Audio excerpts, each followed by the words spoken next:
Hey guys, welcome back to our channel. So in this video we are gonna see what if Naruto was the legendary god among monsters 1, and please leave a like target is 500 likes, so please do a like for more amazing parts. Let's get in the video. Mei looked at the back of Naruto, who was standing tall in one of the ruined buildings in the island of Uzushiogakure, his ancestral home. His entire rear was hidden by a black coat that reached down his ankles. A kanji for kami was written on the back of the coat. It also had high collars that reached above his ears. 2 swords were strapped on his back. One with a red hilt was peering from his right shoulder and the one with a black hilt was on the left side. The symbol of kami said it all. He was a god in the shinobi world. He was a SSS rank international criminal who made fun of the power of cages. He was a shinobi who beat cages like a jonin beating the lights out of the fresh academy graduates. Many people called him by many names, some despicable, but to her, he was none other than Uzumaki Naruto, her lover, her dream world husband. Mei had no atom of doubt in her mind that it was warranted for people to call him names and infamously rank him as a god amongst man. Despite being branded an international criminal, he was the first man to be ranked SSS rank after all. In a more demonstration of his power, he used all 5 elements to godly level. He was also a master of fuinjutsu, capable of doing with seals. Some even rumored that there was no seal he couldn't analyze. Sharingan no Kakashi was hailed for copying over 1,000 jutsus. Naruto didn't copy anything. He invented over 1,000 jutsus, in each of the 5 main elements. He was the only to have more than 100 S-rank jutsus under his belt. He could make it rain lightning bolts, or fire. He could control the storms. His control of chakra in the elements was so refined that he controlled natural disasters. This was Uzumaki Naruto, the notorious SSS rank criminal, but not everything was as it appeared. For more than 5 years he's been her Naruto, and though she would never say it to anyone for fear of her own safety, it has been the best 5 years of her unmarried life. It would have been a dream comes true if they didn't have to hide from the eyes of the world each time they met. It would be the story of her life. She could walk around the streets of Kiri flaunting him like he was her playboy. But even if their relationship was a secret, it didn't mean spending time with him wasn't any fun. It was loads of fun and she enjoyed every moment. She was the only person Naruto showed his smile after all. Association with Naruto was punished with death, no questions asked. It was a law that was handed down by cages of the Great 5 hidden villages. This is why she had to keep it a secret from everyone. Even someone like Ao. No soul knew of their relationship. Uzumaki was cursed everywhere and said to be the cause of all sorts of trouble. It was even taboo to mention his name, and hence he was usually revered as the demon god. Naruto was a menace after all. He had brought chaos and death to each major village. Had beat down the twin heroes of Kumogakure single-handedly. Inside Kumogakure, in broad daylight while the shinobi of the village watched, he had beat the Raikage in a battle of speed by a large margin that left the whole of Kumo standing still trying to comprehend the situation. It seemed unbelievable. One man defeated 2 Jinchurikis with full access to the powers of their bijus, and the Raikage, but Naruto had done it, without an army. He was only using lightning, fuinjutsu, and genjutsu, as well as kenjutsu and taijutsu. The former loud and unpredictable teen was now the most wanted men in the world, with a record bounty of 1 and 9 zeros. The amount was funded by a total number of 13 shinobi villages, with the great villages contributing the most amounts. So many lives had been lost in his killing sprees, or rampages. Each of the great village was affected as well as some small villages. Within the shinobi world, Naruto was the devil, feared more than the Akatsuki, and loathed more than Orochimaru, or any menace that has ever graced the land. They feared him just as much as Konoha's civilians wet themselves when they think of the Kyuubi's rampage years ago. He is after all the only man to have directly and single-handedly attack each of the great nations without losing a foot or a toe. The attacks began with Konoha, where he assassinated some of its high-ranking officials before fleeing, and the rest followed. It was an outrage in Konoha when they actually learned of his actions, and Tsunade had refused to believe it, neither did Jiraiya. They believed there was an explanation for it and Jiraiya started to search for him looking for answers, but Naruto disappeared from the face of the world for a few years. The nations were left bewildered, and in a standstill as a single human had been able to enter a village like Kumogakure with the purpose of killing and actually succeed in doing it. After defeating the Cage and the Twin Protectors, the hailed perfect Jinchurikis of Kumogakure, Naruto crushed them while the residents of Kumogakure watched, and left with his hands inside his pockets. He wasn't running away when he left the village, he was walking at a leisurely pace. They couldn't chase after him, not after everything. Besides, they had bigger things to worry about than chasing the criminal. Their leaders were down the ground, bleeding and unconscious. They had to tend to them before anything else could be done. Stability and healing the wounded came first to chasing him. Yes, the great Kumogakure, which boasted 2 Jinchurikis, the fastest man in the elemental nations, allowed Naruto to leave after defeating the aforementioned shinobi. When Onoki was laughing at Kumo's misfortune, with hidden intent to elevate his village higher as the rivals were taking knocks. It didn't take long for Naruto to walk straight into Iwagakure, through the gates. By then he was already a wanted man in the Lightning Country with a bounty on his head. Naruto went on another rampage in Iwagakure. A rampage that left Onoki hospitalized, near death. He was only saved by the best medic within the shinobi world, Tsunade. Naturally, when he healed, he ordered for Naruto's head to be delivered before his desk in a silver platter, but the only delivery he received was the heads of his own men. The reaction was a mutual agreement with A to raise Naruto's level to sulfur monosulfide rank. It was somewhat amusing to Mei that Naruto wasn't only hated by those villages had attacked, no, even other criminals loathed him. He did after all remove any bandits, missing nin he came across. His actions were also forcing the great villages to be very stern when it came to criminals. It became very difficult for criminals to live because shinobi were all over, searching for Naruto. Naturally, the real criminals blamed Naruto. Naruto turned around to face the Mizukage. The look on his face grim, a very, very sad smile was plastered across his face. He had embarked on this journey a few years ago, and had known that a day would come. The day he had to leave her, and that day was within his eyesight. For the past 3 years he's been running around the elemental nations causing nothing but chaos and destruction. All he ever told these people was that he was merely testing their powers, or that he was bored, had killed so many people, had embarrassed the cages so many times, and had committed all sorts of crimes against the major villages, had sought to control them all. One of those days, had told them he wanted to rule all great villages since he was superior to any cage. A cage is the strongest shinobi in a village. The strongest is always selected to demonstrate strength and control. If a weak man is selected to rule people, how will he lead them without the power to enforce a few things? Shinobi respect power. Authority in the shinobi world doesn't cut it, but you must have the strength to enforce that authority you have. Over the past years, I have defeated everyone who you call the strongest. I have embarrassed you all. Thinking of fighting you again even bores me. You're not a challenge to me anymore. Every shinobi fears my name. I have eliminated the likes of Orochimaru, and one by one I dealt with the members of Akatsuki. You should be thanking me for eliminating such peasants. Naruto had said those words to the gathered cages in one of their cage summit as they were discussing strategies of how to handle him. Their only reason you eliminated Akatsuki is because they opposed you, and eventually would have clashed with them because you were a threat to their plans. It was the kind of response he received, but Naruto merely shrugged. Reasons aside, the fact is that I have eliminated the nuisances in this world. Yes, I have dealt with all the threats. As I have said, I am stronger than all you cages combined, and I control the power of the strongest Biju. If those with power rule over a village, don't you think I who have gained the title of God should rule all over you? Bastard. The rakage had exploded as soon as those words left his mouth. This was your plan all along. You want us to play humble slaves to you. The big man was this close to ramming his fist to Naruto's gut at that time. Well, he could try to do so. You great villages have demonstrated that the strong do what they want and get away with anything.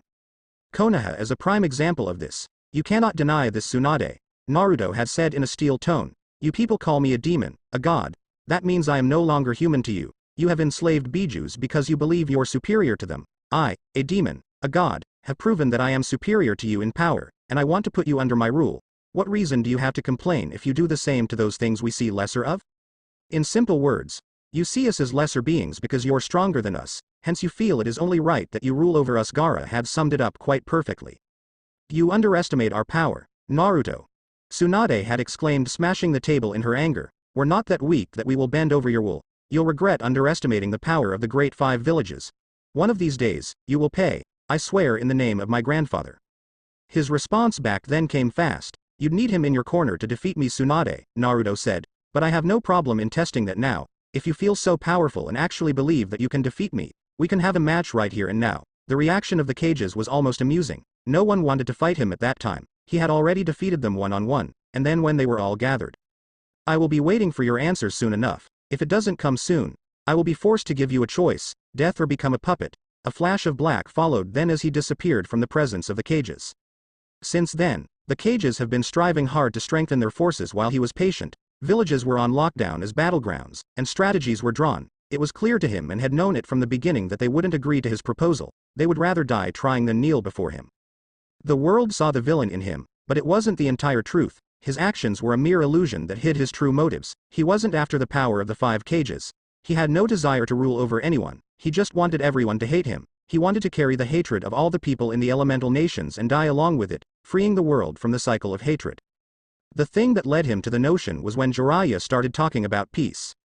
Peace Jiraiya had often brought about the concept when they were wandering around the elemental nations during their 2.5-year training trip. Naruto didn't quite understand the concept, but when the Sannin spoke so passionately about it like he was a monk from the first generation of humans to have graced this land, Naruto found himself intrigued by the idea. The more he listened to Jiraiya, the more he became interested in it. He may have held a big heart, gullible in many ways, but he never thought of the notion of peace. With Jiraiya, the idea became invested inside of him, and it grew rapidly, so much that he started loving to read, an activity he found to be a chore to be done by old farts that are locked up in a home with nothing better to do. He wanted to find more about this concept of peace, how it could be achieved.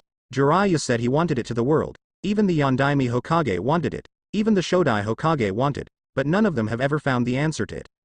Don't worry Uro Sennin, I will find the answer, Naruto had so happily proclaimed with a huge grin on his face when Jiraiya was as he often did, speaking so passionately about peace. What was the answer to peace? To understand this more, he had to understand the shinobi world. It was digging deep that brought Naruto to his knees. The shinobi world was a flawed and cruel world. Konoha may be painted pure happy, but it wasn't like that. His desire to read meant he entered into places he wasn't supposed to, just so he could look at those closed records. The records in the library gave him a highlighted picture, edited crap that painted shit with honey. The first thing that Naruto discovered was that no one was perfect, no one was as good as they claimed to be. Adults were liars, two-faced liars who told them, children, lies decorated in vanilla cream to make it taste sweet while they kept the truth to themselves. Tsunade was a liar. The man he had come to see as his savior, as his father figure was a liar. His beloved Gigi was a shit-faced liar. Everybody was liar. The whole shinobi world was flawed and crawling with blatant corruption. Then he was forced to answer the question. What was the way to find peace in such a cruel world? This was his answer. Through his experiences with Konoha, he came to understand the harsh reality. It was only naivety that made a man think that humans in the elemental nations would come to understand each other through love. Konoha didn't understand him, hence their hatred of him for being the Jinchuriki of the Kyuubi, but those people agreed to with each other in their hatred of him. If had died, they would be free of their hatred, but there was a possibility that they might just find something else to hate. The choice he made was to eliminate all evil that people could hate. Orochimaru and the Akatsuki were such evil that needed to be eliminated. They couldn't think that he was doing it for them. No, they thought he was just eliminating competition. They were all evil after all. An empire didn't need two kings, it only needed one. For his plan to work, he needed to draw their utmost hatred out. All his actions were for this purpose. Are you sure about this? Mei asked, walking over to him. Her hands went behind him, engulfing him in a tight, warm hug. You can always postpone. We can always run away together to other lands who have no connection with shinobi. Naruto smiled, holding her too. You don't mean that, Mei, he said. I can't live with myself anymore in this world. Watching the looks my friends give me tears me apart. Even if what I am doing is to bring peace to this world, dying in those people's hands, no matter how brutal it is my atonement for all those people I have sacrificed. Yes, if he died carrying the hatred of all the shinobi on his shoulders, then the shinobi world would be free from hatred. Right now, they were united in an effort to purge him from this world. Mutual hatred was the only strong feeling that could unite shinobi, and he has done it. He held all evil. The other menace in the shinobi world were dead by his hands. With his death, this hatred would turn into joy. All nations will be joyful knowing that the enemy has gone. Their joy will then turn into harmony, and peace will be within the grasp. Of course there was a chance that they could go back to hating each other after killing him, but he trusted Mei, and believed that a person like Gaara couldn't be consumed by hatred, not after everything. With these two, Mei especially, he believed she could maintain the temporary peace his death would bring and turn it over to lasting peace. After his death, new cages were surely to be elected, and a new era would start. He counted on Mei to be the pioneer of a new peaceful era. It will sound a bit selfish from me, but I don't want you to die. I don't want to spend the next years without you. We've been in a relationship for these past years, and I can't imagine my life without you. I can't bear to watch you die. Not in the way they plan to murder you. The Mizukage whispered down at Naruto's left ear, her tone sad, all kinds of depressing emotions bluntly uncensored from her voice. Naruto didn't like the sound of her voice. He knew it would be painful for her to watch, but he had to do this, and she had promised him that when the time came, she would accept his choice. Mei, the hatred on the elemental nations is on my shoulders. I am struggling to even stand straight under the weight. Only you keep me from being consumed by this hatred, so please. He was begging, pleading for her to let him go. Naruto allowed Mei's grasp to leave him, before he placed both his hands on her shoulders, just so she could see how broken he was. Mei bit her lip, and placed her right hand on her belly. She couldn't say it. No matter how much she wanted him to know, no matter how much she wanted him to stay, if she said it, it would break him. No doubt she wanted him to stay with her, but if she brought it out, it would kill him. his dreams, literally, and she wouldn't be able to live with herself. The feelings she felt were overwhelming. It felt like she was being crushed under a heavy torrent waves of a furious sea. The waves were slapping her in all directions. She wanted to cry, and she wanted to beg the gods to give another alternative. Shed thought she could handle this, but after falling in love with him, and the only person who he showered with affection, she couldn't, but she had to. For Naruto's sake, Mei forced a smile. The unified forces will reach your hideout in 4 days, at least let me have you to myself for the next 3 days. Her smile was forced. Naruto knew it, but he couldn't point it out. She was trying. For his sake, he could at least try. For her sake, he pulled her closer to him, and held her tightly, like he was giving her one of those goodbye hugs. I'd like that. A few days later, the hideout Naruto called his hiding ground, the Holy Grail, he used wasn't anything special, but it was underground, deep within the green forest of the Fire Country, where people rarely crossed. Even if shinobi did come across such a place, they couldn't see his hideout unless one had the Byakugan. The Sharingan couldn't see through the barrier Naruto had set up. Naruto looked from the tallest tree around the area near his underground hideout. The den of the demon god. 5 small armies were coming in all directions. He didn't have to guess that the army was composed from the mightiest shinobi of all great hidden villages. They'd supplied their strongest shinobi to fight him, and all the Jinchurikis had gathered within the army. It wasn't just the Jinchurikis that packed heavy muscles. The Kages were also present with renewed strength and confidence. This was what you called the perfect elite force to eliminate the demon god. The strongest gathered, even with some who he could call criminals were gathered, all in the name of killing him, all in the name of dealing with the common enemy, Uzumaki Naruto, the demon god. The intention was clear around the air. They wanted nothing but to see him suffer, then watch the great demon die, by their own hands.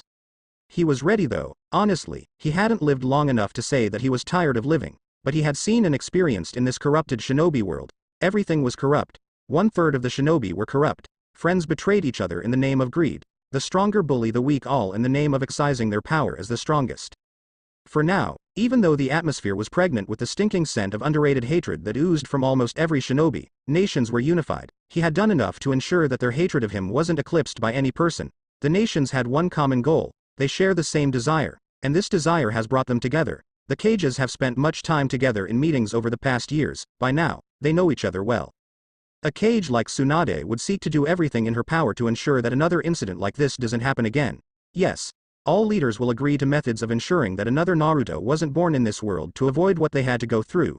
Methods against criminals would surely be implemented to ensure a stable world that wasn't prone to have another demon god who sought nothing but tyranny.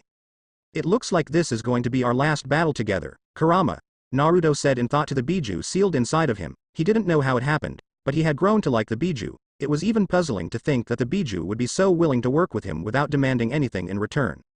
Being that the Kyuubi was known as a Biju of nothing but mass hatred, people started suggesting that it was the Biju that had turned a kind-hearted Naruto into a cold-blooded murderer. But to people of Konoha who still held some loathing towards him, his actions were only a confirmation of what they'd believed all along. They felt their actions were justified, and could happily say, "We told you he was a demon."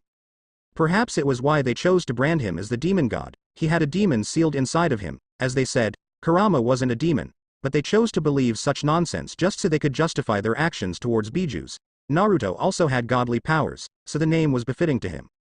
With all that he has been doing, it meant that the Kyuubi was hated more than it had been, and it couldn't live in this world freely. First, it would have to be reborn. Since he was going to die, it would also die with him. Its death was only temporary though. Perhaps the Biju saw it fit to die just so it could be away from lowly humans for a while. It never for once praised a human other than the legendary sage of 6 paths. Then again, that man wasn't exactly what you call a human. His mother wasn't precisely human either. It doesn't just look that way, it is that way. Isn't it that you plan on dying for these humans? Kurama asked quietly. Head rested on his paws, inside the seal. Are you second-guessing your choice? What makes you say that, Kurama? Naruto asked. Just a feeling, and your hands are shaking. Naruto looked at both his heads. They were indeed shaking. A cold sweat was also running loose on his forehead. My only regret is that I never had the chance to have a family of my own with Mei. Although my heart has been torn apart, I do not regret my choices. I believe that this was the only way. He looked above the heavens as the enemies neared him in all directions. Perhaps it is the excitement that is making my body shake. PFT. Kurama was not the least amused. I know you better than anyone, Naruto. Maybe you have no regrets of your choice of path, but you're far away from being excited right now. You're actually crying right now. Isn't it why you won't even face me? Naruto smiled sadly. Did you have to say it, Kurama? He asked. Well, I can say nothing but thank you for everything you've done for me, Kurama. I can say that you've been the best friend I've ever had. There were many times I was nearly consumed by darkness, but I kept going because of you. Aside from Mei, you were my one true friend. Naruto then appeared within his mindscape. He gave Kurama one of his old wide grin, left hand on the back of his head, and his right held out straight with his fist faced the giant-tailed beast. Will you bump your fist with me for the last time? Kurama stared him for a few moments before he rose up. A toothy grin formed in his face, and their fists bumped. No word was said, as Naruto disappeared from his mindscape. Naruto closed his eyes for a full minute. When he opened them, the whole forest was surrounded by more than 100 strong shinobi, almost half of them ranking S rank. There was no one in the group that couldn't hold his own, even if for a few minutes, against an S-ranked shinobi. The only ones who didn't meet that category were the medics, who were behind the front liners. Eyes filled with nothing but pure hatred stared at his figure within burning fire and confidence in his defeat. The hatred that was being directed at him was almost sickening. Some looked at him like he was a real demon. Some had malicious grins that promised nothing but sadism. Naruto almost felt like digging a hole just so he could hide under those stares. These people looked nothing like the people he wanted to save. These shinobi looked like people who were lost in their hatred. He wasn't faced with shinobi who wanted to rid of evil. It looked like it was evil against evil. Could it be that they'd chosen to be evil just so they could fight against the real evil? Naruto shook his head. It wasn't time for such thoughts. Naruto jumped down to the ground, but no one made a move. The hardened gazes of the cages all just followed his movements silently without a word. He held both his hands together before speaking. I require some space. That was all the warning he gave. Wind explosion. The surrounding shinobi quickly fled from all areas. It was just one jutsu, one powerful jutsu. In a manner of speaking, it was a Shinra Tensei. Naruto had developed the jutsu after he had battled Nagato. Depending on the amount of chakra he put behind the jutsu, it could just be as disastrous as a Shinra Tensei, but its scale of destruction was a little low, depending on the strength of wind blowing around the atmosphere. In the release of the jutsu, an explosion occurred around him and spread in all directions, destroying everything that stood in the way. What made it dangerous was that it was mainly made up of hundreds of thousands sharp wind blades that were capable of shredding anything. The destructive power of the blades was in the same level as the Rasen Shuriken. Every tree within a 120 meters radius disappeared in a flash, leaving a barren ground with Naruto standing tall in the middle, not minding the small amount of dust that was still settling down. Not a few seconds passed, and every shinobi appeared again, after they'd retreated to avoid getting caught in the range of Naruto's jutsu. It was no surprise to anyone to see him throw an S-rank jutsu just like that. He was a specialist of S-rank jutsu after all. The cages stepped forward from around the forces. Naruto ignored the presence of Mei. He couldn't face her, and looked at Tsunade who was on his right. He faced the Godem Hokage. She didn't look too happy. Perhaps it was because had hurt Jiraiya so badly that he wasn't able to fight anymore. The Sannin was just a civilian right now. Naruto had no choice in the matter but to end Jiraiya's career as a shinobi. The Sannin kept chasing after him, never giving up in trying to make him to change his ways and return to Konoha. For many times had just told the Sannin to hit the road, but the last time they met, Jiraiya brought up the Minato card and he was honestly tired of it. Another was that if he ended the Mon's career as a shinobi, then he wouldn't have to kill him. Perhaps another reason was just to punish him for abandoning him. Jiraiya did abandon him and his reason was he had duties to fulfill as a shinobi. With his career over, he could stay grounded. For old time's sake, Naruto smiled like he did when he was at Konoha, and used the same happy tone he always did. Don't look like that, Ba-chan. It isn't good for your health. If more than anything, he wanted to calm his nerves, and the tension all over his body. He was going to face death. He could feel the breath of the death licking his skin right now, and it wasn't making him comfortable. Tsunade's look twisted into that of pure anger. Don't you dare act like him. You're nothing like him. The fifth Hokage snarled furiously. She couldn't accept that it was really him, so she chose to believe that it wasn't the Naruto she knew. The one she was seeing was imposter. Humans had different ways of coping. Even he had his own methods, but he didn't discard the harsh reality just because he couldn't handle it. No, he always accepted the reality, no matter how painful it was. He wouldn't even have walked in this path if he couldn't deal with the truth. Accepting and matching on was what he has been doing. Naruto shook his head, but chose not to say anything. He didn't want her to experience pain more than this. Besides, if he kept talking, it would only antagonize her further, and she would no doubt lash out at him with all her might. A part of the reality he had to accept was that his friends, no former friends, were hurt because of his actions. To them, he had betrayed them, their friendship. Truly speaking, Naruto felt like he had betrayed them. The handful of people who'd accepted him, Sakura couldn't even look at him without cursing him. He was responsible for the death of her beloved Sasuke. He shouldered all the curses, he accepted them. He couldn't leave Sasuke alive anyway. The day he killed Itachi was the day the Uchiha made him promise he would take care of his brother. Sasuke was a menace. A corrupted child who roamed around the elemental nations with a fake Madara. If he wasn't like that, he would have left him alive. Sakura could hate him, but he did what he believed was right. Calm down, Hokage, I said in a firm tone. It won't do us any good if you get worked up before we even start fighting. The man for once wasn't being led by his emotions. Sorry, Tsunade apologized quickly before calming her nerves. Let us do this already, Onoki said impatiently. I am not getting any younger and I have to see his death before I too die. The shinobi around the clearing nodded in agreement. The common thought was the death of Naruto, nothing less. If they couldn't do that today, if they were defeated, then they would be forced to live under his rule. No one wanted a tyrant, not in this world. We will not ask you to surrender, for we know you will not do that, Gaara started flatly. I can only hope that you're prepared for this. Naruto forced a smile. A massive wave of chakra exploded, forcing everyone to step back a little and cover their eyes, shielding them from the debris that had picked up. The chakra head released was rather frightening, but they were prepared for it. If they weren't, they would have hit the ground just by seeing that small power-up. When it cleared, Naruto was holding both his blades, still standing comfortably. I too hope that you're ready to face the consequence of your defeat. If I kill everyone here, taking over your villages will be quite easy, Naruto said looking straight at the blank stare of Gaara. Then we can't afford to lose here, Mei said, looking up, avoiding facing Naruto directly. Neither could she look at him without breaking. He was her lover, and she had to fight him to death. There was something in her tone that Tsunade caught. Are you okay, Mizukage Dono? Yes. Mei forced a smile. It is just a shame that we have to waste such a fine man, she said rather dryly. She steeled her resolver. If she broke down, Naruto would be forced to act, and that would ruin everything. Shall we get this over with already?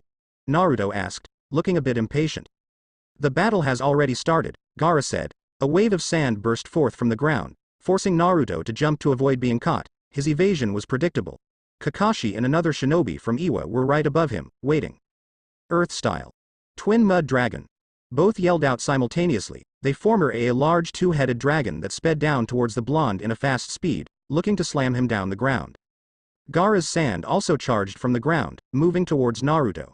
Naruto merely smiled as both attacks engulfed him. For a moment, that is, everything was blown away from him by pure wind, sending chunks of earth all over the terrain.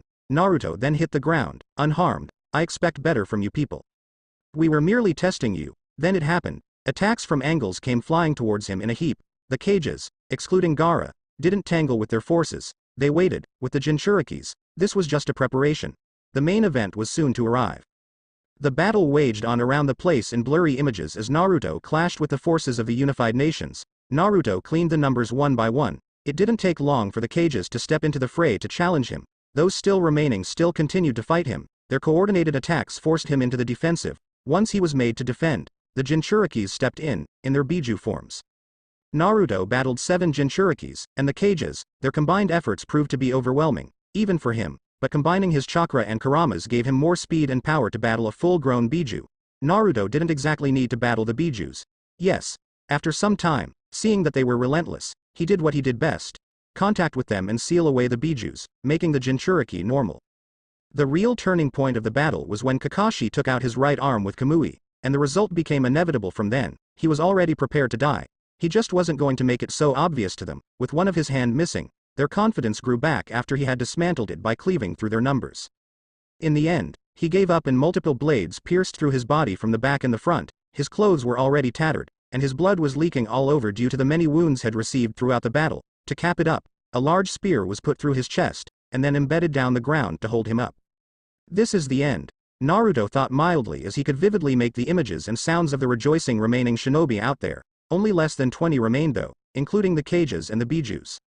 Still, he held no regrets, even when they staked his body on a pole for everyone to watch, even when they held the pole and took away his body to their homes, carrying it like a trophy.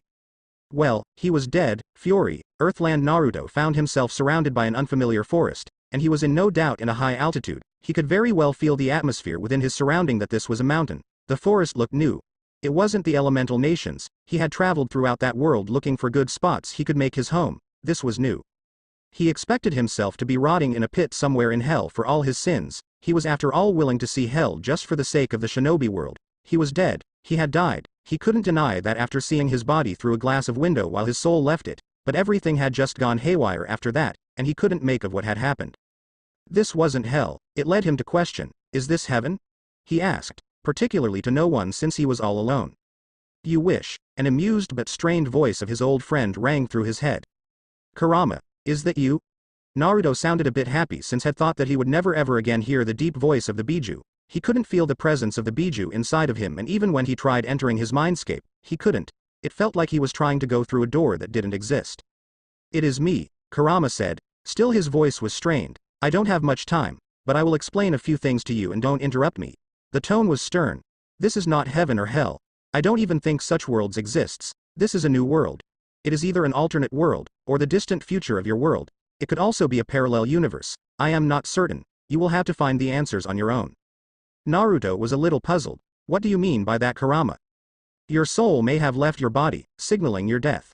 But I took over your body, keeping it alive just to see what those humans would do to it. But I imagine that things must not have gone well for you because your body wasn't dead, so technically, you were still alive. Your soul must have sought to return since your body was calling it, but since I was occupying it, it couldn't return and it was involved in a struggle between entering its body and moving to the afterlife. I assume both forces were pulling it, causing you some discomfort.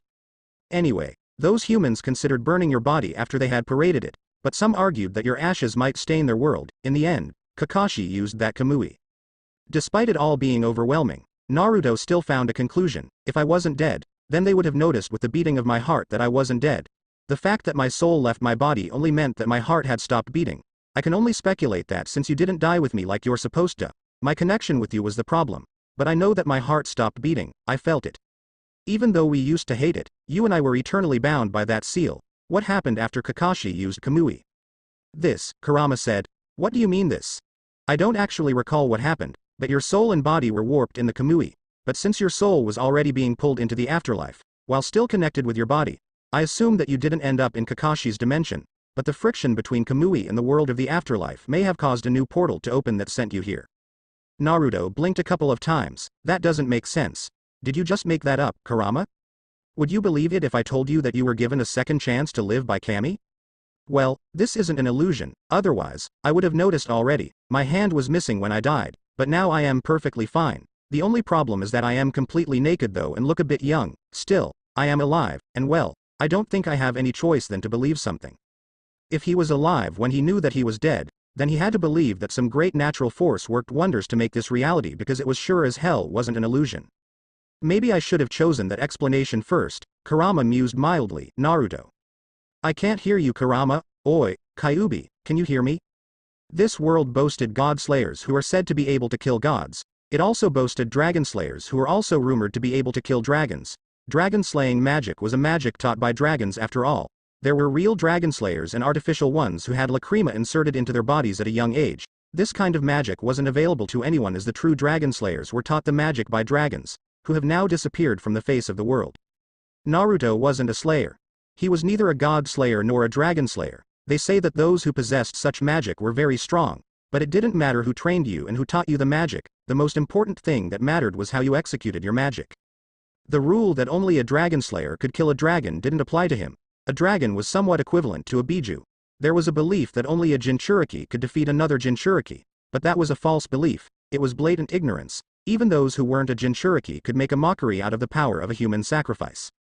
It would be believable if they were saying that dragon slayers were the strongest mages in Earthland. Then he would be inclined to believe that they could deal damage to dragons. But there were mages who were far superior to dragon slayers, in many ways. Still, this world believed in such a fairy tale. During the glorious days which he brought the elemental nations to their knees, he was called a god, and he had the power to back it up. There was nothing, no jutsu that he couldn't perform. In some ways, he had taken after the professor. Being feared as god wasn't just for show. He had no equal in terms of power. He was on a league of his own and every other shinobi was just a child in terms of power. He was god. He didn't need to be a dragon slayer to kill a dragon. He didn't need to be a god slayer to slay a god. He is God himself. The magic of God was in him. He was Kami. And such beliefs that only a dragon slayer can kill a dragon, he found to be laughable. He was Naruto Uzumaki. After all, the SSS rank international criminal. The man who invented over 1,000 jutsus in 5 different elements. The man who could perform an S-rank jutsu like it was a mere D-rank jutsu. He was the man who defeated the 5 Kages single-handedly. He was a man who was rumored to be stronger than the legendary Hashirama Senju. He was the man whose name was feared in all parts of the shinobi world. Parents told scary stories about him to quiet down their children. Kages. Naruto. Naruto was brought out of his thoughts when a voice disturbed his thought process. He looked at the front of the counter and saw a black-haired woman. The hair was short, and she had black eyes. She was also fair-skinned. She wore a white short-sleeved top, which was left a bit unbuttoned around her sizable bosom. She added that with a black mini skirt and black leggings, with light brown boots. On the background, behind her, there were laughers of all kinds, curses being thrown from table to table. Soft music played within the large hall of the double-story bar. The scene behind this woman, to be put it simple, was a scene of men and women getting drunk while others shared cold and dark jokes. At least they weren't throwing bottles at each other. Naruto's gaze fell upon the woman in front of him. Again, she had a somewhat annoyed look on her face. "Can you give me 2 cold beers please?" she finally said after staring down at him for a few moments before shaking her head. Naruto smiled, coming right up. He said before going over to a large double-door refrigerator that was behind him to get the beers that had been requested. This was what the infamous demon god had been turned into. A barman. If other gods were watching this, they would be probably having a ball about this. The most wanted man in the elemental nations had been reduced to serving beer for a living. Laughable, truly laughable. But Naruto didn't mind. This was his shot at a regular life and he wasn't letting it pass by doing something ridiculous like laying down the same plan he did in the elemental nations. He had chosen to live a fair and hard-working life to earn his living. Of course he did so many researches about this world to understand it a bit more. But for now, he enjoyed his nights serving beer to the customers, even taking shit from some foul-mouthed sons of bitches. It was an earnest job he did, and he had no complaints. Even when he hasn't heard the voice of his former tenant since the day he appeared in this world, he was continuing with his life. He regarded this as a second chance to live a peaceful life, perhaps even experience what those he left behind in the elemental nations were experiencing. The only thing that disturbed him was that inner voice that was always whispering things to him. At least he didn't hear it now that he had come to the capital where he didn't get to see some things that reminded him of the elemental nations. He didn't understand much about how he came here since it was one big mystery he couldn't fathom, but he chose to just go with the flow and live his life. Naruto brought the 2 beers he was requested to bring and handed them to the woman over the counter. "There you go. Aika-chan," he said smiling. "Anyone giving you problems tonight?" he asked. The problem with working during night in a bar was that when the perverted males became drunk, they started putting their hands where they weren't supposed to. Of course Naruto didn't permit the groping of his fellow workers by lecherous men who were intoxicated by the beers they were gulping without care. Aika sighed. "You just saying that because I caught you napping? If the boss found you napping, he was going to dock your pay." That is how stingy their boss was. The man had a policy of no work no pay. Even if you were on leave, you get a reduced pay. It didn't matter if you were sick or not. At least it was better for them who did night shifts. Working during the night was a bit dangerous and stressing, so their pay was more than those who worked during day, and they didn't work longer hours, but they did more work and put in more money than those who worked during day, hence a heavier paycheck. "You know I worry about you," Naruto said, still smiling, and he knew she was violated a lot, possibly due to her beauty. "Perhaps you're worried about others touching what you feel belongs to you." A small playful smile played on her face. Men were rather possessive on their women. You would never see a man, unless mentally ill, allowing another man to touch his woman, but they had no troubles in trying to grope other women while theirs is sitting alone at home. "Well, there wouldn't be anything wrong with that," Naruto responded with his smile. "I mean a man must look after his interests, and I don't share my body with any girl, so neither should you be touched by another man." "You don't share?" She looked bewildered by his statement. "Naruto, how many times have I stopped you from taking girls to your apartment? And need I remind you that Tuka-chan left after she woke up in your bed, with you and naked? Nothing happened. I've told you about that. We were both wasted to do anything and you know it isn't my style to be a whoreman. I just like to play around a bit. I respect myself too much to be sleeping around with random women." Naruto defended himself. Well, it was the truth, regardless of how it looked like. "Whatever you say, Naruto," Aika said, walking away from the counter to take the beers, which were no doubted being waited upon by those who ordered them. Naruto's eyes followed her like a hawk watching prey as she walked towards one of the dimly lit areas within the 2-floor bar. Although she wouldn't say out loud to him in fear of losing her job for ratting out customers, Naruto knew what happened. He sighed when he saw a hand hitting her left butt. The tension all over her body was clearly visible even from here. Naruto closed his eyes for a moment. "I guess it is time to play the man." The man was needed in this kind of place, or otherwise female staff members would be raped day and night without anyone to do anything. Part of his self-appointed job was to ensure that no such thing happened and women were treated with the respect they deserved. Forcing your way into a woman was despicable, and it sickened him to see men do it each time the opportunity presents itself. "Please, let me go," Aika said to a man who was forcefully holding her left butt. She was also fighting with his right hand, which was moving on towards her chest. "See, come on, bitch, I know why you want me to do it," the man slurred, clearly drunk. Being called a bitch wasn't a surprise at all. She has been called far worse than that in her life. Even if she was treated like a whore, she wasn't going to cry and quit her job, not while she needed it. Please, she wasn't going to do anything to cause a scene. The owner didn't seem to be against groping, unless it was close to raping. The man somewhat permitted UAL harassment, and there was the rule she was told the first day she got here. The customer is always right and her desires must be met to ensure that he leaves this place satisfied. Naruto was the only one who caused scenes with customers. He wasn't even afraid to bitch slap a customer if he was doing something intolerable. Someone else would have been fired already. But Naruto had his way with the owner. They also got along quite well, despite Naruto's blatant dislike of the mon's morality, lack of rather. Be bitch. I am paying here. The least you see can do if offer why you're served. He was cut off when Naruto removed his hand from Aika. The blonde then hung his right hand over Aika's shoulder, bringing her closer to him. The tension in her body disappeared. Just like that, and she relaxed down for a moment to gather her breath. Naruto only smiled at the drunk. Aika hadn't actually seen him without a smile. Even when he was in a troublesome situation, his smile was always by his side. But when he spoke, his tone was just toneless. Is there a problem, customer-san? Huh. Who are you? The man questioned, staring straight at Naruto's face, which was barely visible of the lack of adequate light in the corner. A look of recognition phased through the man for a moment before his right hand dug into his right pocket. A sharp knife lit as it raced towards Naruto's chest. Aika's body tensed again in the face of the sharp object. It was a reasonable reaction. If Naruto wasn't being careful, he would be pierced by the knife. Naruto pulled the woman closer to him, pressing her body against his. A gesture to tell her he was still here and everything would be alright. Naruto's left hand caught the wrist of the man who attempted to cut in a sloppy slash. His hold on the wrist was tight, very tight. Evidence of this was given when a look of pain passed the expression of the unruly customer. The firmness of Naruto's hold was also keeping him from moving any further. Customer-san. This is my woman. Naruto started calmly, while small smile played on his face. I'd appreciate it if you didn't bother her any further. I am sure you wouldn't like me to violate your woman. Be bastard. The customer glared as he felt like Naruto was threatening to violate his woman, but the blonde wasn't. He had merely stated a fact. Are you saying you're going to make a move on my girl? Despite the pain shooting through his hand, he still spoke like he felt nothing. The ruckus behind them just continued as though nothing was happening. The sound of the slow music just continued to fuel the thirst for more uncivil laughters and more orders of beers. Naruto shook his head at the accusation. Not at all, he said. He loosened his grip on the man. Customer-san. I will need you to take a nap to burn the alcohol you've consumed.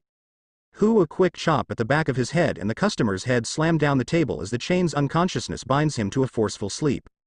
Aika released a breath of relief as Naruto loosened his hold on her. It wasn't for the first time she had seen him do something like this. Whenever customers went for the disruptive mode, Naruto always managed the situation by knocking them out cold. He said it was better than throwing them out as they would either victimize someone else or become victims themselves. You alright? Naruto asked.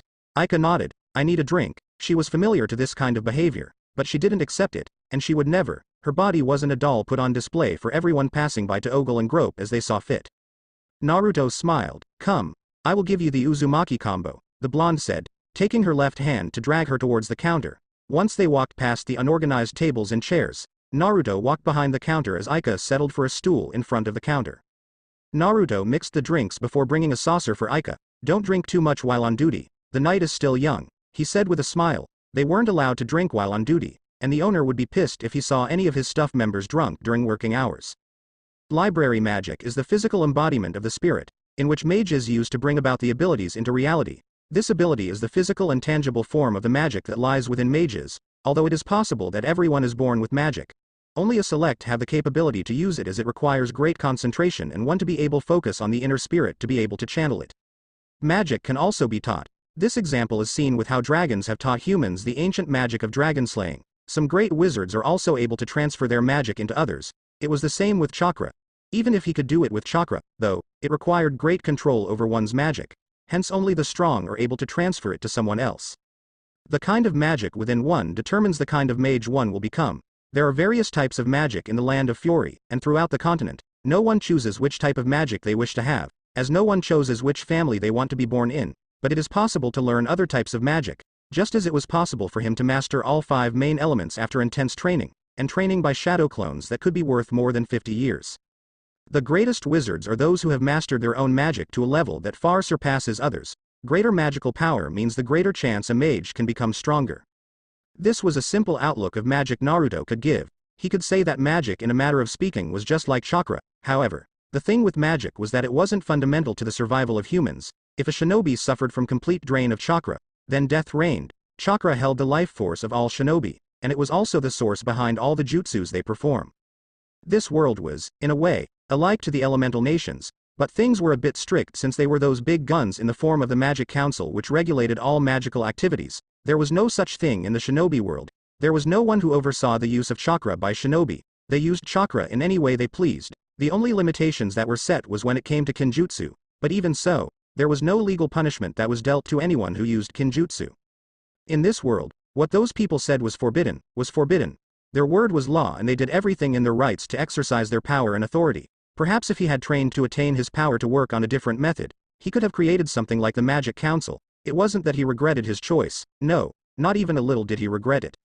Naruto sighed as he closed the book he was reading. He was sitting behind a small table within a public library at Capital of Fury. There were also a few more tables and a chair around him in the double-floor library, but it was often empty unlike other libraries. The library was a bit close to the royal castle. To be able to understand a bit more of this world, he had decided to study it a bit more by reading books. He didn't like reading when he was younger, but since he became obsessed with peace, had taken reading as a joy and actually enjoyed the quietness he felt whenever he was at a place like this, focusing all his mental prowess on deciphering whatever that was said in a cryptic message in the books he read. He chose the capital because it was the only place where the Magic Council didn't snoop around too often. He didn't want to get in trouble with them. He had just been living a simple life since he came here. Nothing troublesome was done, and he actually enjoyed the peace. Perhaps he had been truly brought into this world to get a chance to live a second life, but in a bit happy way than the last. The shinobi world had many things that gave him sleepless nights. It had to start from the people in Konoha, to the loathing the shinobi world held for him. There wouldn't be peace for him there. But here, he didn't have to look on his shoulder. He didn't have to worry about the bounty on his head. He just enjoyed a simple life here. Sorry to keep you waiting, Naruto. The blonde looked up and saw the green-haired princess of Fury. It is quite all right, princess. I was busy with something else, so I didn't even notice that you were late, he said politely. Meeting with the princess had been pure accidental. Well, if he believed in fate, then he could say that it was that thing which loves to screw with people that brought them together, or at least had their paths to collide. Had met her a bit about 6 months ago, in this same library. It was actually surprise to him to bump into the princess in the public library, but she said she preferred this one because she got some air to breathe without anyone pestering her. Flashback: he blamed Jiraiya for influencing this obsession into his life. Even in the second life, he was still obsessed with reading. The chore he detested more than anything during those academy days when he was stupid as hell. Back then, he was reading so that he could understand the shinobi world a bit more so he could bring out his own answer for peace, but here he was studying for different reasons. The first being that he had to kill boredom. His life wasn't full of bliss from all corners. It was just a regular boring life of an ex-shinobi who wasn't familiar with the people around the capital. Another matter that fueled his boredom was that he only worked during the night as he did night shifts. He had about 4 to 6 hours to sleep every day from 4 to 10 a.m., so even if he worked all night, he would still have the whole day to rest.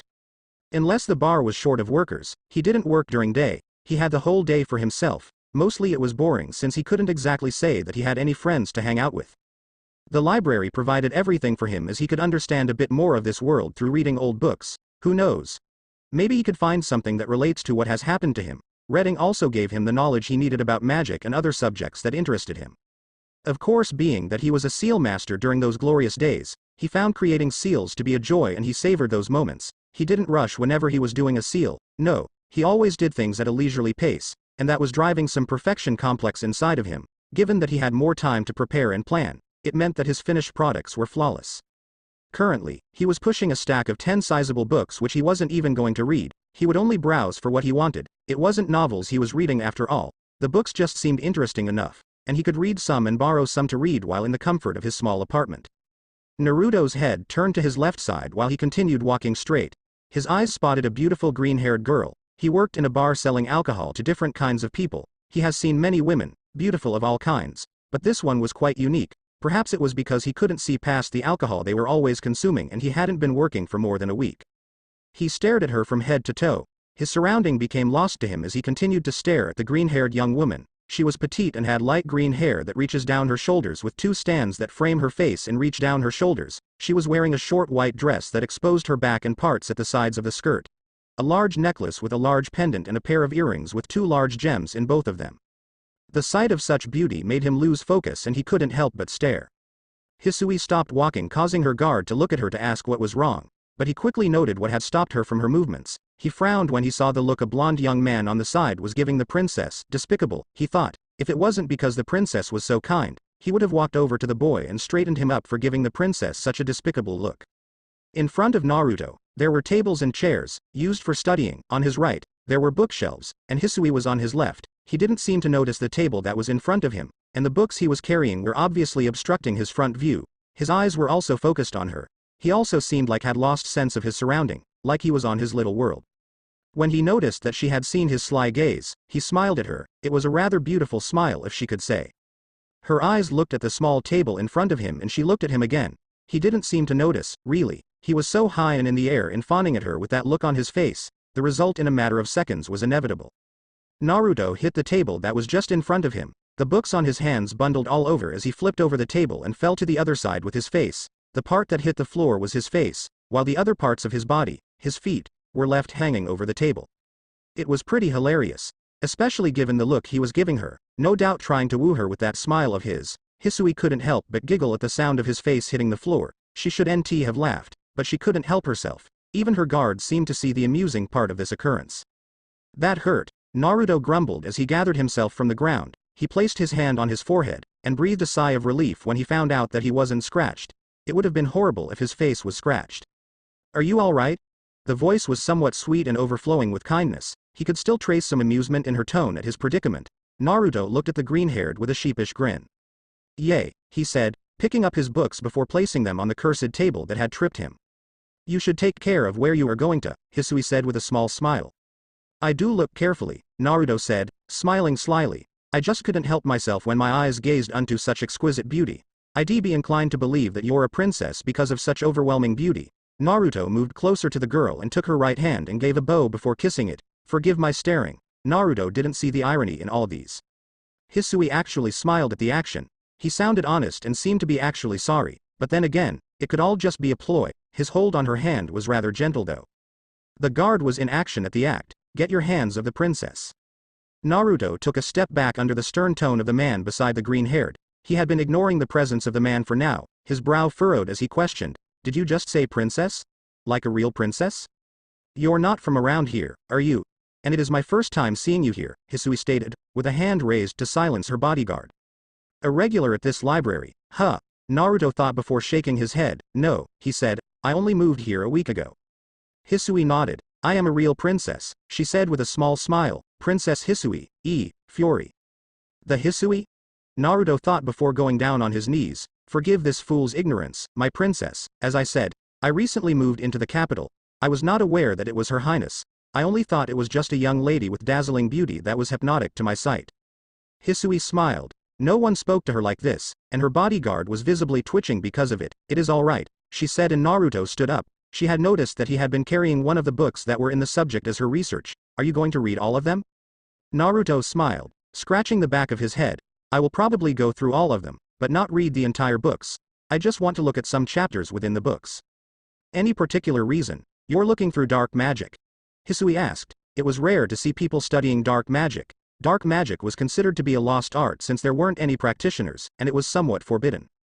Naruto didn't lose his smile as he kept a poker face. I just want to learn what I can. Knowledge is power after all, he said. Well, he had no interest in practicing dark magic after all. So, the only good and honest reason he could give was that he only wanted to gain some valuable knowledge about this world. Hisui smiled at him once more before walking away. Perhaps I might join you one of these days. The princess is always welcome to join me. Naruto gave a bow before he took his seat to read his books. Flashback end this one as it was now. There couldn't be more than 5 people in the entire library that had more than 1,000 books about magic, history of the country, and the royal family. It was harmony around the capital and the people didn't care much for reading about magic, nor even studying about it. You didn't even see too many mages within the capital like you did outside. Currently, he and the princess were in a group study or paired together if you like. They were studying dark magic. Of course you couldn't study dark magic without any knowledge of the dark mage, Zeref. Naruto didn't particularly have an interest in using dark magic. He was light, but gaining as much information as he could didn't hurt him, and this did well to kill time as he had nothing to do during day, unless he had to cover for someone at work. Still, I had assured you that I wouldn't be late, she said, taking her own seat across the small table. Naruto merely rolled his eyes in response. It was always like this with this girl. She liked to apologize a lot, she had the heart to make decisions that may sound cruel and still had the kindest heart had ever seen from anyone in this world. It would be wrong to mistake the princess' kindness as naivety. No, she wasn't stupid, by far she was smart. Her inventions in magic were proof of her intelligence. Her kindness didn't make her gullible like it had done to him, and she was always looking to apologize and seek penance if she had done what was wrong. He liked that about her. This will not happen again, Hisui said, packing the books she brought with her in order. Naruto was the only one outside the royal family she could study with, and he was a lot more curious, and she liked it since he always did something to feed his curiosity. Studying dark magic wasn't without risks, especially if they were studying about Zareth. The only thing they did not step out of the line in doing was experiments on dark magic. That is with Naruto, she only shared her thoughts with him while he shared his to her, and they combined their thoughts. Once she returns to the royal castle, she is then able to experiment. Her father permitted her to have these meetings with Naruto since he contributed something to her researches, and his mind worked in a way she wouldn't think just by seeing him. Though he wasn't a genius, when it came to understanding the working of things, he was very good. Bringing an outsider to her home wouldn't suffice well, hence they only met around here. She wasn't using him by any chance, their relationship was good, if she could say, she would be even willing to call him a friend, but they weren't too close on a personal level, but they got along just fine. This working thing was mutual. She just didn't involve him in her family dealings because she didn't have to. Like I said, it isn't much of a problem, Naruto responded with a small shrug of his shoulders. What kept you busy anyway? New experiments. That was the thing. Although she didn't get Naruto involved directly, he knew that she experimented a lot with magic. Well, she couldn't hide it from him, especially when he could come up with some simple, yet complex ideas. She could guess that this was owed to the fact that he was a seal specialist, and liked drawing runes. This is the only magic he has shown to be capable of doing. His runes weren't so much for fighting though. Celestial spirits come from the spirit world through a gate which connects this world to the spiritual world. You could call the gate a portal that allows one entry into the spiritual world, or this world, but to be able to open this portal you must have a key, since it is deemed that it poses physical harm to a human to travel through the dimensions. I have been exploring finer details into understanding what really is in between these worlds so that I can create my own gate. Naruto nodded and adopted a thoughtful look before he responded. I was looking through the possibilities of teleportation using rune seals. Teleportation in simple terms is jumping from A to B, regardless of the distance, place and time. With teleportation, I can erase my existence from here and materialize it to somewhere else. But if I am going to do that, I don't need just the power of the mind and body to withstand the process. There has to be something connecting A and B to make the teleportation successful. Point A can be me. Then if I want to go to B, there has to be something in B that I can focus on and help my materialization. Without B, I can move from A, but end up nowhere. If we are saying that existence of the body dematerializes in point A, then if there is no specific point B, the pieces might never form again because there is no B that gathers them into a single place to materialize. When we are looking through dimensional travel, we can mix it together with teleportation. When you look at teleportation in that sense, you can say that from A to B you jump through space. In a more literal way, say you create a time travel or teleportation device.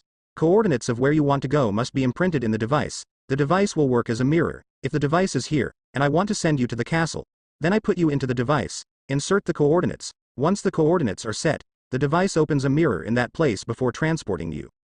Hisui was silent for a few words. There were many things that had to be researched first in order to create a teleportation device. They had to understand the fabrics of the world, understand space and time thoroughly. It would take many years to turn that into practical. Naruto could say it, but he didn't have the mind nor the skills to create something in the nature of a teleportation device. In simple words, are you saying that before we learn to travel through dimensions, we must learn to travel through the space of this world, by virtue of teleporting from point A to point B? Naruto nodded. It is an idea, he said before taking out a small scroll from his pocket. He tore out 2 pieces of paper. Before putting away the scroll, he wrote something that Hisui couldn't read on both pieces. The words or numbers looked the same. Watch this, he said before pushing one piece towards her side. What is this? Runes? Sort of, Naruto responded quietly and took out a small rubber before placing it on the piece of paper in front of him. He held a hand sign. Before both pieces glowed on their drawings, the rubber vanished from the piece in front of Naruto and appeared on Hisui's piece. Hisui widened her eyes. This is incredible, Naruto, she exclaimed with a large smile on her face. It was incredible. He had showed her a simple teleportation, and she wasn't even close to inventing something like that.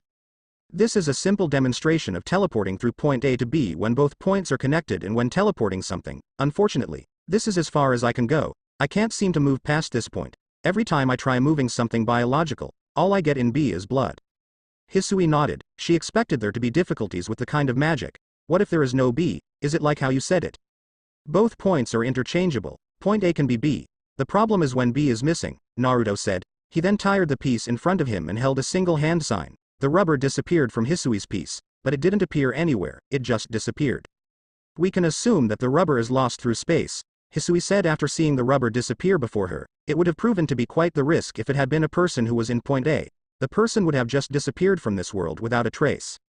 Naruto nodded. There is a slight chance that it might have appeared somewhere, he said. The thing with this kind of teleportation is that you have to make sure that both points are working perfectly well. A slight miscalculation could produce disastrous results. I mean that if you're teleporting another person, everything has to be in check. If not, that person might not be whole when she materializes. Both point A and B are like mirrors. When you're standing in front of mirror A, mirror B will reflect what is in A. But if either of the mirrors has a cracks, the image reflected in B will also have cracks. Say of example, mirror B can only reflect half of the image because mirror A is broken in half. Then there is a possibility that half of the person will be materialized in B and the other part remains behind, or it could be teleported to another place. I have yet to test this theory yet. That is just amongst the risk factors I brought up as possibilities when using this kind of magic. Hisui looked at the piece in front of her. If she could understand this magic, and be able to apply it, a whole lot of things would be easy and it would save time and countless jewels used for transportation. This is really good, Naruto. I bet people would pay thousands of jewels to get their hands on this kind of magic. Magical artifacts didn't come by cheap in magic shops, so if they could get their hands on something so practical, mages would flock in to purchase. I imagine so, Naruto said. He didn't really care much for having millions of jewels with him. Working on runes or seals was something he did purely because he enjoyed it. He had developed the liking to seals during his glory days, and it sort of made him feel closer to his parents and the Uzumaki clan. You don't seem to be too thrilled about it, Hisui noted. For someone who worked in a bar, Shed imagined he would take jewels wherever they came from. The wages of a barman weren't that much, but then again, Naruto lived a standard life. Naruto shrugged his right shoulder as he responded, I have no desire for fame or being rich. While there is a saying that every man can be bought with a right price, I assure you, no one can afford my price. Not even the Princess of Fury? Hisui questioned with a certain look. Naruto smiled. Not even the princess, he said lightly, but I am sure I would be able to work something out with the princess. She the daughter of the king after all, and on top of that, she has a killer smile that leaves me breathless whenever these eyes of mine fall upon it. I am sure if she came up with one of those, discussions for the price wouldn't last for a second without completion. A rather sly smile was planted across his face. Flirting with the princess. Naruto didn't seem to mind doing it. Well, he was a lively person and honest. It was rather refreshing to hear such comments since no one makes them to her. She is not fond of hanging out with boys and her father wouldn't allow it anyway. Still, she was rather occupied with her work to look at other things in life. For those reasons, she enjoyed these times with Naruto, perhaps other than the fact that he helped her with her research and experiments by supplying likely theories. He was the only person outside the royal family she could share a laugh with. The princess might just bring her killer smile as she is very interested in your latest work. She would happily pay the price you request for working with you on such work, Hisui finally responded, with her warmest smile. Certainly, she would love to be involved in this kind of work. Naruto may relent and allow her to feast on his research. Hisui smiled before taking another look. Really, Naruto, I want to be involved in this kind of work. It will help me greatly with my research. I will give you all my notes with this kind of magic, Naruto said. If you look at my notes, you can work on something different. Thank you, Naruto. Hisui's look became thoughtful. I wonder what I can do to make it up to you. This will surely put my research further ahead, and it will be all thanks to you. Studying with me is already enough, princess. Besides, I'd like to see what you can do with my notes. If the princess can turn my work into something great, then I will be very proud, Naruto said. You'll give me for sure. She sounded a little bit too excited about the thought of getting the notes from Naruto. Naruto nodded. It would be wrong to bluff with the princess anyway. Besides, I had intended to give my notes to you anyway. Like I said, I believe you can take this practicality to a higher level and actually do something with it. I'm just a barman who lacks the practical skills to create inventions you'd normally do. I also do not have the resources. I could make them available to you. It would be good to work on teleportation with you and you understand these things better than I do. She didn't want to take anything from him. She wanted him to be involved as much as he would like. It was his idea after all. Naruto shook his head. It is well, the blonde shrugged. I have compiled the notes in a way that will make it easy for anyone to understand. Naruto paused for a moment before adding, we ended up going on the left and time is ticking away. Well, you're still around here. It would be a horror if you were actually leaving any time soon. There is still much to do, Hisui said smiling. Yay. Naruto said with a small smile. He didn't know about it though. He wasn't planning on living the whole of his life in the capital. He thought of moving to another village far away from here, far away from trouble. He was here to attain some knowledge at the heart of the country. Perhaps if there was something to keep him here, he would stay without any complaints. A few moments of comfortable silence passed as both Naruto and Hisui were wrapped up in their thoughts. The silence was broken when Hisui spoke. I got all excited about your demonstration in teleportation, and I don't think I can focus on dark magic anymore. You're a little enthusiastic about this, Princess, Naruto said with a small smile. What do you wish to do then? I have all day, and I've already read what I wanted. The books in here no longer interest me. I'm thinking of taking a visit towards the magic library. There are tons of books there, and they hold more refined material. That wouldn't be bad, but I have all the books I'll need for my researches back at the castle. Ho? So the princess leaves the comfort of the castle just so she could be in the presence of Lil Oelmi. I am touched. Naruto gave a wide smile before closing the book in front of him. I won't deny that I enjoy your company, but we do work more than anything. Besides, you're also here every day. I should be the one to say that perhaps Naruto is planning something for the princess. This is what made her day good. Without anyone to cheer her up, her mind would only be focused on work than anything. At least she could catch a breather with him. Well, we do get more work done, and since I don't have anything to do during the day, this is best. This compensated for his lack of friends. He did know some people at work, but he couldn't say he had any real friends from his workplace, well except for Aika. Why don't you get me those notes so that I can look at them now while there is still time? We have about 2 to 3 hours before my next appointment comes in the evening. If she got them now, she could ask some questions on things that she didn't quite understand. My place isn't far away from here, Naruto said. I will go and fetch them for you. And leave me alone? Hisui asked. Naruto merely smiled in response. Well, I didn't think it would be appropriate to take the princess back to my place. My place isn't worthy for her highness' feet to grace. Enough with that, Hisui said firmly. I have known you for some time now and I haven't seen where you live. Who knows? Maybe you don't live in a good place because of your job, and I might be able to thank you for all the insight you've given me.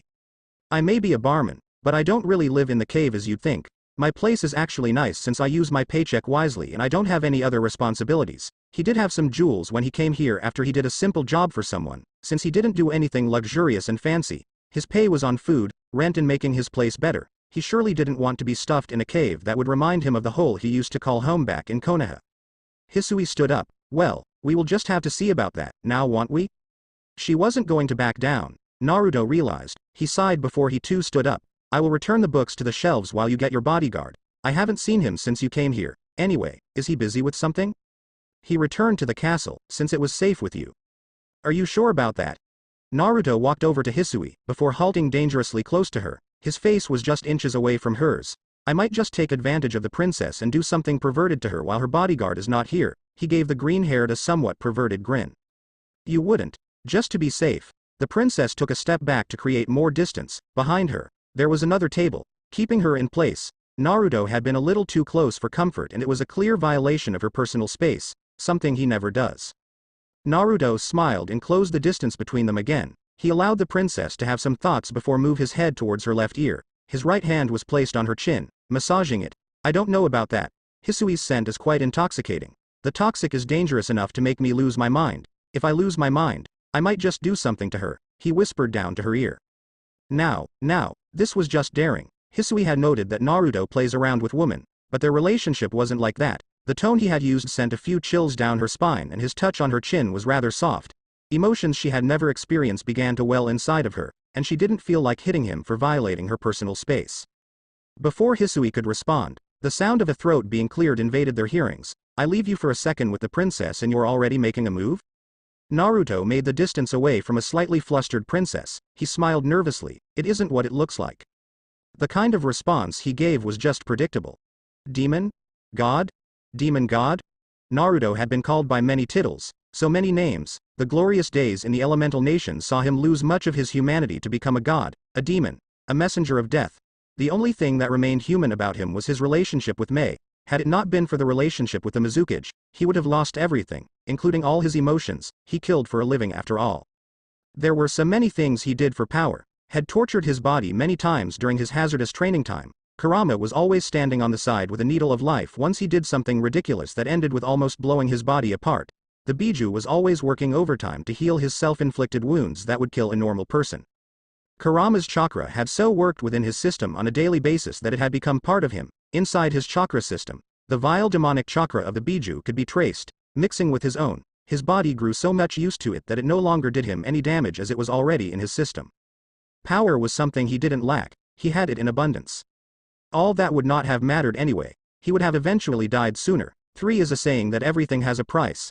The power had attained had cost him much of his lifespan, despite having the Uzumaki genes and having the full power of Kurama inside of him, as well the Gedo Mazo, it made no difference. He had put so much damage to his body during his training time that it reduced his lifespan by a great margin. His body couldn't keep wounds, but he got screwed by having his lifespan reduced each time he used Kurama's power to regenerate any damaged muscle, had tried working of Fuinjutsu to work around the problem, but all he ever got was the middle finger. After the battle with Nagato, had taken the Gedo Mazo and buried it inside of him, in the depths of his soul, had thought that if he died with it, then the Jubi wouldn't be born again and it would increase his lifespan, but nothing worked for his favor. The Gedo Mazo only stopped his body from showing signs of reduced lifespan. To be more precise, it stopped him from aging quickly, but it didn't change the reality. He was just wearing a genjutsu just like Tsunade did. That was the cost of the godly power had attained. Though he wished to live a better life than the previous life, nothing much had changed here. He was still a god, at least no longer a demon. The power he holds makes him question why he was brought into such a world. If he had been brought into this world to live peacefully, wouldn't it be better for him to have been stripped of his power? It would have made sense if it was like that.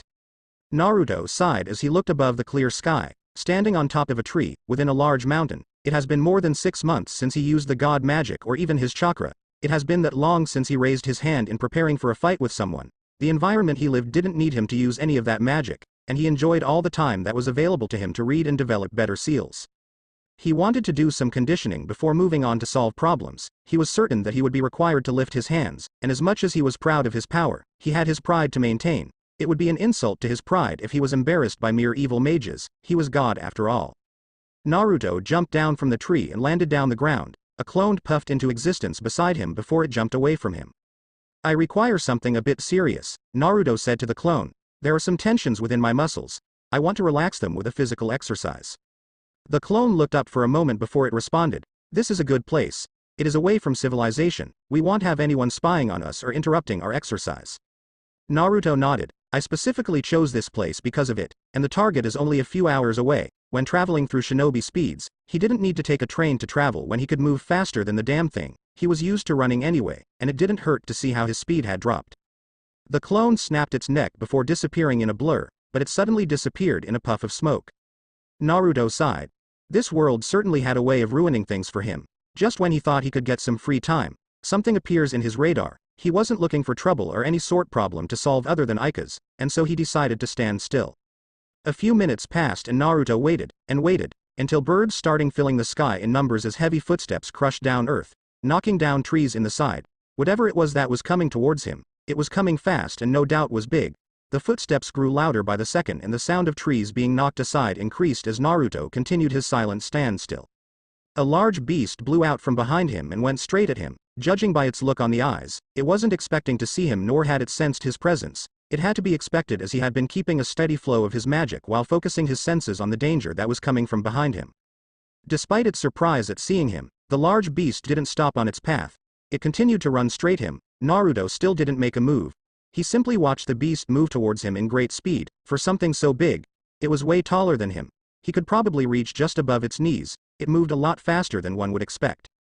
The beast's large right claw formed a fist and it was sent straight him. Naruto quickly placed both his hands in front of him to form a defense from the large punch. Upon connecting with his hands, the punch sent the blonde sailing away towards the trees. Naruto broke through a few trees before he finally hit the last tree as the momentum forced by the powerful punch had lost its course. Naruto winced as he slid down the tree trunk. His back hurt like crap and if that punch had really hit his chest, he would have surely spat out some blood. The beast hit way harder than had anticipated, had come across a Vulcan, but it didn't hit this hard, and wasn't powerful as this monster. Once the blonde hit the ground, he looked up again as the beast is again charging it towards wherever it was going. Naruto was still on its path and judging by the look on its eyes, it didn't take that highly of him. The beast was upon him in a matter of seconds. This time, it threw a left punch at the blonde. Naruto again placed both his hands in front to block the punch. He had forgotten that behind him was a tree he didn't break after he was sent sailing. When the punch connected with his defense, it pushed him back, but Naruto hit the tree trunk behind him by his back. The beast threw another right punch at the blonde in blurring speed. Naruto avoided the punch by moving to his right side. The beast's punch crashed through the tree trunk, breaking the poor tree in half under its might. Naruto was just glad he had dodged that one or it would have hurt him. Standing a few feet away from the beast, Naruto asked, "Who are you?" Every world had its talking animals. When he had first seen a talking frog, Toad, he had been greatly surprised since he hadn't been familiar with summons before Jiraiya showed them to him. This world had its own beasts and animals that spoke. He wasn't even surprised when he first saw a beast speaking. What could surprise him if he had seen speaking slugs, snakes and monkeys? Vulcans spoke, though their attitude was very annoying since they were filled with arrogance. They reminded him of a younger Sasuke and Kiba. The beast didn't respond, it merely growled before charging away from him. Naruto held out his right hand and blue magic seal appeared around the beast's waist. The seal kept the beast in place and from moving any further. It was a simple binding seal that Naruto had applied. It was obvious that the beast was going to make way from him after punching him. Now that was something he couldn't accept even though he wasn't looking for trouble. "That is just being rude," Naruto said, looking offended as he walked towards the beast. "You don't just suddenly attack someone and then hit the ground like that, not without even saying a word." There was still no response as the beast struggled to break free from his seal. Naruto was now wondering if the beast could even understand him. It certainly didn't look like it was listening to him. Naruto snapped his attention behind. Eyes narrowed, he could feel another presence and it felt somewhat sinister. The demonic feeling made all the warmth in his eyes a memory and all his senses working at full power. He wasn't used to such a feeling in this world, but he did know that there were types of magic who could make such a feeling, not necessarily making one evil. The beast finally broke free from its bind, and snapped at Naruto. Its right punch cleaved through the air as it sped towards Naruto with tremendous speed and power. The blonde still had his attention focused on the other presence. Even so, when he was not even looking, his right hand was raised high, palm open and the large punch collided with it. Naruto didn't move, not even an inch, much to the evident surprise and shock of the beast. The ground beneath him wasn't so lucky though. It shattered under the tremendous force of the punch. Another blue magic seal formed between Naruto's palm and the punch of the beast. A shot of light blue lightning traveled through the beast in a heap of static. The beast let out a shrill of pain as the lightning consumed its hard body from the inside. The beast jumped away from Naruto to cut the flow of the electricity into its body. A smoke like that coming from burned meat started to seep out of the beast, signifying just how much pain Naruto had made it suffer. He hadn't used a simple spell, and it would have probably left a normal human with burn marks. Considering that he didn't have full control of his magic, anything was to be expected from his spells. Naruto looked away from the new presence and looked at the beast. "Your skin is very tough. I doubt I can even put a mark on you with just a normal spell. Against someone else, physical attacks also won't do any good." The beast didn't respond. It again charged at him, but this time, it appeared to be furious over his last spell. It was also moving a lot faster than before. Still Naruto didn't flash away from his position. He raised his right hand and a blue round magic seal appeared before shooting a beam of blue energy straight at the beast. The beam hit the beast straight on the chest, but it made no difference as it continued to move on towards him. Naruto was forced to duck under a right swing that would have surely disconnected his head from his shoulder if it had hit him straight on. The beast tried to squash him under its right foot after missing, but Naruto flashed a few feet away from it. The large foot crushed the ground mercilessly. Standing still from a few distance away, Naruto clasped his hands together. "Lightning ecstasy," he muttered before around 11 magical seals surrounded the target. All seals sparkled blue lightning before they all shot electric currencies at the surrounded beast. It was no different than saying that beast was thrown into a pit of intense flames. The result was a loud shrill that tore through the forest before the beast finally stopped and collapsed. But not before changing into a human. Naruto cancelled his spell, but even when the spell was cancelled, some electric current continued to sparkle around the fallen human. A white-haired young lady then landed on the ground a few feet away before rushing over to the fallen human. "I wouldn't touch him if I were you," Naruto stated calmly. "I need to check for his pulse," came a quick response from the white-haired. "Electricity is still flowing within his body. If you touch him, it will shock you," Naruto said. "Besides, if you really thought I was going to kill him, you would have stopped me while my spell was still active." The white-haired turned to face the blonde before asking, "Who are you?" "Takeover magic, I see," Naruto said. "I presume he had lost control after a full-body takeover and you'd been chasing after him." The blonde didn't wait for the white-haired to respond. He went on, "To answer your question, Mage-chan, I am Naruto." The blonde smiled once more before turning around to leave. "Wait." Naruto didn't say anything. He seemingly vanished into the trees. A second later he returned. "I thought I sensed something," he muttered as he walked towards the white-haired mage. "You're the one who felt demonic." It was by no means a question. It was a clear statement. The girl looked him silently as though she was trying to figure something out. She didn't say a word until Naruto walked past her and kneeled down on the side of the former beast he had electrocuted. "What are you doing?" Her voice was somewhat stern. "Dispelling all the static in him so that he can wake up and you can go. I imagine that it would be a task for you to carry such a big fella all the way home," Naruto responded before placing his index finger on his forehead. Lightning sparkled around his finger as it gathered there. He then pointed his finger to the side, releasing all the lightning he had absorbed. "Thank you," the female stranger said, now standing just beside him. Naruto smiled at her as he stood up. "Don't mention it," he said, "he should be awake in a few minutes. I doubt he will be able to walk though. In any case, drink this and attach this to his forehead when he wakes up. It will restore his magic." Naruto produced a small bottle of water and handed a small piece of paper to the girl. "What is this?" she asked, looking at the bottle curiously. "It is just plain water," Naruto responded with a smile. "There are a number of mages coming from the direction which you came. Would they be friends or hostiles?" "Friends, excellent," he seemed relieved. "Take care, Mage-chan. I will take my leave now." He bowed a little before disappearing with the winds that picked when he bowed. This is something you don't see every day, the woman thought.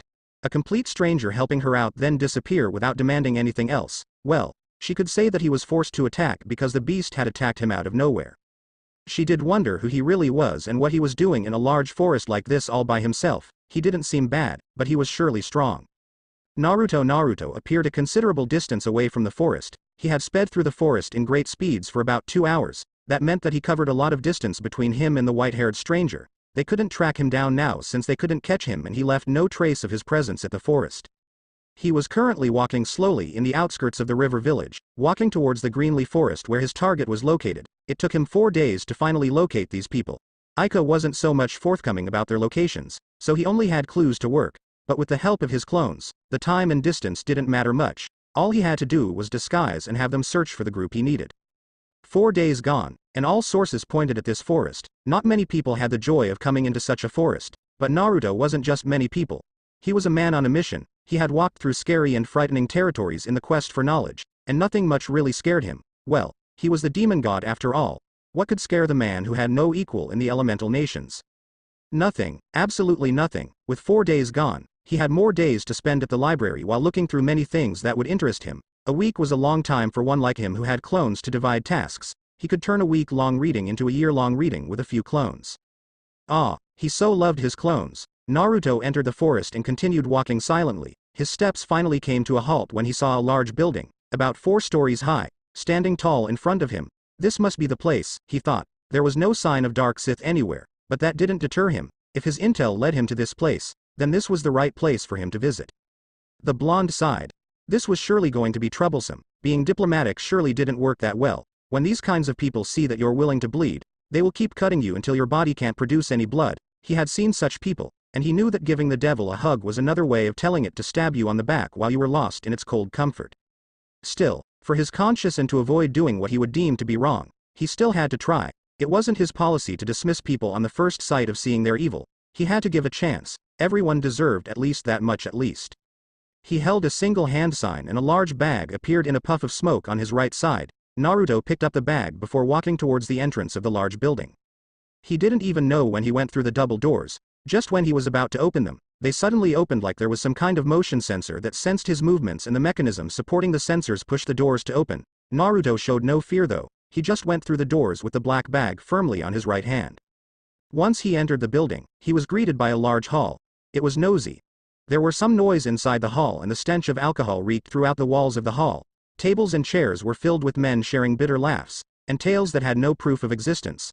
Lies. There was not a single woman in the hall. It was all men.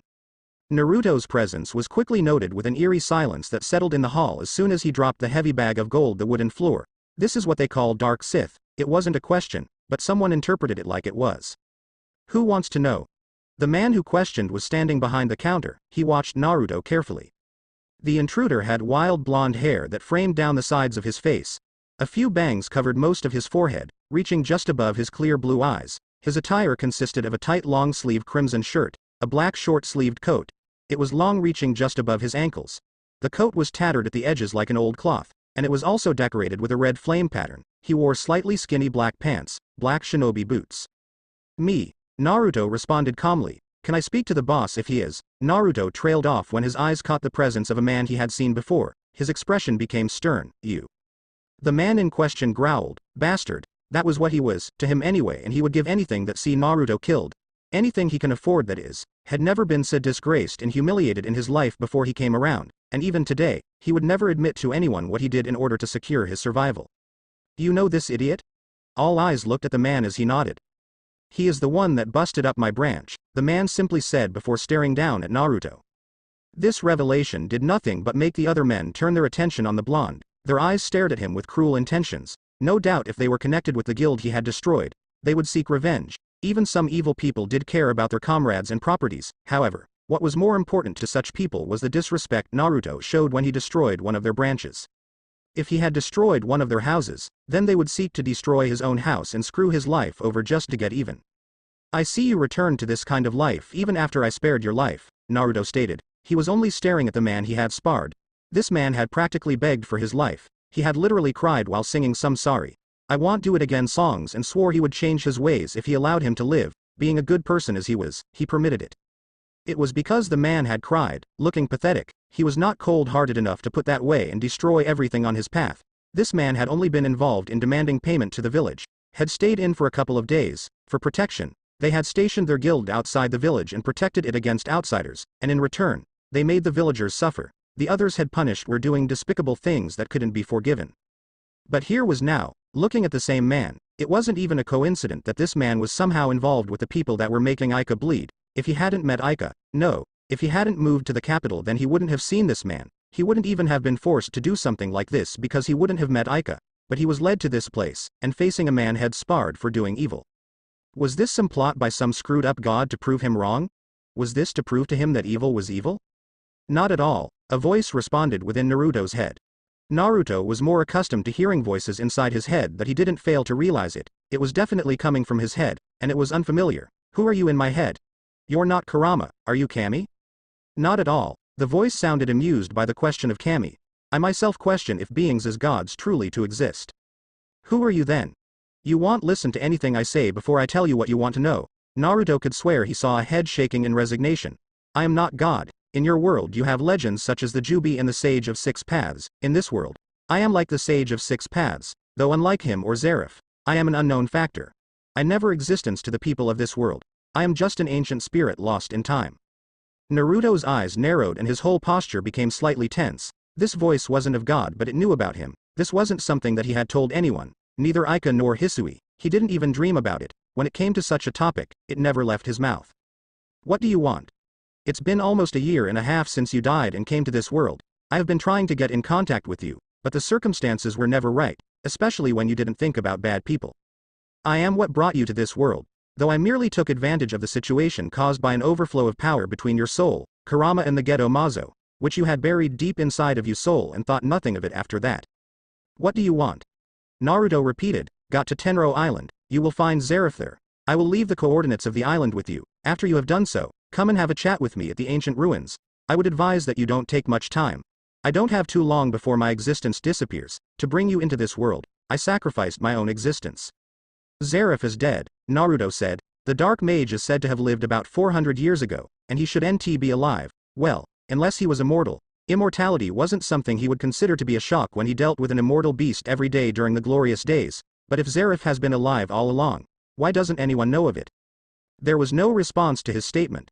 The voice had disappeared from his head. He had really died in the elemental nations. That wasn't a shock though. He had known that he was going to die and he had died. There was some truth in Kurama's last words after all. The Geto Mazo wasn't supposed to be a factor since had buried it before his last battle. He wasn't its Jinchuriki. He had just buried it inside of him. Of course he had access to its power, but all calculations show that it was supposed to perish along with his soul, unlike Kurama. Then what could have happened?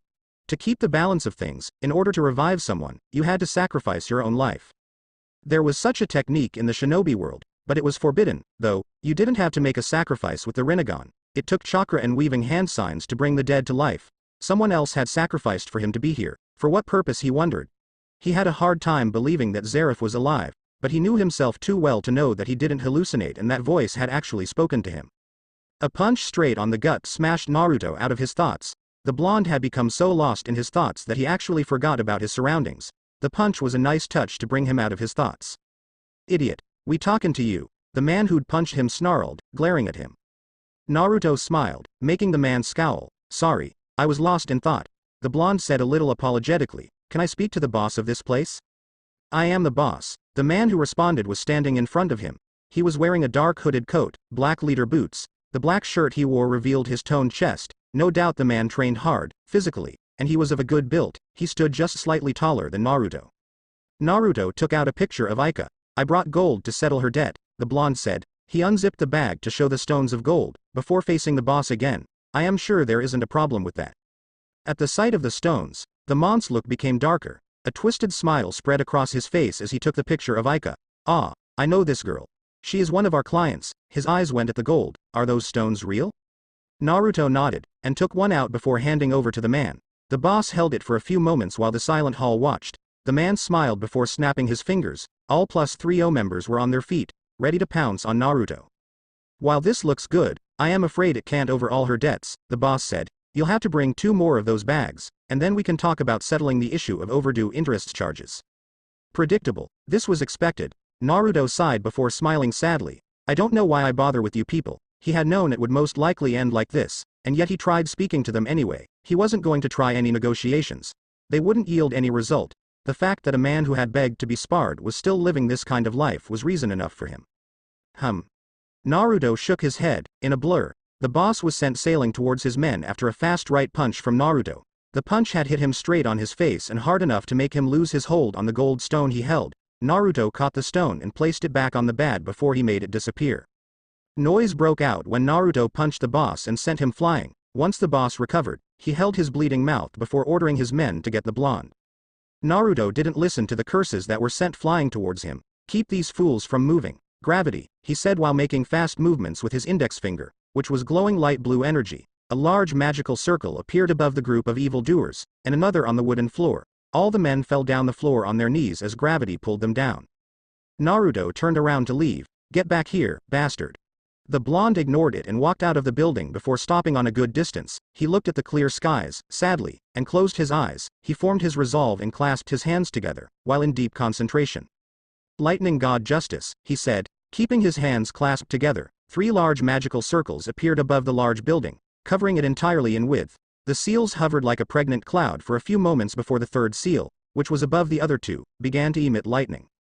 In a second, a wave of pure lightning crushed down towards the building. Naruto blinked, and when his vision became clear, the building was no more. Its existence had been removed. There was nothing but a larger crater from where the building once stood. Naruto heaved another sigh. My body is still not used to using this kind of magic. I guess I shouldn't have neglected my training. He could feel some strains on his body. Despite the spell not being the most powerful of its kind, training was needed to condition his body. But now was not the time for that. He had more matters to deal with. It was either he sent a clone to the library to do some reading while he traveled towards Tenro Island, or just forget about the library. As the voice said, the coordinates were left inside his head. Tenro Island. Naruto found out that getting into the island wasn't easy since he had to travel through sea first before breaking the barrier that concealed the island's visibility. Despite all his objections in coming into this place because he couldn't understand many things and the many questions that raised in his mind, he had forced himself to travel into this island and it had taken him much more time than he had anticipated. He would be returning to Aika at a later date than first thought. As soon as Naruto landed on the island, he got the feeling that he wasn't wanted by something or someone. He could feel it inside him that something was watching him. Something was sending him a glare that told him to beat it because he was trespassing, but had been told to come here, and no matter what, he wouldn't leave without searching the entire land. Even though he continued to feel that hostile feeling, he wouldn't leave just yet. This was important to him, to his existence.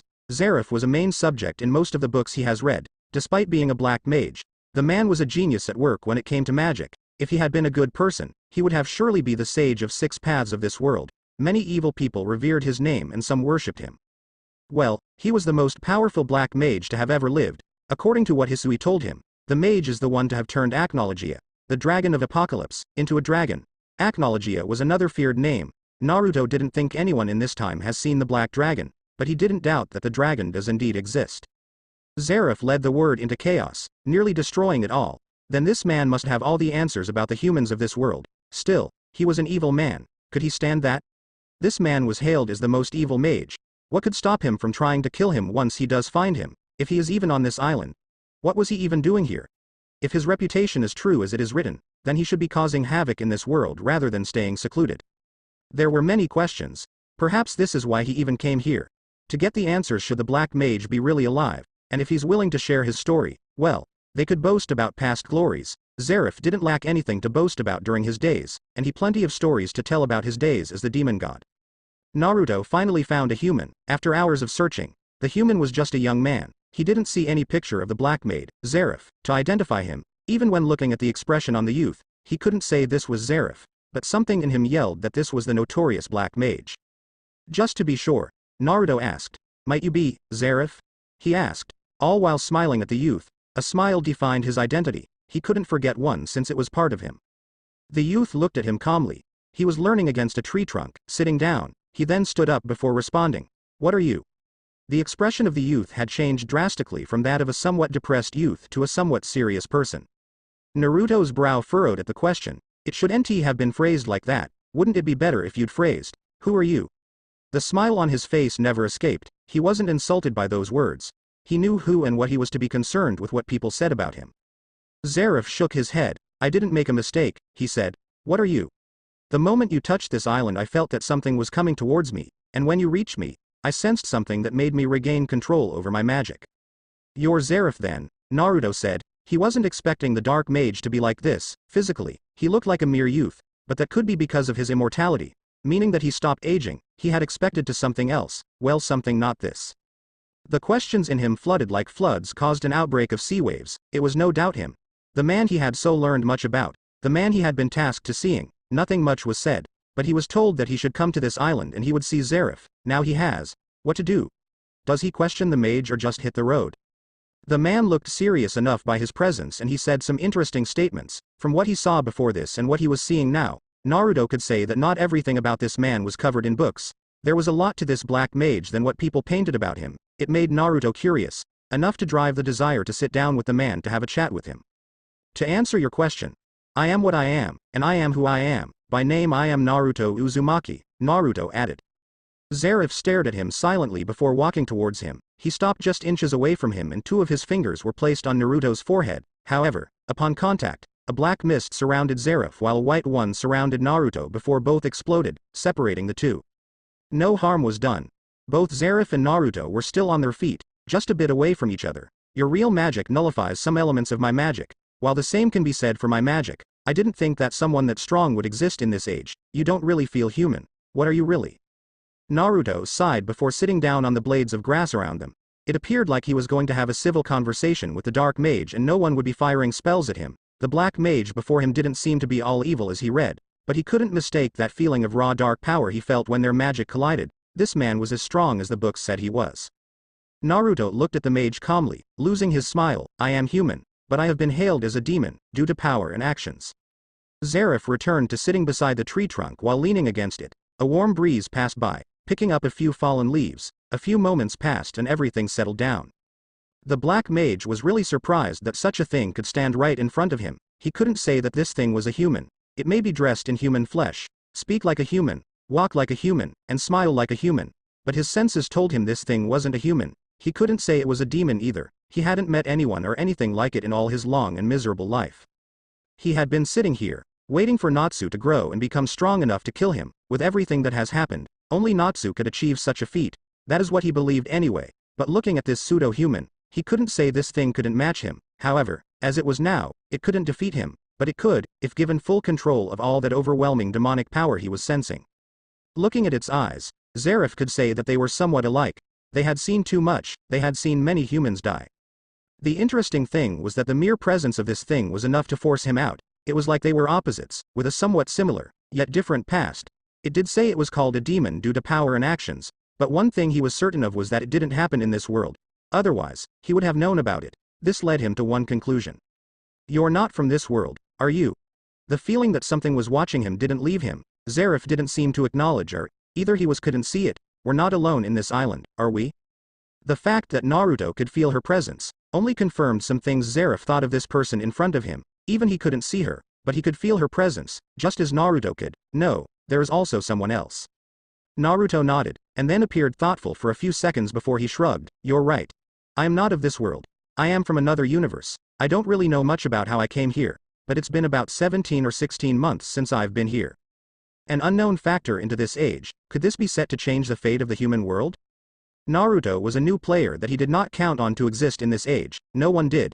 Everything was calculated before, and his calculations missed this person. A simple unknown factor could change many things, especially when it could directly interfere with things, but of course he had no plans to do anything, he just wanted to die, but if it couldn't be helped, then he would side with the annihilation of all humans.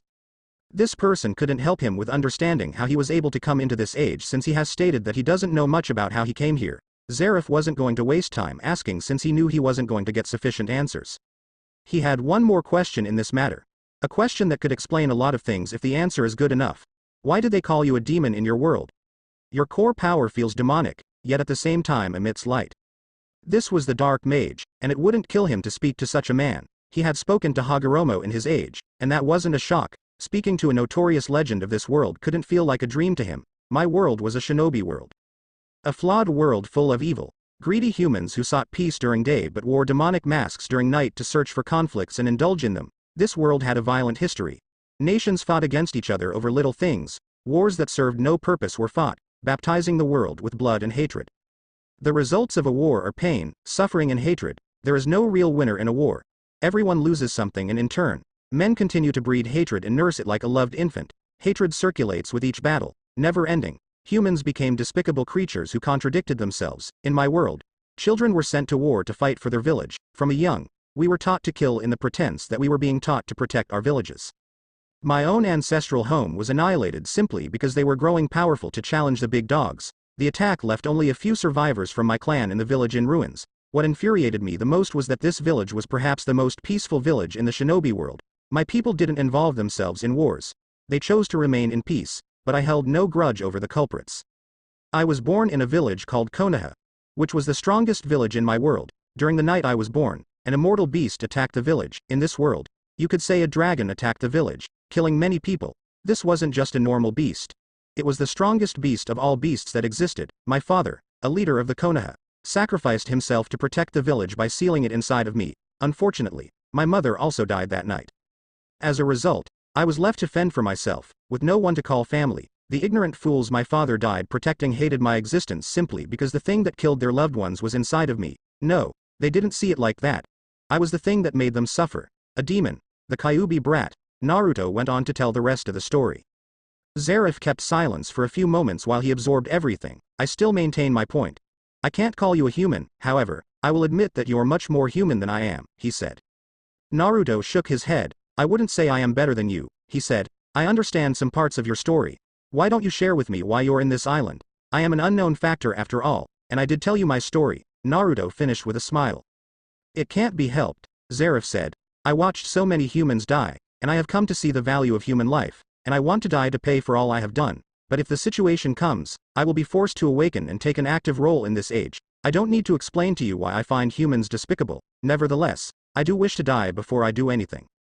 In response, Naruto chuckled a bit bitterly. You're much more human than I am, he said. You regret your actions and wish to pay for them, but I killed so many bad people, and many innocent people with these hands of mine.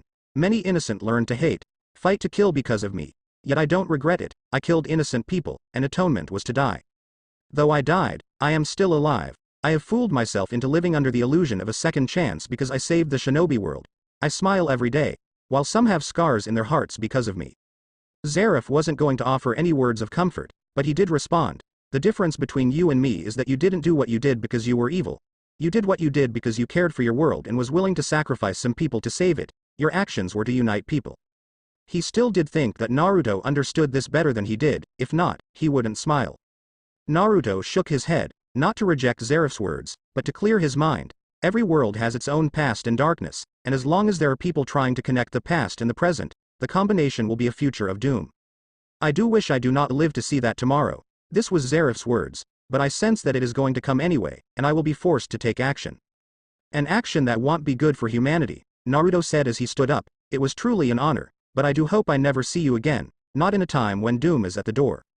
I am not an ally of anyone, nor an enemy of anyone, but if Aknologia is summoned, we will see each other again, Zeref said before closing his eyes. Naruto didn't respond. He walked away, leaving the black mage alone. Zeref opened his eyes. This time, he looked sad.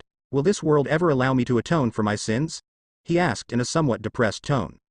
Naruto. There are so many days that Naruto has found himself staring at the royal castle for no particular reason. The royal family controlled Fury. It was the government that controlled this country. Nations such as this in his world were often used to serve the needs of the king instead of the people, but this kingdom was a bit different. Naruto didn't see the royal family in a bad light. While he has not met the king, he has met its princess, Hisui. She was a light, the good thing, and if someone like her was able to live in this kingdom, then other people couldn't be so bad. For this belief, Naruto continued to just watch the royal castle. He had no interest in involving himself with its activities. Even when he had done a job to improve the royal guard's weaponry, he wished to be no part in any of the activities they did. He did wonder though, what would happen if things between the royal family and the Magic Council went south? The Magic Council didn't just end in Fury. It controlled guilds and mages everywhere within Earthland. Obvious it held more power when it came to magic than the royal family. But what if the royal family was to seek that power? What would happen? They surely had the jewels to pay anyone to fight for their side. That is not to say the Magic Council was by any means without any money, but it would be interesting to see what would happen if something was to break out between the Magic Council and the royal family. If Kami was going to be forced to take part in the events of this world, he would always side with the royal family. To be more precise, Hisui. No matter what happened, even if the Magic Council sought after her for doing illegal experiments in dark magic, he would always side with her. She was the first friend he made in this world, and he would side her as long as she remains as Hisui. It's about time I went home, Naruto thought mildly before turning his eyes from the royal castle. He was standing above the rooftop of the public library. He had already sent a word to Hisui to see him just outside of the capital. He had to see Aika now. He still had ancient ruins to visit, and he didn't have to waste any more time. It would still be difficult to see Hisui though. He had met the Black Wizard, a mage. Hisui invested her time and efforts, and he wasn't going to tell her about it. No one was going to know from his mouth that Zeref was actually alive. He wouldn't say anything, not even when the Magic Council threatened to shoot him with their biggest weapon. Sighing, Naruto left the roof and took the busy streets towards his small apartment. Once he reached the place, he found it exactly as it had been when he left it. Aika didn't change a single thing. It pleased him though. He hadn't thought that she would actually leave it as it was, even though had told her so. Women tended to do whatever they pleased. His experience with Mei has taught him many things, and one of which was that he never had the final say in everything. Naruto was forcefully pushed back to the door when Aika threw herself at him, crushing him in a tight hug. A smile formed on his lips. Even when he was in Konoha, no one welcomed him home like this. No one showed affection like this, and those were people had saved many times. The only person who showed him affection of this level was Mei Terumi. Unconsciously, his hands moved behind the woman, embracing her. He had been gone for close to 3 weeks, and during that time, there was no contact between her. He too missed her. I missed you, Naruto, Aika said, never letting him go. I thought you may have just left me with all your money and ran away from me. Why would you think that, Aika-chan? Do you have such a low opinion of me? Aika shook her head slightly. A response to his second question. You said you wouldn't take more than 2 weeks, and 2 weeks went by without a word from you. I was worried, thinking that those people might have gotten to you since they knew that you're helping me. Did they come while I was away? That would be a problem since he thought had eliminated all the fools. This would only mean that they were watching her from afar, and saw it when she was glowing with money. He really did slip while at this place to actually allow something like that to happen. Aika nodded. 2 of them came, she said, a bit down. I am really sorry, Naruto. She broke the hug and settled on staring at his eyes, giving him a pitiful look. Sometimes I really think women are manipulative, Naruto thought, seeing that look on her face. When such a look came, defenses were lowered and he would allow her to enter. Still, this was Aika. He brought her close to his chest and held her comfortably. It's all right, Aika-chan, he said. She probably didn't even get to pay for their new place. He had more cleaning duty to do. This was what he got for playing ignorant to the evil of this world. This was what he got in return for leaving her alone without protection. Come on, Naruto said as he led Aika to the couch. He sat her down before sitting beside her. Aside from the unwanted, how were things with you? Did you get to have some fun? Focusing on the good. A good plan. Everything else went smoothly. I got a job at a bank, she exclaimed happily. Naruto smiled proudly at her. You did well, Aika-chan. I might even take you out on a date someday, or even a resort. Really? She wasn't thrilled about a date. No, going to a resort. Money has been so dry that she wasn't even able to afford for a day at a spa. Naruto didn't seem to struggle with jewels. He could work something out and she could enjoy herself if he was actually serious. Naruto nodded. Naruto Uzumaki promises that one day, he will take you out for a week-long vacation at any place of your choice. I will even rob a train transporting gold if I can't afford the vacation. He gave her a thumbs up and a smile. I will hold on to your promise, Naruto, Aika said. Naruto's happy smile was replaced by a blank smile. He moved closer to Aika, holding up her chin, while his eyes starred right at hers. You said you missed me. Just how much do you miss me, Aika-chan? He asked while moving for a kiss. Aika stopped him by placing her index finger on his lips. Not that much, darling, she said with a wink, but keep trying. Maybe one day you'll be lucky. Aha, and I was looking forward to it, Naruto sighed, before flashing a grin. I heard a crazy rumor when I was returning.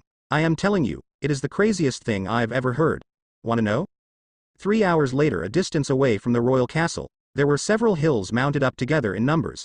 Naruto was standing tall on one of them. Hisui noted that he looked exactly like a statue since had been standing, unmoving for some time now. Her guards were a few feet away since she wasn't allowed to leave with just her personal guard, but Shed told them to wait up so she could talk to Naruto alone. His request to meet here sounded personal, and she was going to give him that much. He deserved at least that much for all the help he gave her. Naruto turned around to face Hisui with a somewhat sad look on his face. Your trust in me will always be rewarded, princess, so long as you live. This trust you've shown in me will always be repaid. Just coming here to meet him meant more to what she really thought of him. If she had thought he was after something, she wouldn't have come here, but she risked everything and came here to meet him. Away from the comfort of the royal castle, he could kill her and get away without being caught in this kind of place. Hisui knows it, and yet she came, simply because she trusted him. Such trust wasn't just found everywhere. Naruto thought only a handful of people could show this much trust to a total stranger whose past was just one big mystery. She trusted him more than anyone, yet she wasn't the person he showered with affection the most.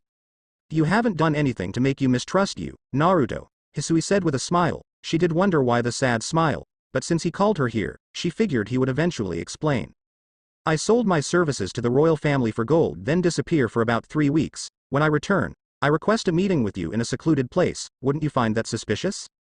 Hisui didn't deny it. She nodded. It is suspicious, but I am sure you had your own reasons for doing what you did. Unless there is proof to say you're not what you sold yourself to be, I will continue to believe what you say to me. That really means a lot to me, princess, Naruto said. He jumped down to stand level ground with her while standing close to her. I am going away for some time. Silence settled for a few moments before Hisui spoke. You called me here to say goodbye, she said. Foreign emotions swelled inside of her. The realization didn't make her happy, it saddened her. Despite saying he was only going away for some time, Hisui got the feeling that it was probably going to be a long time, and it somewhat scared her. She didn't want to think of how it would be like without him. She had been practically jumping in joy when she found out he returned, but now this. Naruto nodded. I will return. There is just something that I must do, he said. He then took out a letter and handed it to her. Please give this to Aika-chan. I couldn't say goodbye to her. Hisui took the letter. Aika-chan. He was mentioning her for the second time now. She didn't think that he would be cowardly enough to be afraid of saying goodbye, but she wasn't going to judge. Why did you call me out here, Naruto? If this was all he wanted, he could have spoken to her back at the castle or at the library. There had to be a reason he brought her here, and she expected him to at least honor her with an answer. Coming here was a gamble on her part, but it did pay off. I wanted to assure myself if I could really count on you. I wanted you to know that you can always trust me, Naruto said quietly. Trusting people is something I struggle against, but I am thankful that I trusted a person like you. Now that I know how much you trust me, I can say these to you. Whenever you call for me, I will come for you, and I will never betray you.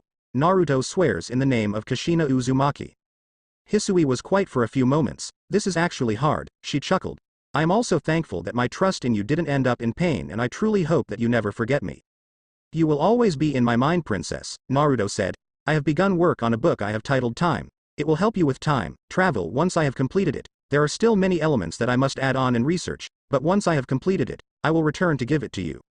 I hope that is soon. So do I, princess, Naruto said, before turning around to leave. I'll see you until then. Hisui caught his right hand with both her hands, forcing him to face her. She smiled as she tried, failing miserably to mask her emotions. Will you say my name? I've always been the princess to you. Hisui.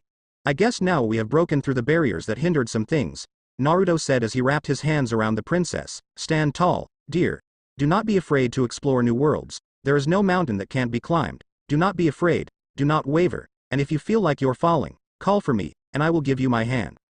Naruto then kissed her on her forehead before continuing. Stay true to your convictions, Hisui. The path to destiny isn't all merry, but know that you're not alone, and never allow anyone to sway you from your beliefs. Stay as Hisui. If you dare change, I will break into the royal castle and burn down all your work. That I promise you. Nothing will change me, Naruto. Naruto smiled once more before pushing her away from him. I hope so, he said. Yane, Hisui-chan. He disappeared after those words left his lips. It was time for a god to go on another long journey. Hisui stared at the spot had been standing for a few moments. It suddenly felt like she had been thinking it was a dream, and now the reality had been brought before her. She felt sad. The simple reason being that Naruto was gone, and she feared he was going to be doing heavy things. She could sense it in her gut that she would be hearing more about him before he does return.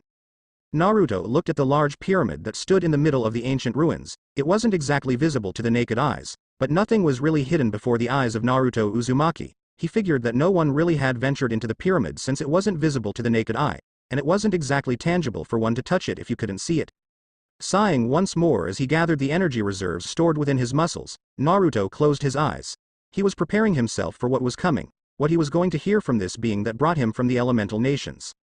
His life wasn't his anymore. He had died, and this being that called him here had sacrificed his life to being him here. As far as it concerned him, Naruto knew that he had died, and this could only explain why he was alive and all parts of his body present. If someone had given their life for him to live, he could at least hear what they had to say. As if it was on automatic, the walls shifted to create a passage for him to enter. The passage he walked through was deathly quiet. Candles were lit on the walls, giving the passage a dim light. Some sort of thick mist flowed on the surface where his feet touched. He couldn't see where he was landing, but he still walked without fear or doubt. His eyes were only focused on the end of the passage. Once he made it out of the end of the passage, he reached the center of the pyramid. It was rather clear as day. The center was some sort of a hall, the entrance being at the one he used. All four sides were empty, but there was something like a tomb in the middle and a man sitting on top of it, legs crossed. He was wearing a white gown, exactly like Hagoromo's, and had small black eyes, as well as shoulder-length black hair. Naruto didn't reach the man, but stopped at a safe distance. "You surely did take your time in coming here," the stranger said calmly. "I could have ceased to exist if you had taken much longer." The voice was the same as the one that had spoken to him in the river village. It was a bit light though, but the same voice nonetheless. In response, Naruto shrugged. "I don't think you would have allowed yourself to cease to exist before you spoke to me if you really wanted to tell me something important." "That may be true, but when your time is up it is up," the man said. "I am not surprised someone like you would say something like that though. You are the same person who promised Mei-san that you would return from the dead if your plan doesn't work." He sounded a bit amused. Sometimes he truly went overboard when making promises, but then again, the power between life and death was inside his hands. He existed in the physical plane and the spiritual plane. Why wouldn't he believe he could return from the dead? On top of that, he did the impossible. Even some things he considered to be godly. How couldn't he believe that the impossible would happen if he did many of such things? Before he could respond, it was only then did he realize that the man in front of him was a ghost. He could see through him. He didn't say his findings out loud. He settled for responding to the remark about his promise. "I gave up too much for things to turn out in a way I did not think. If my spirit is watching, then it surely wouldn't rest in peace until its body is revived. Of course, since I am here, that can't happen." Being here meant that even if he couldn't remain in a plane where he could observe the elemental nations, but if he existed somewhere, he wouldn't be here. Being here meant that his soul was in this world. Everything of his existence had been removed in order to be brought here. Perhaps he had been a little too naive to think that he would be able to move between the dead and living as he so wishes. Hagoromo couldn't do that. He couldn't even show himself to everyone, and he couldn't interfere with things directly. The fact was simple. He was a dead man and so was he. Even if he had turned into the state of Hagoromo, he could only influence little.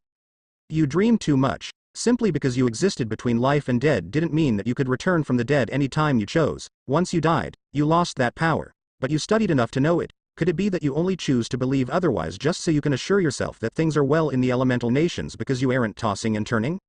Naruto appeared thoughtful for a moment, but he shrugged in the end. "Maybe," he said. The man smiled. "Let us move on to why we called you here, shall we?" He paused to see Naruto's reaction, and continued when he got what he wanted. "Your fist question is what happened during the last battle. I will tell you this bluntly. It is as Kurama told you. In the end, they burned your body to ashes." "Not so surprisingly after all I did," Naruto said. He didn't seem too concerned about it, then. "It is not my place to tell you the current situation of the elemental nations. To be more precisely, I can no longer go to that world. I told you already. I sacrificed a lot to bring you here." The man jumped down the floor before walking towards Naruto. He stopped just inches away before speaking again. "I am glad that I revived you and brought you here. Just seeing you in person assures me that you're that person I needed. Can you show me that power that had you hailed as a god?" "I can't do that," Naruto said simply, but seriously. "Even though I saw most of the things you did before bringing you to this world, I don't know the extent on your power now since Kurama's power is available to you without limits," the man responded. "My body can't handle it, not now at least. I can't even control it all." "I see," the man said before returning to his chair. You forcefully tore the barrier between the first container of magic and second origin. Most advanced wizards learn to use second origin, but you have forced all containers to mix, creating one large container. Unfortunately, this process forced Kurama's power, which you inherited, to combine with your own chakra as the body fought for a way to contain all that power. Right now, because you have neglected training, physically, your body isn't strong enough. Neither is it strong enough to use your magic, nor when you combine magic with chakra. If you release the limiters you set up, all that power will be seeping out of your body in a tangible form, and runs the possibility of destroying your body. Yet you ask me to show it to you, Naruto added. The man shrugged. You always ridiculed those who couldn't control their power during your demon days. I thought you would fight for control over it just to flout it. You're proud of it, after all. Despite being revered as a demon, you happily wore the armor of a god and still yourself as such. That was the past, and won't take me much effort making my body strong again, Naruto said. Who and what are you? For someone who was saying he didn't have much time left, he was awfully going off topic, but Naruto guessed that the man didn't have to worry about ceasing to exist since he, who he has brought back to life, is right in front of him. During the Dragon Age, I came to exist. I watched humans battle dragons, humans killing each other. I witnessed the birth of Zeref. Before Zeref was, I didn't master dark arts. I simply mastered all forms of magic, with the exception of everything that has to do with black magic. My power grew too much, and I secluded myself away from civilization. During isolation, I continued growing my power to the point where it spiraled out of control, resulting in what you see. I was turned into a ghost. You could say it was my curse for choosing to live in isolation rather than saving the human race during dark hours when I had the power to do so. As a bonus to this curse, my hands can't touch anything of this world, and no one of this world can touch me or even hear me. Because you can't have any direct contact with anyone of this world, you called me. For what purpose? When I lost my body, I realized that I should have taken part in the fight against evil. I saw myself as God because of my power. Arrogance grew and I chose not to see myself as a human anymore. I thought there was no need for a god to involve himself with human matters. It was better to allow humans to solve things themselves. Perhaps I simply did not care about my kind, and when came to care, it was already too late. They did solve things and some peace settled after Zeref disappeared, but over the past years, evil has been accumulating in a mass, and I fear the human race may see its end. You already know of Acnologia. He will someday appear in this world, again, and I tell you, that dragon sees humans as nothing more than insects. He isn't afraid of wiping them out of existence, and he has the power to do so. Although I cannot give you my power, I believe you can save humanity and vanquish all that is evil. Because of your eyes, you can manipulate all forms of magic, and do so much more than anyone in this world can. You're a god after all. Naruto was silent. He was disappointed. He had been thinking of living a normal life, but he was now being forced into the fold because someone who refused to aid humanity back then was trying to make up for his mistakes. He couldn't fault and rebuke this man for his actions. No, everyone does what they think is right, but if we do acknowledge our mistakes, we try to move past them. This is what this man was trying to do. He was trying to make up for what he didn't do back then. All these powers he held, the will to survive, the will to do what was right. It made him the right candidate, yet Naruto wasn't sure he was ready for the role of being a hero. He had played the villain, and quite honestly, he had excelled in his role as the demon god. Being good in the eyes of people would only make him question if he should have done things differently. Naruto had known that he would know his fate by coming to this place. It wasn't like a hammer had been dropped on his shoulders, but he was going to be forced to change a little of his outlook in the fight against evil. I wanted you to see Zeref because I wanted you to understand him a bit more, the ghost said. Naruto appeared to be thinking carefully over this. He didn't fault him though, but he would appreciate it if Naruto understood the situation. Having him see Zeref also helped in this regard. He could only hope that the blonde would willingly accept his new role, even if it meant becoming a demon again to save this world. Naruto sighed tiredly. This was all just troublesome. Any fight against evil, I am all in, he said rather weakly. I thank you in advance, Naruto. I know that you will not fail. My hope in the survival of humans is in you. When you leave this place, I will cease to exist and you'll never see me again. You will have to forge bonds of your own to keep that evil inside of you from consuming you. You're putting a lot of hope in a single man, Naruto said with a weary smile. That is because I have observed you long enough and know that you are not the type to turn away from those in need, the man said. Though I sacrificed my life so that you can live, your life is still yours. You're free to do what you wish. Naruto simply nodded.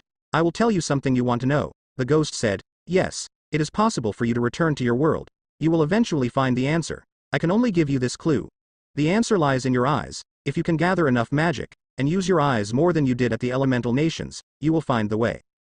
A week later in front of him stood 5 men with maniacal grins that would be disturbing to anyone, but Naruto had seen it all. There was truly nothing that could scare him, he sighed. He was going to clean the world of vermin, at least he didn't bath the ground with more human blood. These vermin were part of a guild had erased from the face of the world, and they'd come for revenge. They only knew it was him because they'd actually witnessed him perform his good deeds. But where did it all start? A month ago, he was enjoying the easy life in the presence of Hisui and Aika.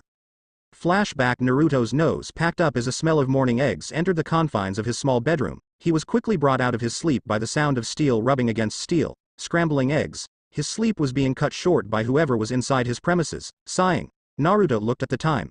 8 a.m., had only returned home about 3 hours ago, and he was being forced to wake up so early. A yawn escaped from his lips as he outstretched his body, with nothing but boxers on him. Naruto got out of bed and headed towards the small overcrowded kitchen. Aika was busy making herself breakfast. The blonde sighed when he looked at her. He had known her for about 4 months now and has been working with her for that period. He did meet her at work after all. It was around the time staff members for late night shifts were on shortage since the ones who were doing the shifts had quit because of the unbearable working conditions. The drunkards he served were quite persistent in their efforts to grope the workers during weekends since many didn't work around the time. Given that many didn't work, it meant that there were much more customers during weekends than weekdays, and that only meant more trouble for them. Some shameless perverts were not even afraid to slap staff members for refusing to be groped.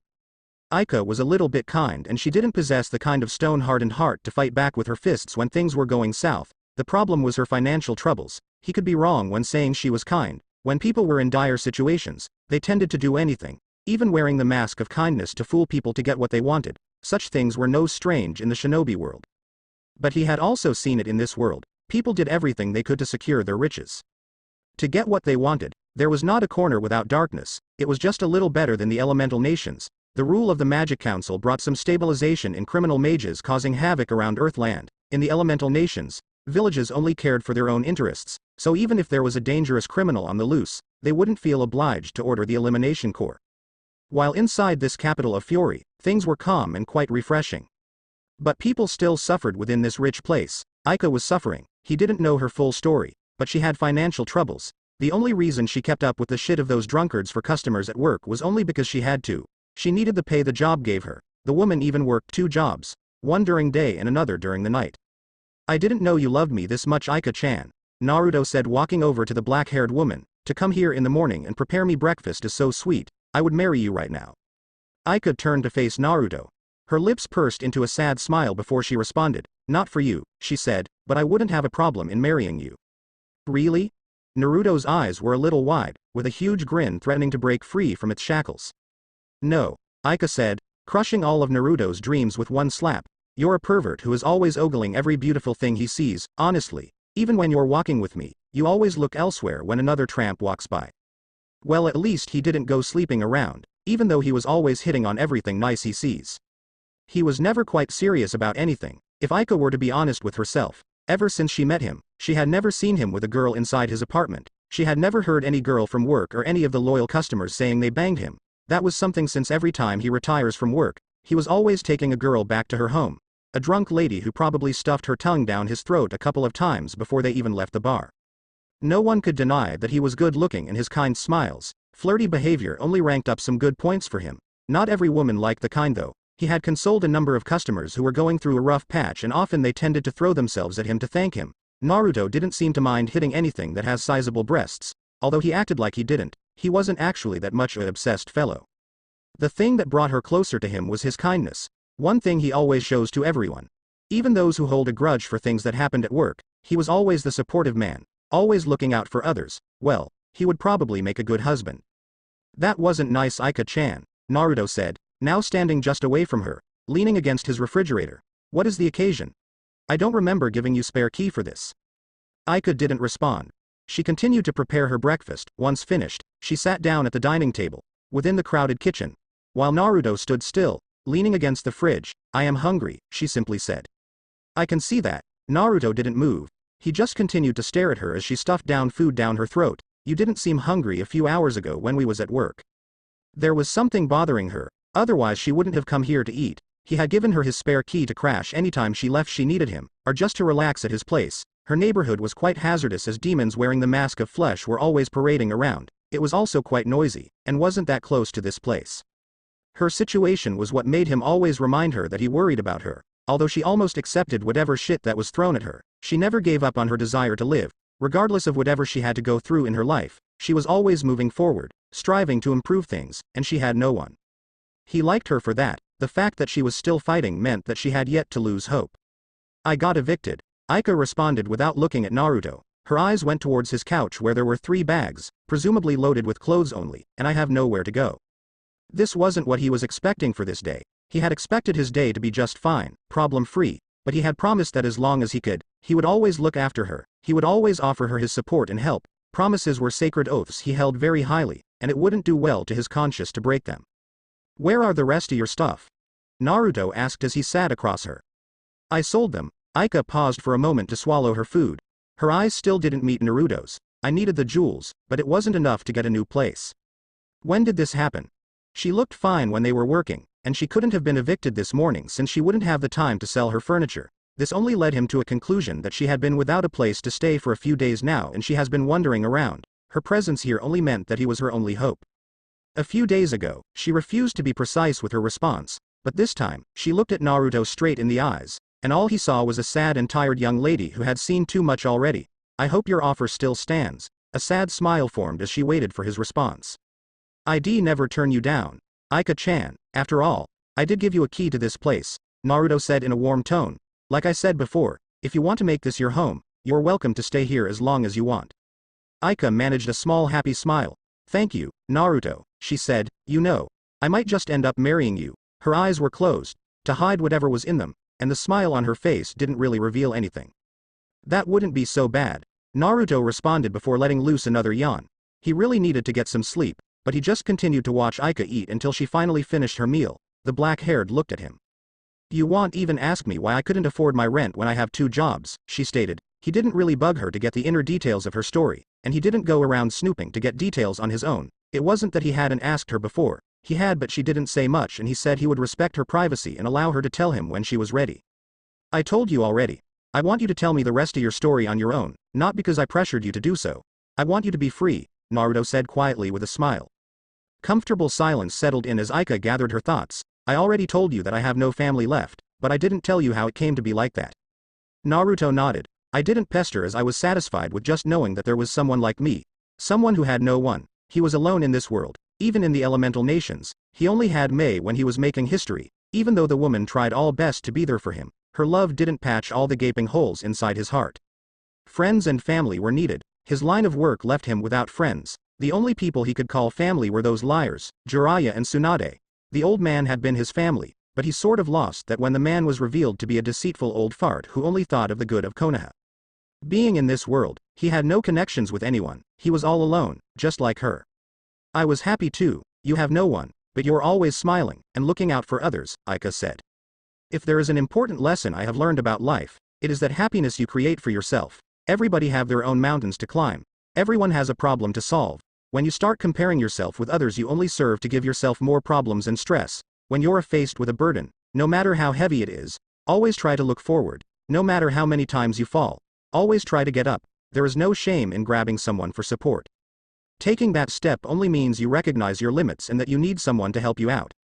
Lying down to mope doesn't solve anything, but what you, Aika, are doing will solve something. Don't ever let the things on your shoulders stop you from smiling. Carrying burdens only mean you carry an extra weight. It doesn't mean you have to allow it to suck out your happiness. So long as you have hope, you can always smile." I don't know how many times I've heard you say those words, but every time I hear them, it feels like it is the first time I hear them, Aika said with a smile. It wasn't a sad smile. "There are times when I feel like giving up and just sell myself to prostitution or just die. Regardless of how much money I earn, regardless of how much effort I put, I am always reminded that I have no freedom. My life is not for my own. No matter where I run off to, they always find me. Yet, you're still alive and striving for your freedom." Aika nodded. "There is a little voice inside of me that tells me to keep moving," she said before taking a pause. "My parents were very wealthy. It was just me, mother and father. But all that changed when they were killed when I was young. Things wouldn't have been so bad because they'd left everything to me. But it turned out that they were involved with some bad people. I was told that they were murdered because they weren't cooperating as they were supposed to. All their wealth was taken away from me by those people and I was left with nothing. My grandmother took me away to her village and took care of me until I grew up. When I did grow up, she sent me away from the village and I went to a town. For at least a year I enjoyed the town life. A few months ago, my grandmother got sick. I had to go back home to look after her, but when I went back home, my grandmother's house was empty. Everything was gone.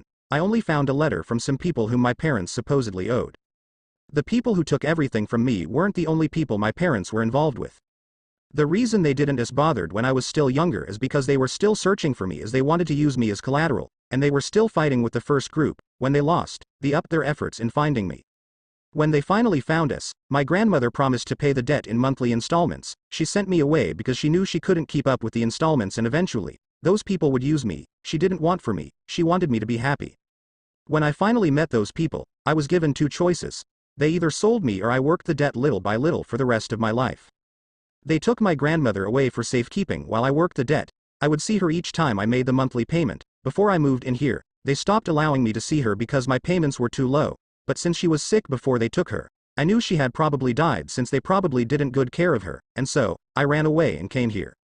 But they still found me, and beat me up while threatening to sell me to slavery if I ever ran again. I had to get 2 jobs because of it. I was told that my debt was lifelong, and until I died, I would still pay. The money she was making couldn't be much to keep them from doing anything. Unless she was getting them 20 million jewels every month, then it would be understandable. Her day job did make a lot of money.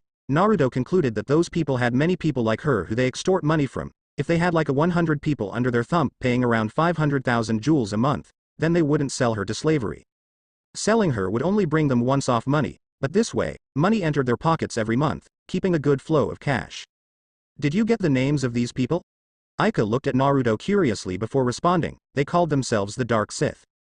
I haven't heard of them. Then again, he had been cooped up with this place to give an eye on what happened outside. We will figure something out, Aika-chan, and I assure you, I will help you solve this matter, even if it means wearing the mask of God to grant your wish. Aika looked at Naruto with a somewhat amused look on her face. The mask of God? Don't make a promise you can't keep, Naruto. She just couldn't picture someone like him wearing a mask of God, but he did make many wishes come true.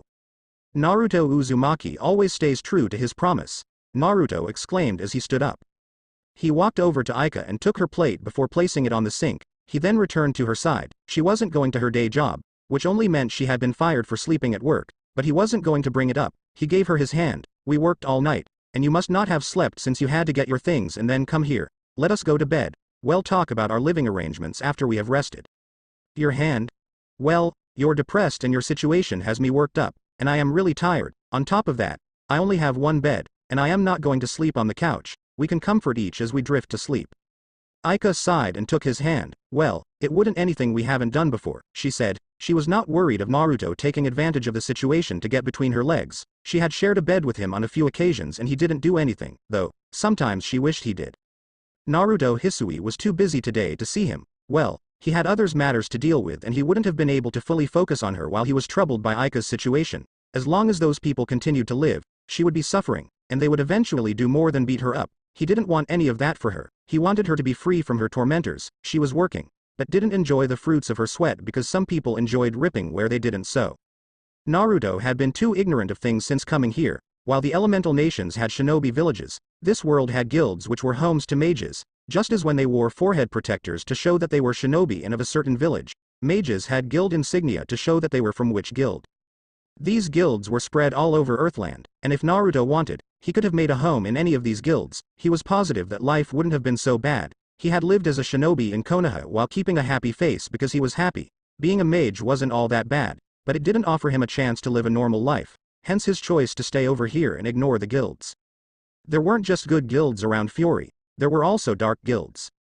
The title says it all. You expect a dark guild to be doing what is called evil and everything that has to do with darkness. On his way to the capital, had come across one of these despicable guilds who were formed with the idea of doing that which is evil and had dealt with it accordingly. But since then, he had stopped looking out there, keeping a blind eye on the dark alleys of the capital, and choosing to look at the happy smiles of some who chose to live happily.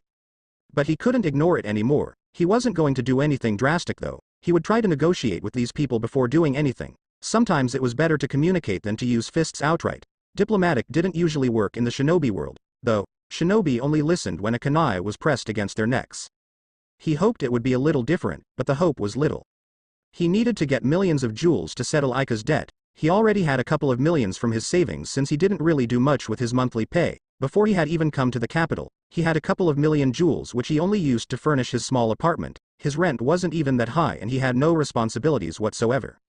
He had many ways to get the jewels he needed, all good ways. He could join a guild and do many jobs. He could sell some of his products to willing buyers. Joining a guild wasn't on his cards at this moment. Selling some of his products was going to do it, and he knew who would be willing to buy, and probably cough up a couple of millions in jewels.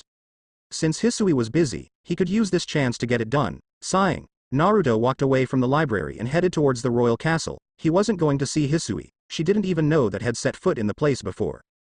When a stranger arrives in the capital and quickly befriends the princess and even develop a working relationship with her, the higher-ups in the royal family become suspicious. Even he would be suspicious about who his child was hanging out with. Naturally, the head of the royal guard approached him one day and brought him to the castle to discuss a few things.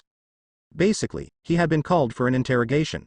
For obvious reasons, the princess wasn't told about it. It wasn't that Hisui was a puppet in the royal family. No, it wasn't like that. Hell, the young lady had more authority than anyone other than the king himself. Even the prime minister listens to her. She probably had more brains than chief of the royal guard. Once Naruto reached the gates of the castle, he told the guards who he was and whom he wanted to speak to.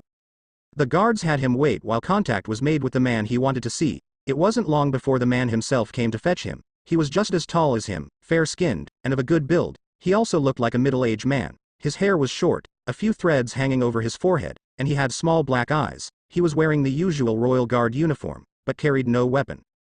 Naruto, the man started with a smile, come on with me. Naruto really didn't like the kind of smile this man gave him. There were many snakes in this world and in the previous. There was no hiding from them. No matter where you go, you're always going to come across this kind of people. This man cared little less for him. He cared about doing his job as head of the royal guard. These were the kind of people who'd probably discard their family and everyone else for the sake of their jobs. It was a bit hypocrite of him to think of such. He did after all discard his friends in favor of seeing through his goal. Perhaps the man was even better than him. He had something to offer, and this man had been patiently waiting for it. His abilities with seals was known to these people as they made it their business to know everything they can. For security reasons they would say, he could be wrong, and this man wouldn't throw him out once he gave what he had to offer. The times of peace have dulled his once sharp senses and he was probably rusty in fighting since he hasn't fought during the 6 months period he had been here. Naruto continued to keep his silence as they walked within the passages of the castle heading towards the royal guard facilities. You're awfully quiet, Takada said, but I am told that you're a rather talkative person when with the princess. There wasn't a hint of anything. What Naruto did know about this man was that he cared for the empire, and was loyal to the royal family. He had lived with betrayers long enough to be able to sport them even when his once sharp senses have now dulled. Time and place. Naruto offered his response in a quiet tone. The place mattered and he wasn't familiar with this man to start bubbling about this and that. He had only met him when he came to look at some of his fine work as the princess had said he did some excellent work. He was a willing buyer for the royal guard, but back then, he had refused to sell. He had to do it now. I didn't think you minded such things. If your actions towards the princess are anything to go by, the man said, looking at Naruto at the corner of his right eye. My actions towards the princess, he hadn't done anything wrong to Hisui. He has been nothing but a good and loyal partner to her. He always respected the boundaries, well, in most cases. Takada nodded. You seem to have grown rather close to her enough to invade her personal space. Of course he had heard of the incident that occurred a few days ago. He didn't have anything particularly against it. It was somewhat refreshing to know. We get along quite well and sometimes I get a little too excited. Naruto paused for a moment to ask a question. Is it wrong to be in the personal space of the princess? I'd imagine that it would be a problem to the royal family to have a nobody getting a little too close to the Princess of Fury. Takada chuckled lightly while shaking his head. What do you think of her? Naruto didn't have to think twice to offer his response. She is a kind young lady who loves her country. She is willing to do anything to protect it and has the heart to make decisions that have to be taken by someone in authority. She is also rather intelligent for her age. Well said, Takada said with a smile. It is because of what you say that the king permits the princess to do as she likes. She doesn't report to her father when she is doing her experiments, not even when she uses large amounts of gold to buy the equipment she needs. Hisuiheim is not a child, and everyone knows she can make decisions on her own. If she doesn't have a problem with you invading her personal space, then we will accept that. Personally, I have nothing against you. You're not doing anything to draw her away from her duties as a princess. In fact, you help her, but if you were standing in the way, then we would have problems. He already knew that Hisui wasn't just seen as the child of the king. She wasn't just a young woman.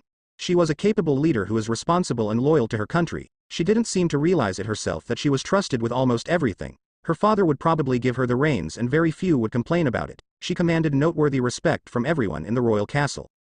That is good to know. Naruto finally responded with a sigh. Perhaps he had been wrong about this man. He appeared to have no problems with his relationship with Hisui as long as she did her job and didn't bring shame to the country because of him.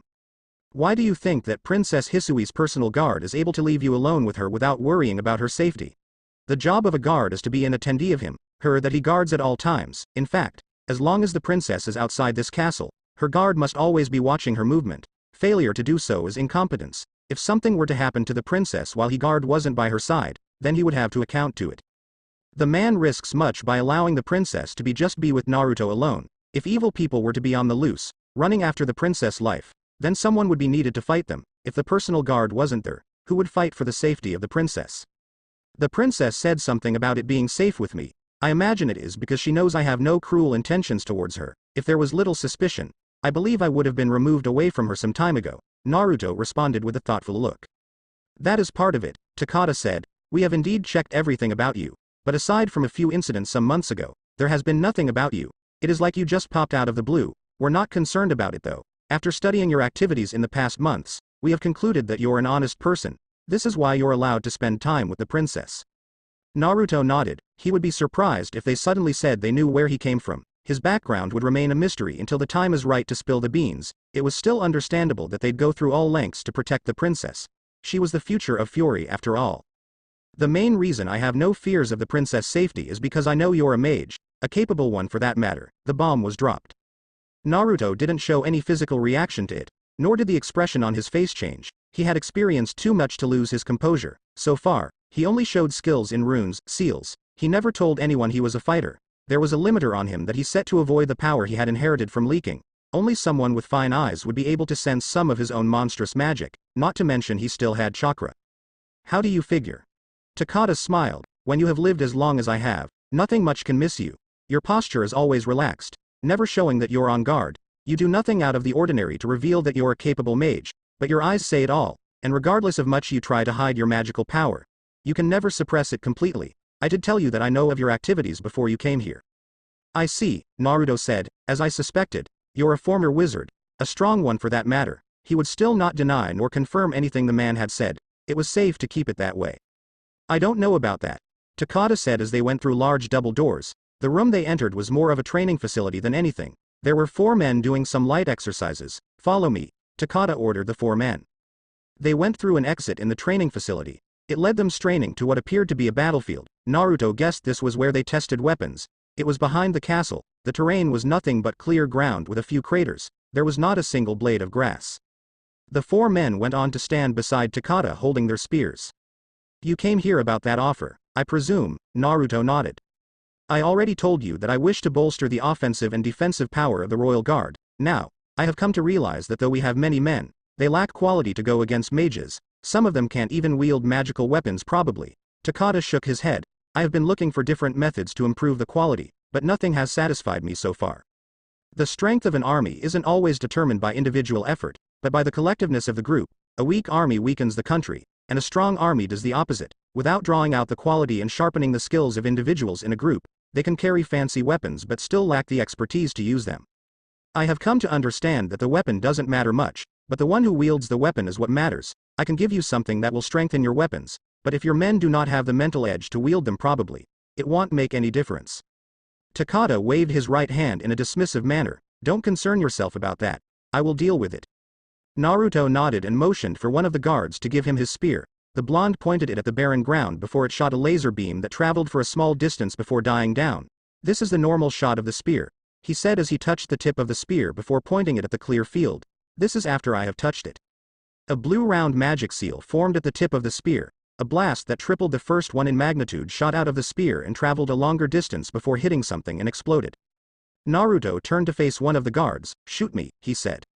The man didn't need to be told twice. He pointed his spear straight at Naruto and shot a laser beam that went straight at the blonde. Naruto pointed his own spear at the beam before the same blue magic seal appeared. It was twice as big as the fist one. When the beam connected with the seal, it was absorbed. Impressive, Takada said. Increase offensive power and a shield that absorbs magic. Naruto placed the spear on his right shoulder before he responded. This weapon was designed to utilize the magic within the wielder. In other words, in order to use it, one must push her magic into the spear. In most cases, it works better for those who have holder kind of magic. What I have done is put in a seal that creates a mirror when magic is flowing within the spear. This mirror is two-way. It absorbs the original shot from the spear before releasing it on the other side. As you have seen, the power of the beam is increased. The more magic you have, the larger the scale the mirror expands the beam. The shield is also the same mirror. As I said, it is a two-way mirror. When any form of magic is coming, you erect the mirror and it will absorb the technique. However, depending on the strength of the wielder, there will be limits with how much the mirror can keep absorbing magic. There is a possibility that it won't be able to absorb powerful magic. The magic that is absorbed can either be stored within the spear. When it is stored, it means that you no longer use your own magic but continue to shoot the magic you have absorbed. You can absorb and then release it in the same time as it is a mirror.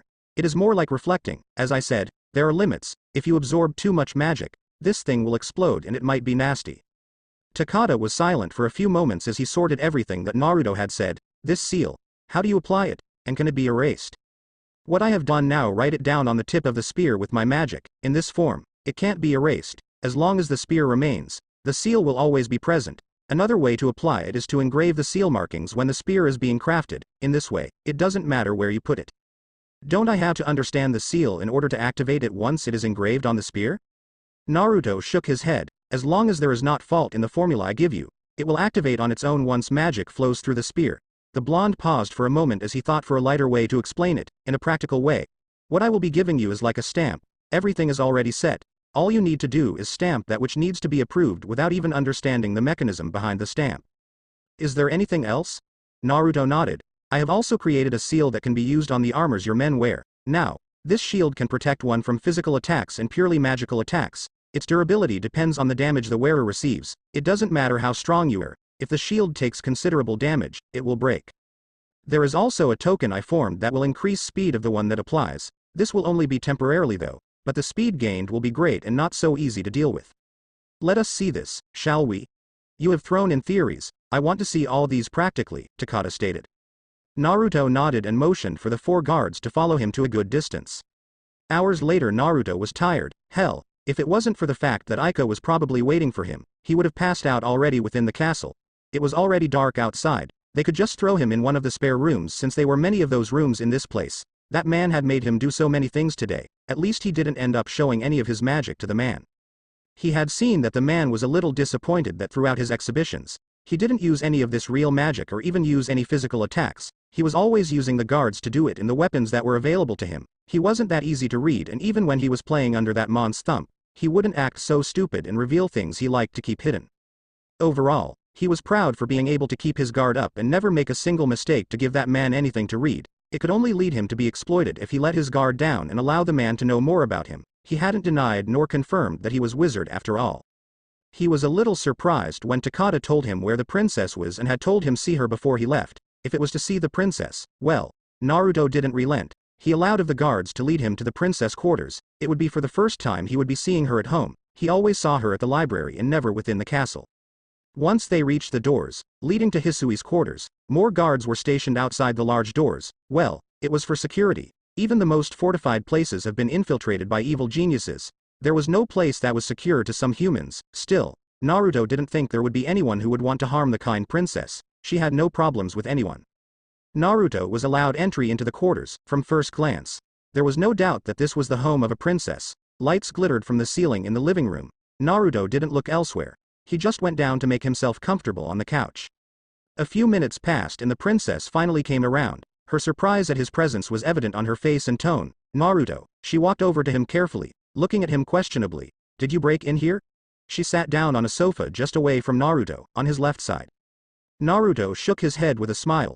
He was tempted to say yes, but time wasn't on his side. I wanted to see you because you didn't come for our study today, and I am going to be away for a few days. She still wore her normal outfit even inside her comfort zone. He had expected her to be wearing something different. He wasn't disappointed though. The view was just fine. Are you going somewhere? And did they just allow you in trance just like that? She didn't think he would come here. Even if he was going away, he could have sent her a letter, or send someone. Strangers also weren't allowed in this part of the castle, though Naruto wasn't much a stranger, but as far as she knew, had never even been here before. I have some matters to deal with while going over to the magic library to search for something. Naruto responded calmly. I've been here in the castle for a few hours now. I was leaving and just thought why not say hi if my presence is still tolerable in the sight of the royal guard. Hisui became curious of what he had been doing in the castle without her. but she didn't ask him, thinking that if he wanted to tell her, he would, if not, she would eventually find out about it. How long? I don't know, Naruto answered, it will depend on certain things, and there are many books in that library. Searching for the right book I need will take a lot of time, but I won't be gone for too long. I might take a week or more. He just needed to solve Aika's problem, then return here. Since Aika obviously knows those people's trail, it will be easy for him to follow them and seek out a way to solve without having to spill blood, but if it can't be helped, the choice will only be one. Wear the mask of God and do what must be done. The cost of many lives was going to save one life. That was how sometimes things worked. If things went south, Naruto was going to be forced to go in a path he wasn't prepared to take. At least this time he was going to play hero. No one would be crying because of him. A demon god playing hero. How amusing, Hisui nodded. It will be for the first time I spend more than a week without your presence, she said. Ever since they became partners, she was always with him after lunch. Not more than 2 days went by without seeing his face, his smile. Seeing him from time to time had become so natural, she never thought that this natural order of things would be disturbed. Yay, Naruto agreed. I can't believe it has been 6 months already. Time has moved a little faster. Well, when you have things to do, there never seemed to be enough time. Still, it was overall fun being in this place. Time surely moves fast. Hisui paused, appearing thoughtful. A small shrug of her shoulders followed before she continued. What are you going to look at in the magical library? Time travel magic, Naruto sighed. He was going to reveal this to the princess. A few days ago you told me that you were trying to learn dimensional travel magic, and attempt to develop it. My study on teleportation came as a result of something along the same lines as your research. You see, over the past year, I had been trying to understand if it was possible to time travel, and if it was, I wanted to see if I could create magic that would allow me to travel through time. Since Kurama's voice disappeared, and he was just in a new world, the thing is that he had died, and suddenly thrown into this world. Kurama had thrown 2 possibilities. Kakashi's Kamui and the one about a second chance given to him by Kami. There were many questions that he had, and to answer them, he had to know if time travel was possible. Surprised, Hisui asked, did you get somewhere with it? Only the basics. I did some research, but I stopped when I came here. Instead of searching for how had come here, he had chosen to live his new life. Honestly, he wanted to know how things ended up in the elemental nations, but obsessing about time travel wasn't going to make him happy. Hence he discontinued with the research. Since you brought it up, I will look into it while at the magic library. Why did you stop? No, before that, why would you want to travel through time? Most people who wished time travel was possible were those who wished to go to the past and change things. It was often sad people who couldn't move on with their lives. I stopped because I enjoy my time here. It has been truly refreshing. As for my reasons, I will tell you someday. Hisui was positive she saw a flicker of sadness in his eyes, even if it was for a second. Why continue now? You brought up the subject, and since I am going to a place where I might get vital information, why not? It is something I am doing for you. Naruto then stood up. Well, I better be leaving or Aika-chan will be worried about me. Aika-chan. I never told you about her. Well, they didn't talk about their personal lives during their meetings. She is my new roommate. Hisui stared at him blankly for a few moments. Naruto, she started quietly, is she your girlfriend? No, not at all. She is a friend. Again, Hisui stared at him blankly for a few moments before responding. Naruto. The tone was quiet. Your apartment only has 1 bedroom. Are you going to be sharing a bed with her? I don't think you'd sleep on the floor and you would never allow a girl to sleep where you can't. Naruto blinked. Twice, like I said. She isn't my girlfriend, he said a bit quickly. I don't want you to find out from someone else as to why I was here. I was helping Takada-san make some improvements on the weapons of the Royal Guard. He changed the subject. Hisui stared before shaking her head. What kind of improvements? That is for another day. I am really late, Naruto said. Stay safe, princess. Should I walk you? Naruto shook his head. I am gonna be running when I leave here. I don't want Aika-chan to worry about me. If you walk me out, I will be slow. Hisui nodded. Well, next time do stay for dinner, she said with a small smile on her face. Naruto's apartment. Where have you been? This was the greeting Naruto received as soon as he stepped inside his dark sitting room. The woman didn't feel at least happy about his late coming. The kind of tone she used was enough to send chills down his spine. If they were a couple, he wouldn't get any for some time. Not until he went down on his knees to beg for mercy and forgiveness, after a full explanation of what had made him return home late. Good thing she was just a friend. Naruto pressed the switch of the lights on the left side of the door so that he could be able to see clearly. He almost jumped up and ran back to the royal castle to the comfort of Hisui when he saw the look Aika was giving him. He couldn't really explain it, but it was somewhat frightening, especially since he wasn't expecting such a look from her cute face. The blonde put on a smile. You don't look happy. Thumbs up for stating the obvious. You can tell. A sarcastic response came from Aika. Then, do I have to hold a stick or are you going to explain things? While she wasn't actually mad at him for staying away late, she was curious for the reasons that may have had him return this late even when he knew that she was waiting for him. They also have to be at work by 8 p.m. It was now already 7 p.m., and he didn't look like he was going to be ready for work. That man they called the boss was surely going to take a bite on their paychecks if they were late for work. This was one job she didn't want to lose, not until she found a better job that set the right environment for her. It was even bad that she had lost her day job. A real job that paid her a lot of money. Still, 2 jobs didn't do enough. If she lost this one too, it would certainly be inviting the hands of hell to drag her into a pit of torment. Naruto stood still at the door, unmoving. When did you become my wife, Aika-chan? Only the wife had to be the one to ask questions like that. Still, with the look on her face, she could actually play the role of an angry wife quite well. If you're not going to explain, I will say this. Good night, Naruto, she said standing up. Don't touch my food, and I don't want you ass on the bed. I certainly don't want to be close to your breath. Who knows what you were exhaling? Her tone was firm, bordering sternness, and she had already turned away from him, leaving him alone. Unfreaking believable. He wasn't supposed to eat the food he bought with his own jewels. He had worked hard to earn the jewels that purchase all the food she had cooked, hell, had even sweat profusely for the money that purchased the comfortable bed she was going to be snoring in while he caught the shoulder of his small couch. Unthinkable. This was his damn apartment. While he was still busy with his thoughts, Aika turned around. A splitting grin on her face, but of course, I'm just kidding. Naruto blinked at that. She certainly looked and sounded way seriously. Seeing his look, Aika laughed before returning to the couch. That wasn't funny, Aika-chan, Naruto said walking over to the woman. He threw himself down on the couch, with his head laying on her lap. He was really tired. When did you learn to school your features like that? She wasn't that hard to read, especially for a veteran like him when it came to reading people's expressions and body language.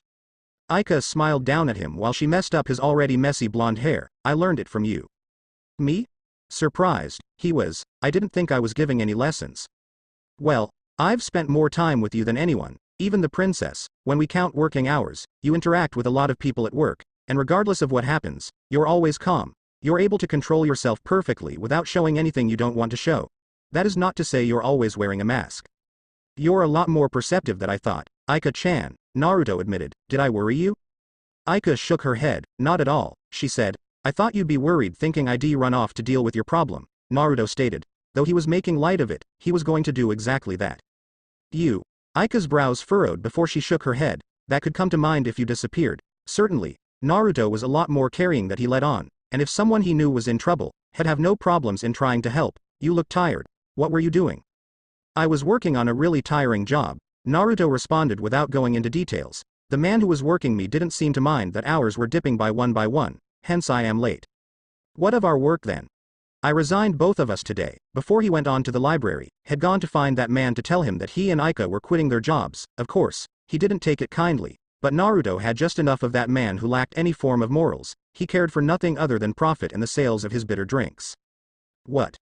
Aika stared down at him, deadly serious look on her face. She couldn't believe he had done something like that. Her job was her life, and without it, she was as good as dead.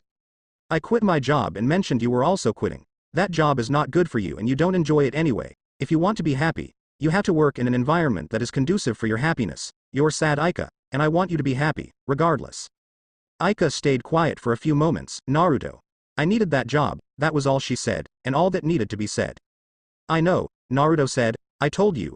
I was working hard today. The job I was doing worked in a couple of millions. It will be enough to let us through till January.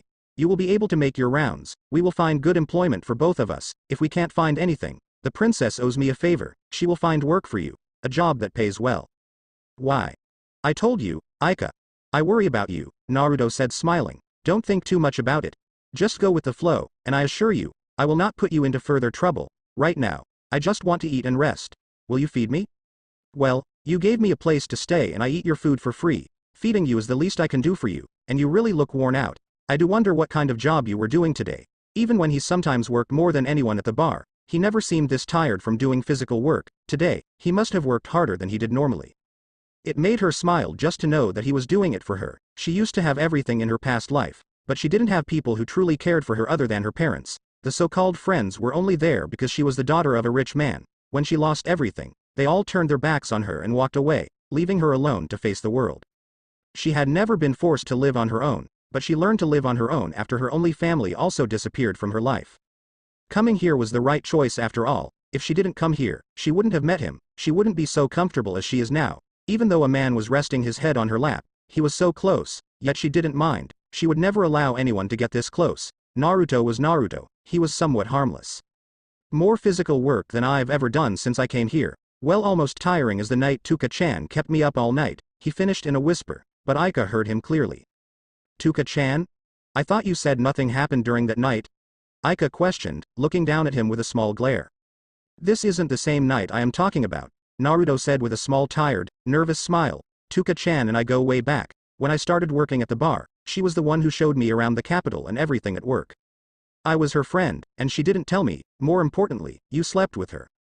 Well, I was kind of lonely, bored, and she was very convincing. It was the only time he ever slept with anyone from this world. That was about 2 months ago and more than a year months since he appeared in this world, so overall this time, he's only gotten laid only once. The fact remains, do you want to get even with Tuka-chan? Aika snorted, in your dreams, you'd have to marry me first to get in my pants. She still smiled though. If I wasn't tired, I'd get down on a knee and propose right now, Naruto said tiredly, before standing up. I am going get something to eat. We'll talk about our living arrangements tomorrow. Of all the times we've shared the same bed, there has always been something between us. Even now, I am really tired, so it's okay. Aika nodded. I thought you said you wanted me to feed you? The following day it was still 5 a.m., but Naruto was already awake. He had agent matters to deal with, and before that, he needed to get to the royal castle before leaving. Aika too was already awake. She wasn't used to much sleep since she normally worked day and night. Naruto sat on the side of the bed while Aika lied down on the bed. I don't know how long my research will take, but it won't be no more than 2 weeks before I return. Had already told her that he was going to the magic library to conduct some research. She didn't need to know about the other matters he had to handle. His visit to the library wasn't only being brought up now. It has been weeks now since the thought came. I just wish you weren't leaving so soon, Aika said with a sigh. This provides enough time for you to arrange living arrangements. While I like this place as it is, another room is needed for us to be able to live healthily, Naruto responded. With me gone, you can be looking for a place for us to stay. That isn't done for free, you know.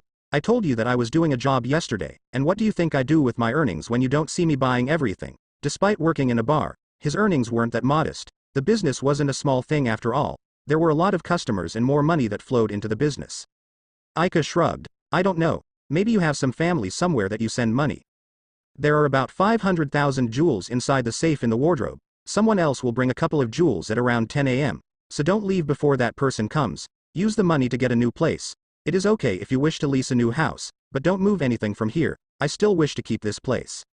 Where do you get such jewels, Naruto? I mean, I only have about 35,000 jewels, and that is all I have, nothing more. Naruto merely smiled as he stood up. Just spend wisely and I will return soon. He didn't wait for the black-haired to respond. He walked away from the room. It was time to put on the mask of Kami. A large lightning bolt shot down the ground onto a large building, 4 stories high.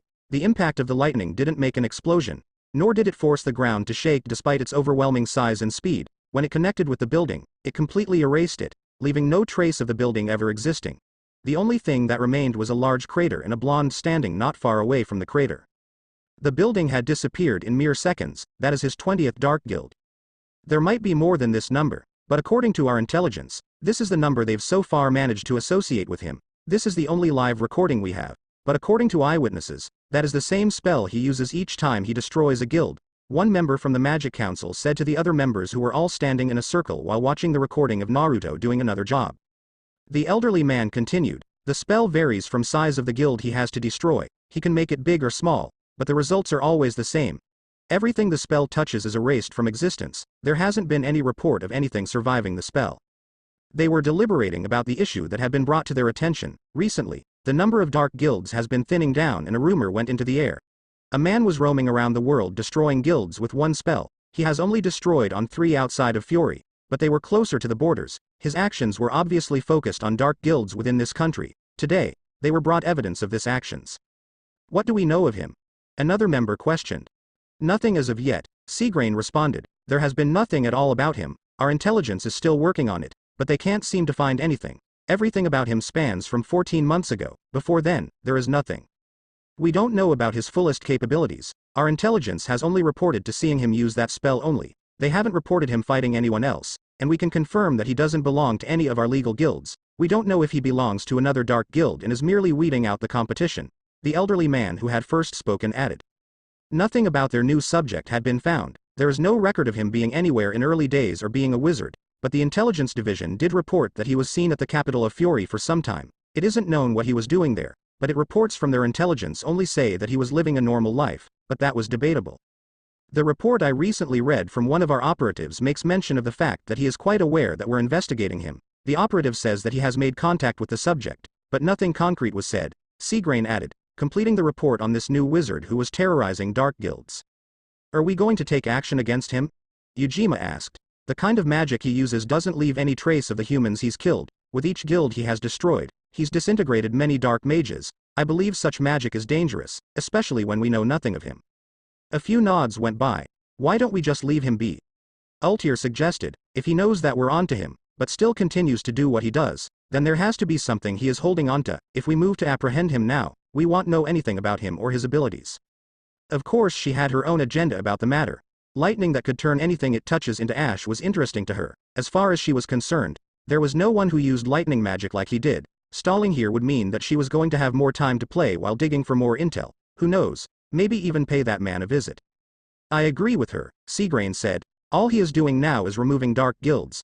He is basically doing our job. Let us leave him be, but keep an eye on him just to ensure that he doesn't have another agenda behind his actions that we don't know." "That is fine," the chairman said, "but if he makes one move against any legal guild, we will move to arrest him. For now we will settle for watching him from afar. But if we get any more intel that is worrying, we will also bring him here." He stroked his beard for a moment before adding, "The 10 wizard saints must also be informed about this as well as legal guild masters.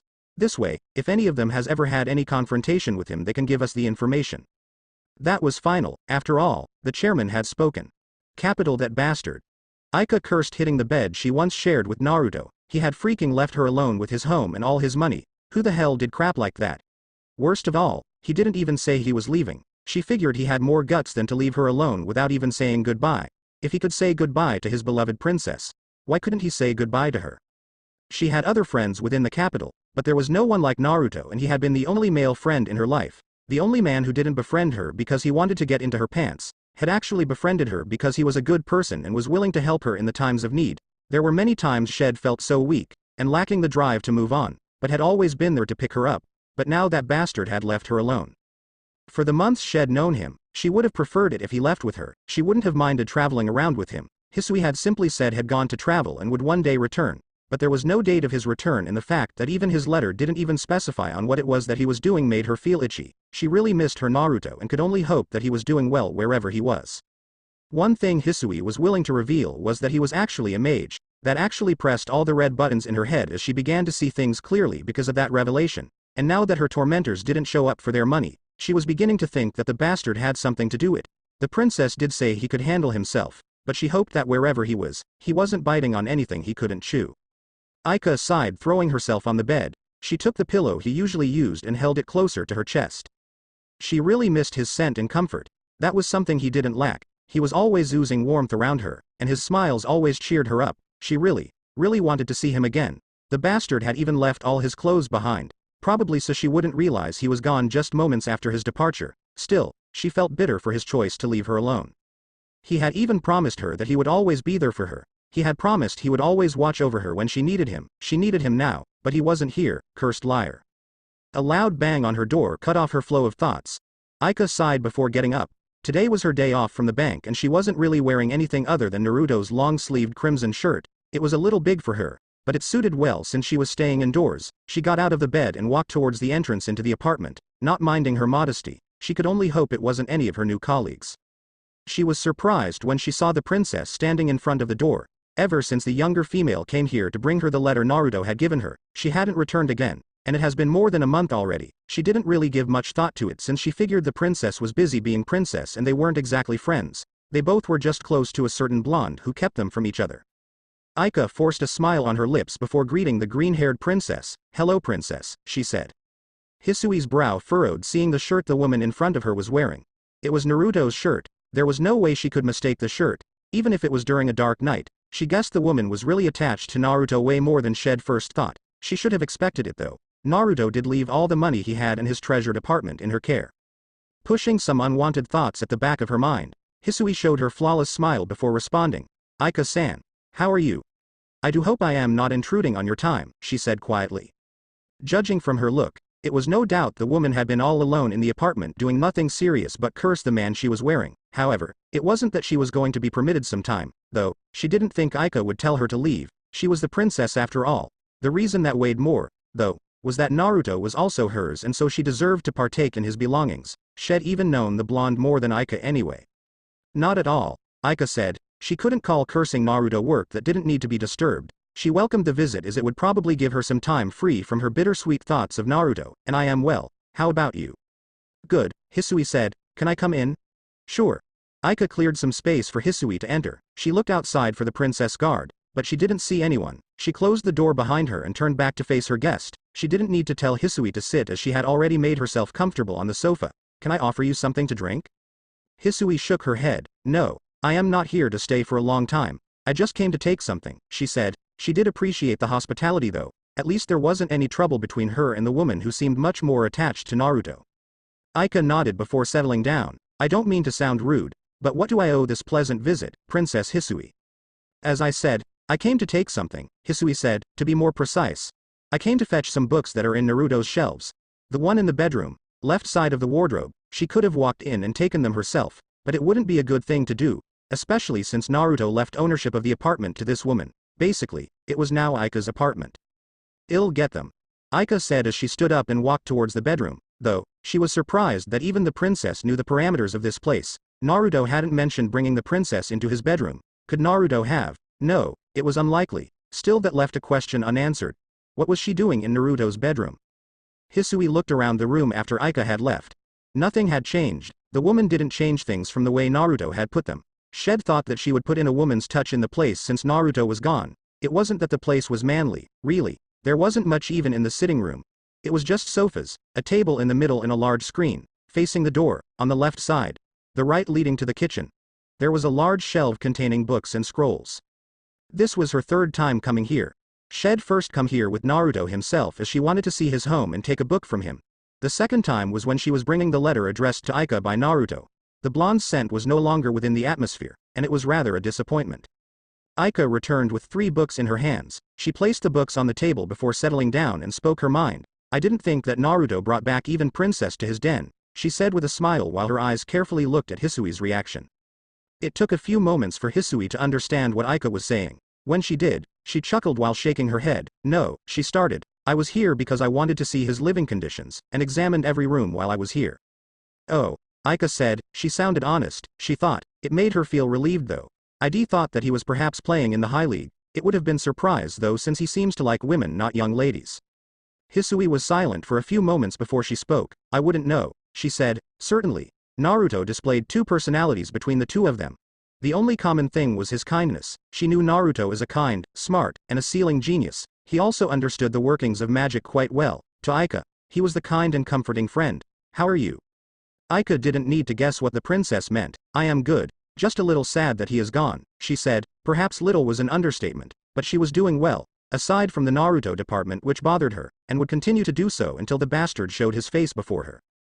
Good. Hisui offered one more smile before she stood up. If you ever need anything, please let me know, even if it just for a talk. A friend of Naruto's is also my friend. Sometime later the mind of a man, or anything that lived was for her to manipulate. There are many times that Altair found herself enjoying the thrill manipulating puny little minds. It was so enticing, even when some subjects made it easy. Sometimes it was so simple, sometimes it was tricky, but the end result was always the same nonetheless. She always got what she wanted. She always got into the head of whomsoever she pleased. Bending the wills of others to do her bidding had become so engrossed within her that she didn't need to think or plan when she wanted to do it. The words clicked out of her tongue like a soothing melody, and there was always a new type of song to play and a new type of listener. She was never short of audiences. But today she found herself wondering how she was going to venture this one. In most cases, no, all cases, she knew about her praise, but this one was an unknown matter. An unknown person who she couldn't think of what to expect. She didn't have the luxury of keeping appearances to this person. This is why she needed to drop the bomb quickly, but prior knowledge relating to the subject before engaging him, her worked in her favor as she would know what to expect. Her subject, Naruto, was sitting in a meditation position under a large tree. Not very far away from the capital. She guessed he was going there since he was said to have lived there for about 7 months. The scene was somewhat lovely as fresh blades of grass were gathered around the tree, with a cool breeze washing over. Evident by the small flicker of Naruto's clothes and his air, the seemingly empty pages of the book that was laid in front of him were being flickered one by one, making a sound noise, but the blonde didn't seem to be bothered by it. He had been sitting like that for nearly an hour, and she didn't need to have 5% of her brain capacity to know that he was meditating. Ultir couldn't even begin to guess what was going on inside his mind. For someone who was walking around fury, destroying guilds, leaving no traces behind, he was oddly calm. When she was finally able to track him down, this wasn't what she was expecting. She'd thought of catching him on the act, but he hasn't been doing anything since his last job. Her curiosity to know pushed her into using her magic in an effort to see how he would react in the future if she approached. Nothing worked. She saw nothing. She then chose to create several futures and flung him to them while he was still busy meditating. But her balls just came out blank. That was just impossible. Yet it was happening. She tried again and again, but she couldn't create any future of him, not even one. Her frustrations grew deep inside of her that she nearly blew her cover by shouting out curses. Ultir sighed and looked up from the branch she sat. Well, it was okay with just observing him. She could establish contact next time. This way she could study his behavioral pattern and get to know him much better while keeping her distance. Ultir sighed, and looked up for a moment. Where was? I feel like exploding in pure bliss. I mean, it isn't every day that a pretty lady stalks you. Naruto's voice suddenly rang through Ultir's ears. She nearly jumped away from the branch in a mountain of surprise, but she held her composure well and turned around to face the blonde. He was giving her a smile. She couldn't tell whether it was fake, real, or just another smile. The clear blue eyes that stared at her held a glint of something akin to playfulness. She had only taken her eyes off him for a mere second, and he had already closed the distance between them as well as settling beside her without triggering her senses. That was no small feat to reach, and that made her guard firm. She hadn't thought that he had noticed her presence since he seemed busy with his activities, but she was wrong. He had detected her. Instead of making her worry, it only brought her a smile. The distance between them was by no means short. In fact, she didn't think she would be able to cover it within the time frame that Naruto had. Without alerting her senses, her gamble in coming here seemed like it would pay good dividends, but she wasn't going to say anything. Observation was all that she was here for. When did you notice my presence? She was at least curious because normally, she should have done her business and left without being detected. She was, after all, a skilled wizard and a member of the Magic Council, but then again, she knew nothing about this man. When you got here, the simple way in which he said it almost made Ultir smile, and the smile on his face was just unreadable. She couldn't read anything from him, and that was frustrating. Naruto continued after examining Ultir further. Can I ask you something? Intrigued, Ultir nodded. Sure, she said. Naruto moved a little closer to the woman, increasing the weight on the tree branch that it bended slightly as if it was about to break. The blonde didn't mind though. He took Ultir's right hand, and kissed it at the back. A small beautiful smile formed on his lips. I've been going on a dry run for 5 months now. Do you think that I am not good looking enough? Am I not charming enough? When you look at this smile, and the ocean blue eyes, do you not see the beauty of nature?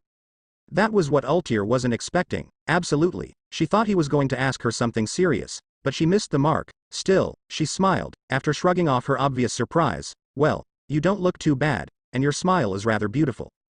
Naruto grinned widely before he let go of her hand. That really means a lot coming from a fine lady as yourself, Stranger Chan. Ultir almost twitched at the name he had decided to call her, but she wasn't going to correct him, not unless he specifically asked for her name. What are you even doing here? He changed the subject again after seemingly getting what he wanted from her, much to her frustrations. She still couldn't read a single thing from him. He was well guarded, and gave nothing for her to exploit. She never thought that there could be any men she couldn't read. She was the master manipulator after all. I was just wandering around, lost in thought. Ultir responded with a small smile. That was by no means the truth, and she knew that Naruto wouldn't buy it. But if she wanted him to talk so she could study him further, she had to do the long walk, or their conversation was going to be cut short. The story of my life. I also got lost in this forest while so consumed by my thoughts, and I just thought, why not get in touch with my inner self? Naruto responded casually. Ultir suppressed the urge to roll her eyes at the obvious lie. Stranger Chan. What to Naruto was cut off by the sound that sounded like crack. The branch both sat on broke, sending them down. Ultir's weight was not enough to break it, and she didn't think that Naruto's weight would add anything to break it. But, she didn't sense any usage of magic. As gravity pulled her down, she thought Naruto attempt to catch her, but he didn't try. He was busy trying to catch himself from looking at her. The distance between her and the ground shortened considerably to the point where she thought the kicking blonde wasn't going to catch her. Just when she thought she was going to hit the ground, he turned towards her with a grin. Kidding. he said before he caught her and landed down the ground rather gently, despite their awkward fall. She already knew he was a mage by the speed he showed when he moved towards her. Trying to hide his reflexes was meaningless. It would only make him a fool and allow a pretty woman to hit the ground on her behind, and that wouldn't be nice. Gods weren't supposed to make a mockery of themselves. It would be insulting to their names, intelligence and power. Ultir safely fell into the grasp of Naruto, who landed safely on the ground with both his feet. He was holding her bridal style. Ultir's brow furrowed. When Naruto brought her much closer to him, she wondered what he was going to try next. His guard was still impenetrable, but since he seemed to like plying around, she could use that to her advantage. Would you believe it if I told you that I wish for both of us to fall just so I could save you? Naruto said with a smile. He went on to explain when Ultir remained silent. After I had saved you, I would be your hero and we may do something about my dry spell. Quite frankly, if Ultir were to be honest with herself, he looked like he was telling the truth, and if it wasn't the years she had under her belt worth of experience, she would have believed it. This man was really good. She still managed to smile, pushing her thoughts at the back of her head. And you thought I would fall for something so obvious? Maybe. Naruto shrugged. I wouldn't know unless I tried. Even if it hadn't worked, I would have still impressed you with my speed and reflexes. Don't you like those qualities in a man? He looked at her expectantly, as if he was waiting for her to say yes, and this was really important to him. I may or may not. Ultir didn't give a precise answer as it would be giving in too easily. She didn't want to risk lying and be caught at this stage. He may even know how she lies if she starts with it now. The best choice was to avoid giving exact answers. Has it ever worked anyone? Naruto shook his head. No, he said, a bit sadly, but that lasted for a second as his face brightened again. I hope it hasn't failed this time. We seem to be hitting it all too well. What gave you that idea? Naruto merely smiled at her, but it quickly disappeared as he spoke. I don't particularly like people who get off in watching others work and you're interrupting me.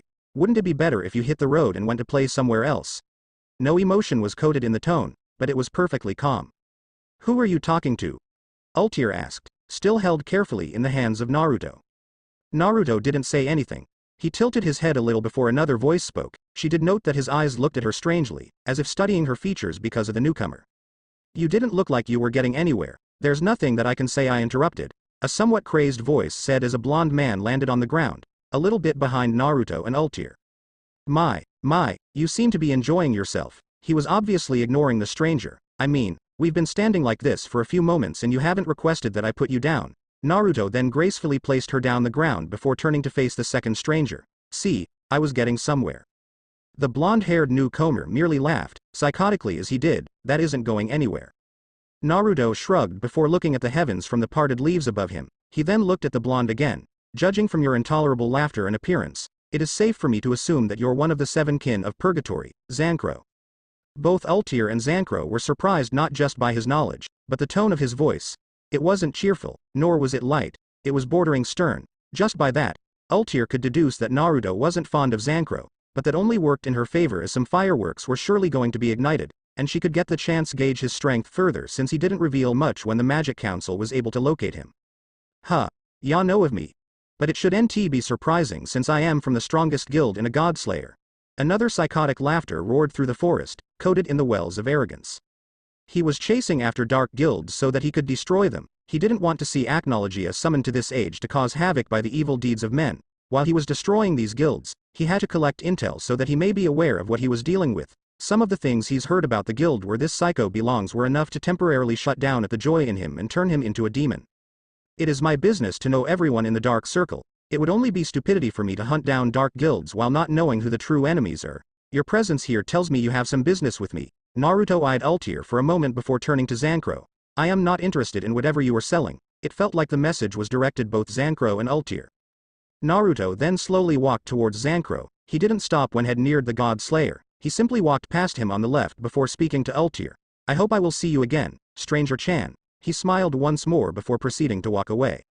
Zankro didn't allow him to go far. He twisted around and grabbed Naruto by his right shoulder, stopping him from moving. I am afraid you can't go before I complete my job. Are you that afraid to face me that you'd want to run away like a little wimp? Afraid of you?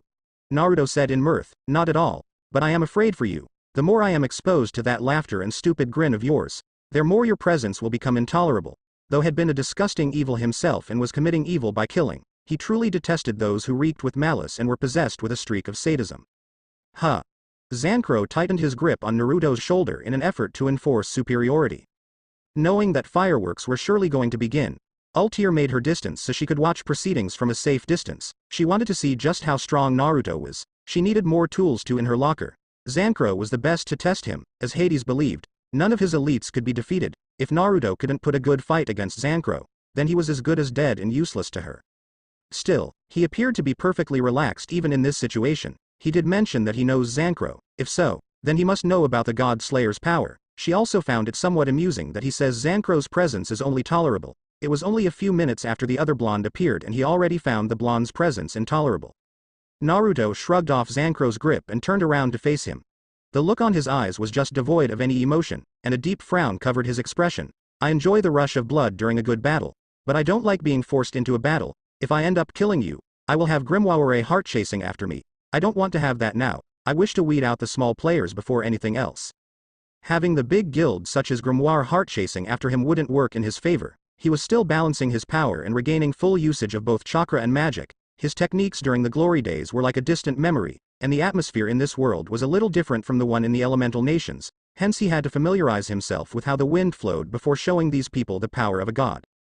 Other guilds whose branches had also destroyed weren't settled by his actions, so it wasn't going to be long before they start chasing after him, and that would mean more enemies for him to deal with.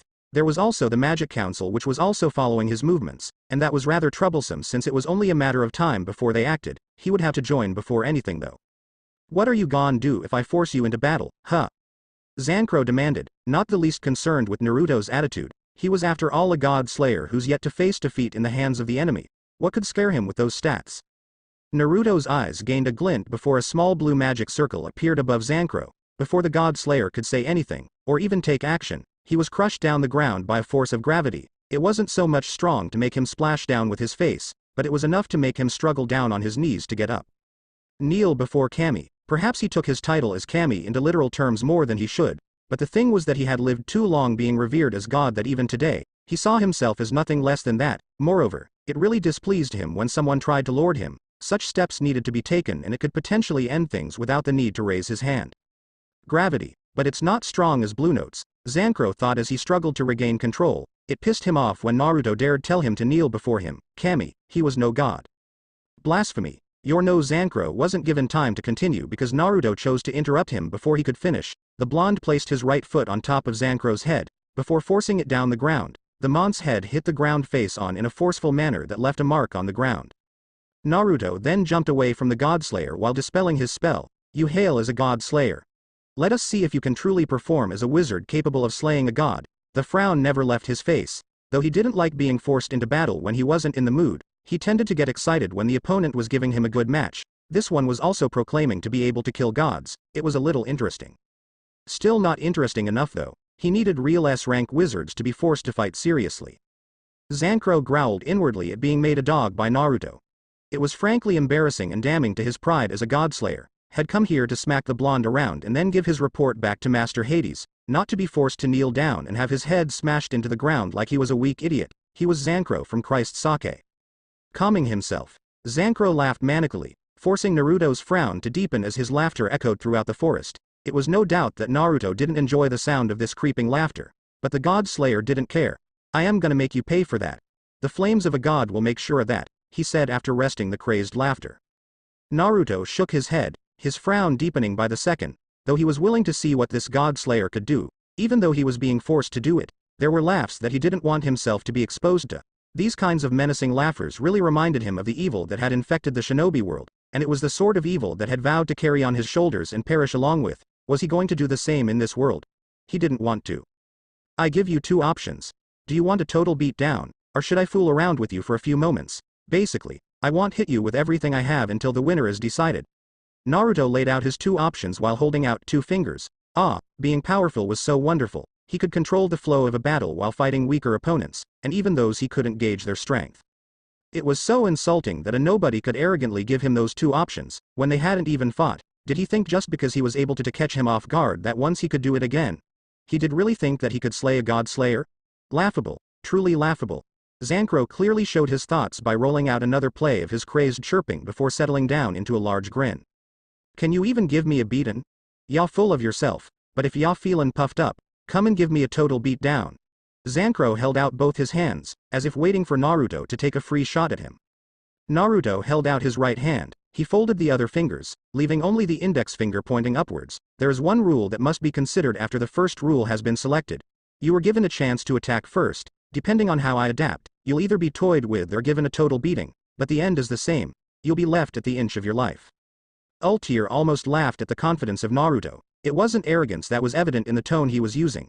There was none of it. He was fully confident that he could smack Zankro around like a dummy. The God Slayer wasn't the most strongest in the seven kin of purgatory, so it wouldn't be much of a problem even if he was defeated. But that man displayed absolute confidence, and when he told Zankro he was given the first chance to attack, he lowered his guard. It was almost like he was dealing with a child, but there was a possibility that he was merely allowing Zankro to attack first just so he could study his magic before fighting. He may know some details about the wild blonde God Slayer, but this was the first time he was actually dealing with him face to face, and there was a possibility that his intel may not hold everything needed, so the best way to know what he was dealing with was to play a little game. The more she looked at the situation, she more believed it was likely the case. Black flames engulfed Zankro as he bubbled in anger. Had never faced anyone who was this daring. He forced his flames to disperse before holding out his right hand. Black flames engulfed it. His hand moved as if he wanted to punch something and then released a stream of black flames. Flame God Explosive Flame. Naruto simply watched as the stream of black flames sped at him carefully. He didn't even attempt to move when the flames soon reached his proximity. It wasn't a second later that the flames hit him straight on the chest before expanding into a giant explosion of black flames that covered Naruto's body and caught about 2 trees in the process.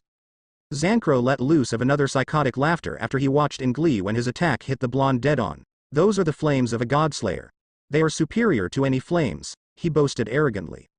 His laughter soon died down when the explosion cleared. Naruto was standing still in the same position as had been, perfectly fine, like that attack hadn't even touched him. Zankro scowled.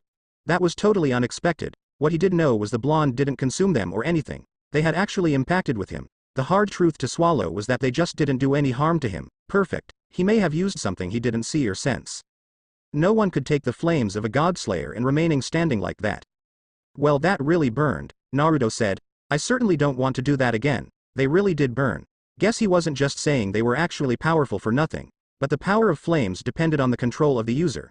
It didn't matter if you were a God Slayer, Dragon Slayer, or just a regular fire magic wielder. As long as you possessed superior control of flames over your opponent, you couldn't lose. I gave you a free shot, and you played with it, Naruto said, stretching a bit. I guess it is time to play then, he said before disappearing from view. It was almost like he had twisted around before he disappeared. Even small gusts of winds picked up upon his disappearance from the location he previously stood. Zankro punched ahead and a stream of black flames shot straight on. Naruto blurred into existence just away from him, just in front of the flames. He held out his right hand while it wasn't armed by anything. Before the stream of black flames could touch him, he redirected its path by slamming it on his right hand side by his right hand. He didn't watch it as it blew by and went on to collide with the trees on the sides. He merely settled for watching Zankro inventively. You're underestimating me, Zankro said, not looking particularly pleased by that fact, but Naruto merely shook his head. Not all, he said. Kami's lightning sword. He held out his right hand.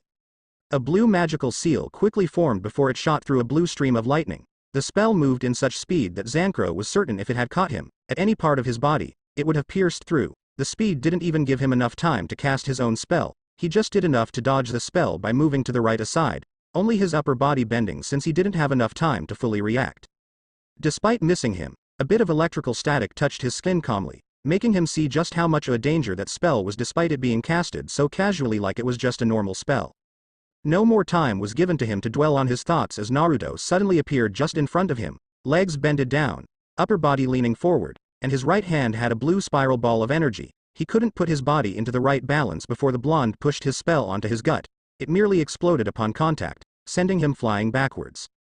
Naruto shot from the ground into midair, just above him. Down, Naruto said. Zankro gritted his teeth when that annoying magic controlling gravity slammed him down the ground forcefully. He crashed down on his back. Naruto came crashing down at him with both his feet looking to clamp down on his chest. For protection, Zankro released flames around his entire body as it would stop the blonde from crashing down on him. Unfortunately for him, Naruto's own body became engulfed by red flames and he continued to bullet down. The landing was straight on his gut, and the collision resulted in explosion as two elements fought for dominance over the other. Naruto jumped away, allowing a bruised opponent to get up on his knees. From the small distance he stood, Naruto flashed out of his existence. Again, like he had twisted around. Zankro grinned when Naruto suddenly appeared in front of him. He tried punching, but the blonde disappeared again. The next feeling he felt was an iron grip at the back of his head. Unbelievable, his fellow blonde pulled him into the air with just one hand. Before Zancro could even kick out, a jolt of electricity shot through his body in a hiss of pain.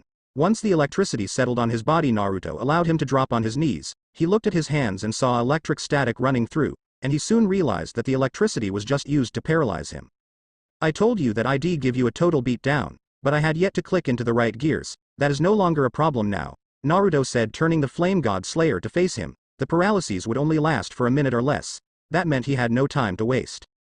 Naruto didn't waste time as he went on to throw a barrage of punches directed at his opponent. He finished with a cold knee to the gut. He quickly placed both his hands down the ground, using them as support before he twisted around, sweeping his opponent's legs, bringing him off balance. He capped this by jumping into above ground, and twisted around before landing a hard kick on the side of Zancro's face. The kick sent the psychotic blonde away, crashing into a tree. The Flame God Slayer hit the trunk of a tree with the back of his body, and remained there. Naruto appeared again, above ground. His right foot was swinging straight at his face. Somehow Zancro knew if that kick connected with him, it would mean a lot of pain. He forced his body to bend down so that he could avoid the kick. Naruto's right foot crashed onto the trunk of the tree, just above Zancro's head, and cut through it like a blade. Zancro quickly took advantage of his regained mobility and Naruto's position. He blasted the blonde away with a flamed engulfed punch that connected straight to his gut. While the blonde was still airborne, he flashed above him and pummeled him down the ground using both his hands, pressed together into one fist. Naruto crashed down the ground in a boom, and revealed a surprised look on his face. I got hit, he muttered. Didn't you think you would get hit? Naruto ignored the question while he stood up, and dusted himself up. Zancro didn't wait for him to finish up before darting towards the blonde. He jumped up above ground, and threw in a right kick aimed at the side of Naruto's head, but the blonde caught the kick with his left hand and gripped his leg firmly. Zancro threw in his other foot, but it was caught as well. Before he could pummel the blonde at the top of his head using both his hands, Naruto slammed him down the ground by his back. He didn't waste time to follow this up by a hard punch of the chest that pushed him further down the ground. The blonde then stomped on his gut forcefully, making him spit out saliva and bits of blood coming from the blow to the chest. While his foot remained pressing his gut, he bended down and placed his right hand just above his face. Its palm was opened. An unbelievable amount of force crushed his head, with so much force that Zancro thought it would shatter into a fountain of blood. The invisible force created a sizable crater under his head. The blonde punched him straight on the face before jumping into the air. A large red magical seal appeared behind him. Naruto had his hands and legs stretched out while floating in air. Dragon's breath. The blonde expelled a large stream of red flames that sped towards the downed Flame God Slayer. Naruto remained above ground, and as the flames reached down the ground, Zancro reacted by consuming the flames that were sent his way. Hot. He screamed inwardly in grimace, though he wouldn't admit it loud. The flames were hot enough to burn his skin badly. They were hotter than his own flames, and he couldn't keep them inside of him for too long lest he should be burned from the inside out. Flame God's Bellow. Zancro breathed a massive fireball straight at Naruto. The flames had a rather intense heat given that they were a combination of his and Naruto's flames. The flames had just consumed prior to releasing this spell. Naruto remained unfazed by the massive ball of fire as he floated above the ground. When it reached him, he merely waved his right hand in a downward motion. The fireball rebounded and charged back at Zancro. Speed doubled. Despite his arrogance, Zancro didn't wait for the flames to hit him regardless of whether they could hurt him or not. He quickly jumped up to avoid the fireball. It slightly missed him as it exploded down the ground, creating a crater. Naruto appeared above Zancro while the God Slayer was still above ground, having just jumped up to avoid his own reflected spell.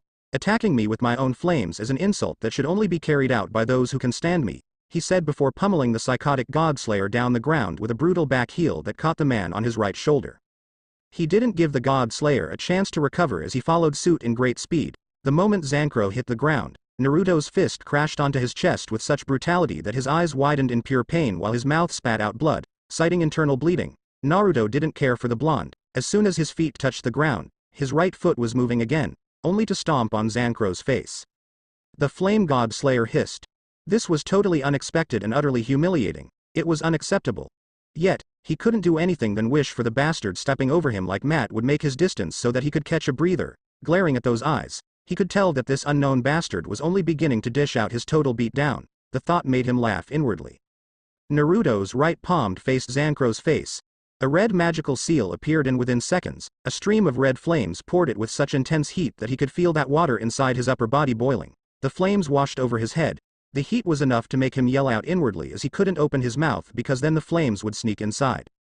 Naruto cancelled his spell, revealing a slightly burned face of Zankro. Though his face was only slightly burned, all his hair had been burned into ashes. Whether you're a flame god slayer or not, when my flames hit you, pain will follow. That is a formality, the blonde said calmly. They taste like crap though, Zankro retorted. He had yet to notice that he was now bald, but Naruto didn't bother to tell him that. The blonde picked up Zankro by his right foot, before twisting around, so to swing the flame god slayer. Once enough momentum was gained, Naruto loosened his grip on the psychopath, sending him sailing airborne. He then held out his right hand out, pointing at the opponent. Lightning blade. A blue beam of lightning shot towards the airborne psychopath in blinding speeds that made it impossible for him to dodge. The spell shot through his right shoulder, eliciting a hiss from the man. Once Zankro landed on the ground, Naruto darted towards him. The god slayer was expecting this, so he grinned as Naruto got closer. Flame god scythe. He formed a huge scythe, made from pure black flames. As Naruto got closer, he swung the scythe with as much force as he could, and landed a direct hit on the blonde. The attack sent the blonde rocketing away from him. To his surprise, Naruto suddenly stopped in midair, and kept examining himself. He was even more surprised that his destructive attack did nothing but bruise the blonde, not to mention the freaking bastard had burned all his hair. He was not infuriated. No, he was beyond infuriated. I thought you were going to give me a total beat down. Is this all you can do? Naruto shook his head. You're not strong enough to make me take this seriously, and this is becoming quite boring. He finished in a whisper. If he was ever going to take this fight seriously, and even use some of his cards, he needed something who could at least threaten him. Naruto cut off the Godslayer by appearing in front of him in the blink of an eye. Zankro actually blinked to confirm if it was true or not. The truth was revealed when the blonde spoke. I am bored, he said. I guess I should NT pick fights with your likes anymore.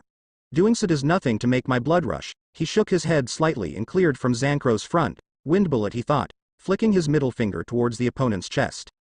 Zankro didn't know what happened, or how it happened, but something hit him on the chest so hard that it actually cut off the flow of oxygen into his lungs. For a second, he fell down on his knees, clutching his chest, while coughing a mouthful of blood. It also felt like his chest plate had been torn apart. What? Naruto couldn't have moved fast enough to punch him this hard. Wind.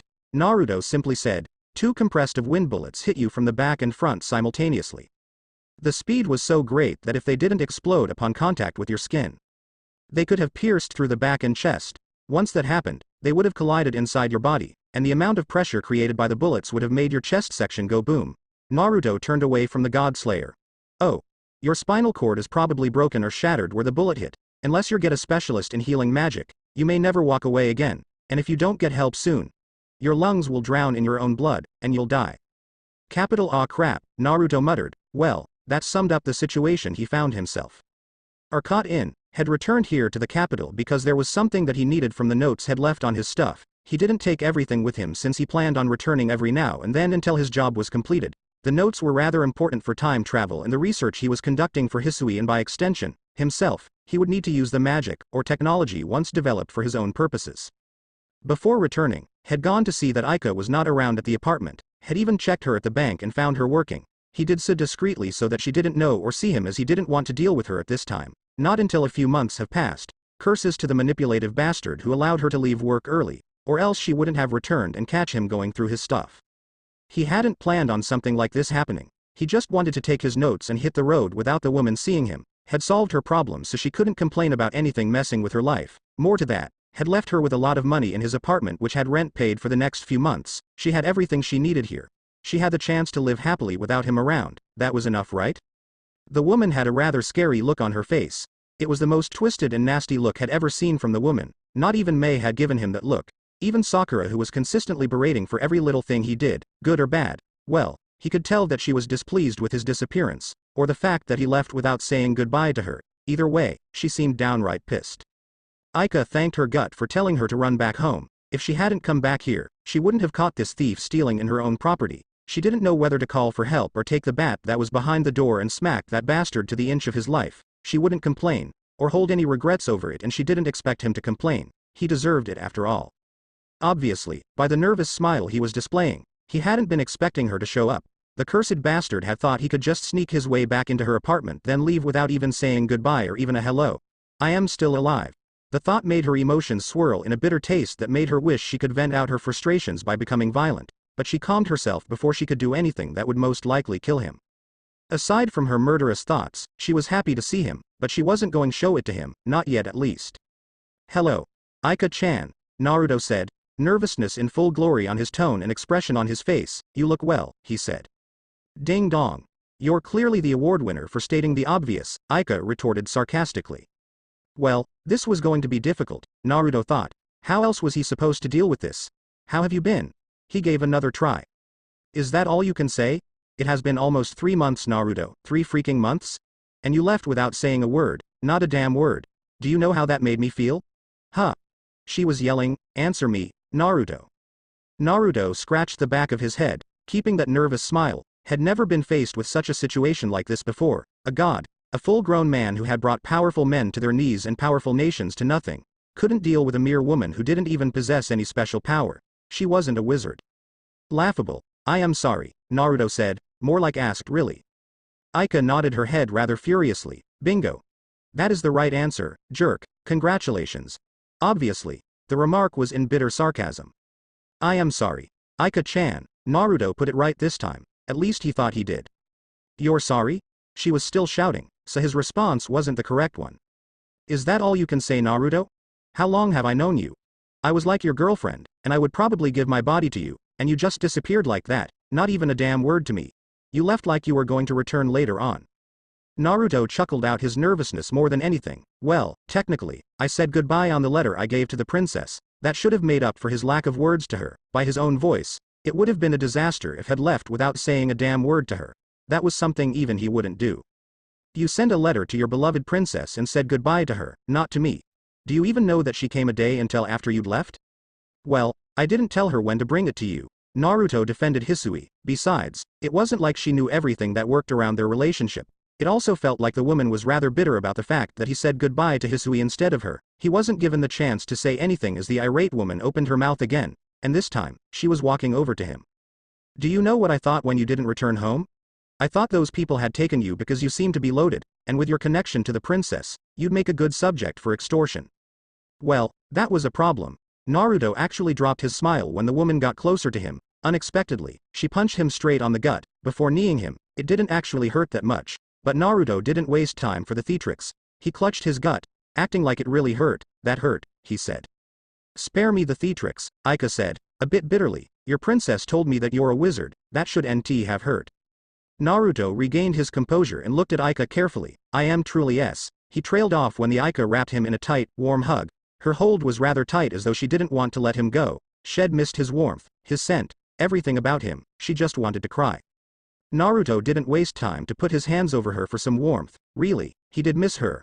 I've missed you, Aika, he said softly. The woman muttered her me too rather quietly. After a few moments, Aika loosened her grip on her. She brought her face back at his, and stared directly into his eyes. Naruto could tell that she was holding back her tears. He smiled a bit sadly, but before he could offer anything to her, she caught him by surprise when she leaned closer and captured his lips. Although surprised, Naruto didn't think twice before responding by kissing her back. The kiss wasn't rushed, not like any of those kisses where like lips are being devoured. It was done so slowly, gently and with passion to the course. She was thirsty for it, but refrained from doing it hungrily. She wanted to savor the moment, the experience. She wasn't even hesitating in fear of rejection. Aika pretended like there was soft music playing on the background as her tongue dug into Naruto's mouth to explore his world a bit. She pushed him onto the bed. The movement broke off their kiss, but she quickly got on top of him and continued where she left off. Her hands sneaked into the insides of his shirt, wandering through all sides of his chest.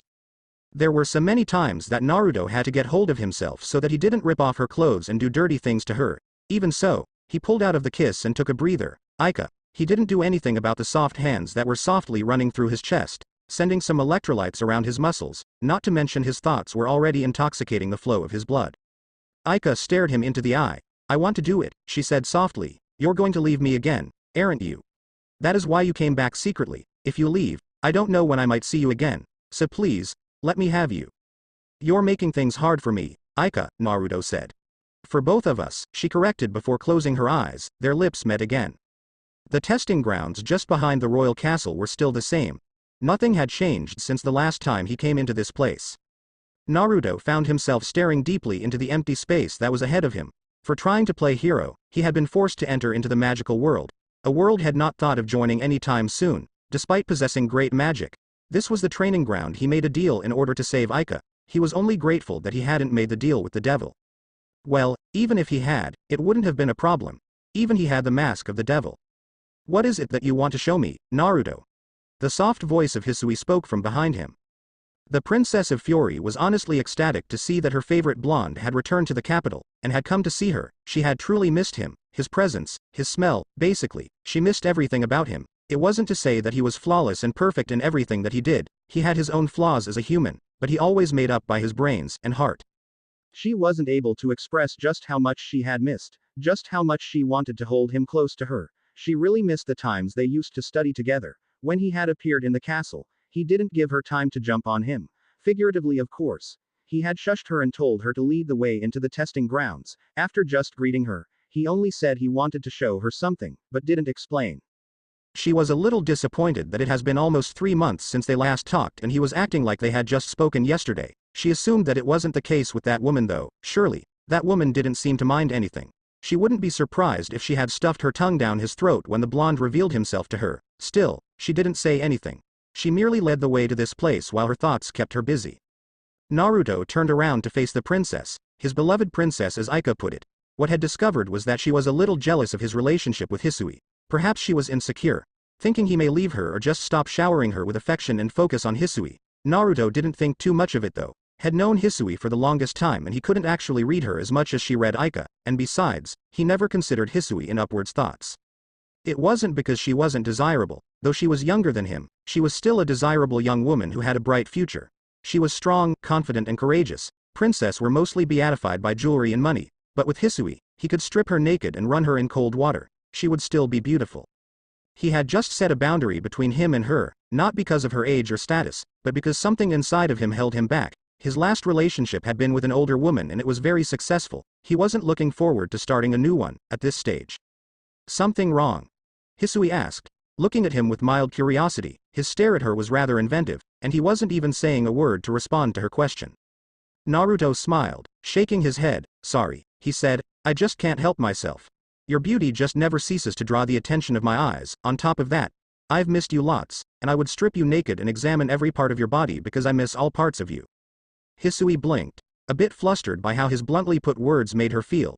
She hadn't forgotten about this side of him, but since he didn't seem to be willing to talk about anything, she didn't think he would say that. All parts of me?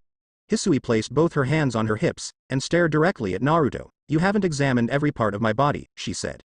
Naruto's smile became sly as he responded, well, that doesn't mean that I haven't imagined it, he said taking a single step towards the princess. Your attire begs for the eyes to explore much, and what the eyes can't see, the imagination works its wonders. Isn't that what they call perverseness? Naruto shrugged, if I can't examine every little part of your body, inch by inch, slowly, savoring the moment. The way the words were spoken made Hisui feel a shiver down her spine as she fought off the images of Naruto doing what he had just said. Then I leave my imagination to do it for me. If you really wanted to examine every part of my body, what stopped you then? What is stopping you now? It was Naruto's turn to blink in surprise. Hisui was a few things, but daring him like this wasn't one of them, and she didn't actually indulge him in his playfulness at all times. She mostly preferred to keep that air of dignity around her, at all times. His surprise then turned into nothing, and then he grinned and took slow purposeful steps towards the green-haired princess. Hisui merely watched his movements, her heartbeat rising a bit, slowly as his footsteps. She was wondering what he would actually do. From the smile he had on his face, could very tell that he was planning to do something which gave her a foreign feeling. She didn't actually think he would actually go as far as to do something, since there was always a fine border he always observed, well, in most times they met.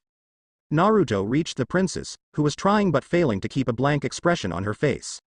He was only standing a few inches away from her, looking down as he was taller than her. He could actually feel her breath, as well as somewhat hear the sound of her rushing heartbeat.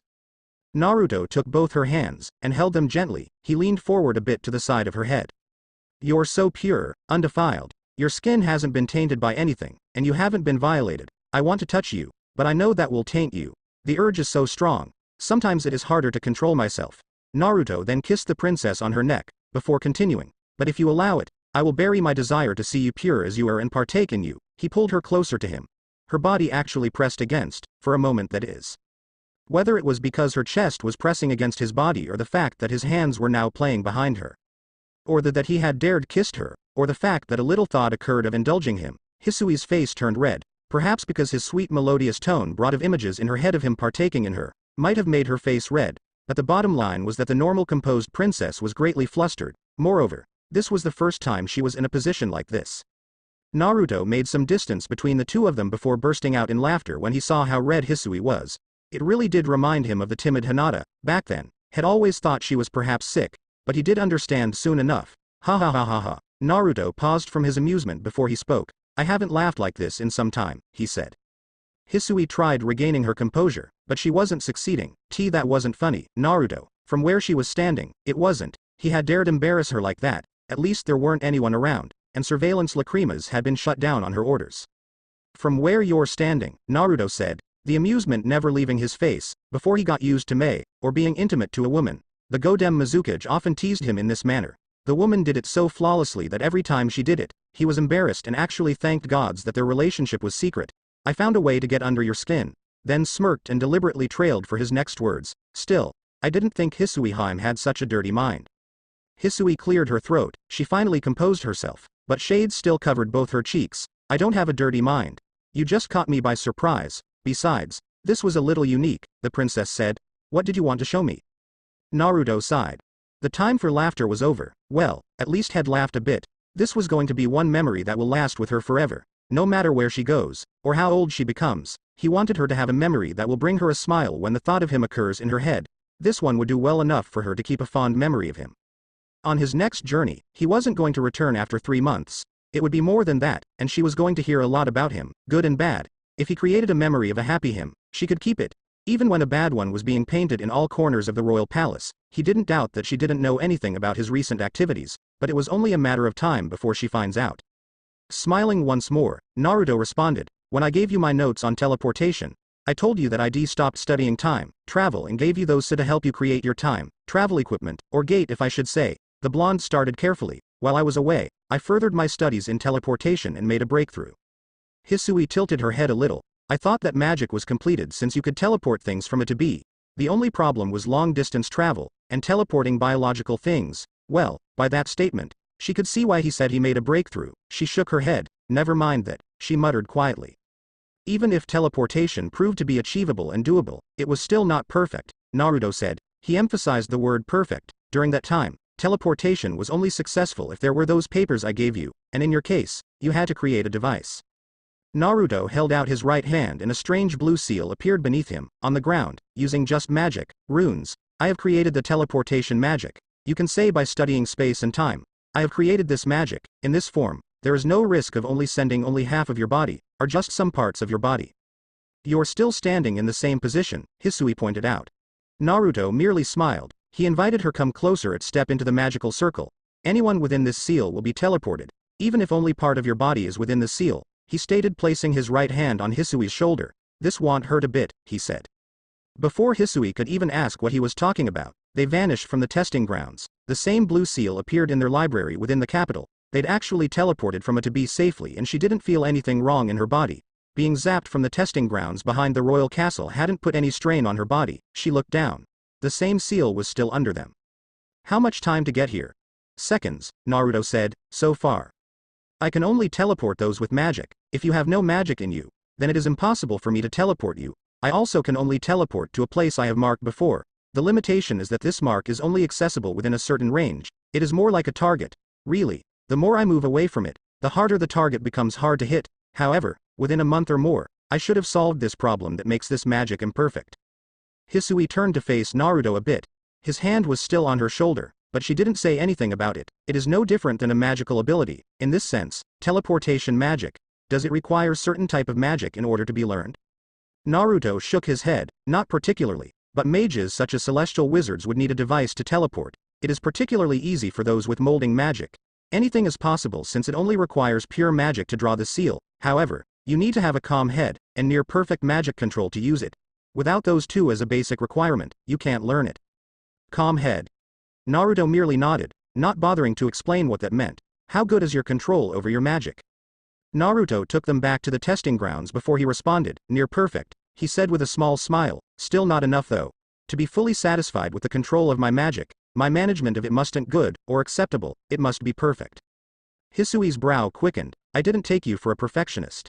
Naruto shrugged. Though developing this magic, I have learned a lot about space and time. I have so far unlocked the space part, but time fails me. He held out his right hand. A blue seal appeared for a moment before disappearing. Just in front of them, it looked as though space itself was being ripped apart when a small, no bigger than Naruto's head, black hole formed where the seal had appeared.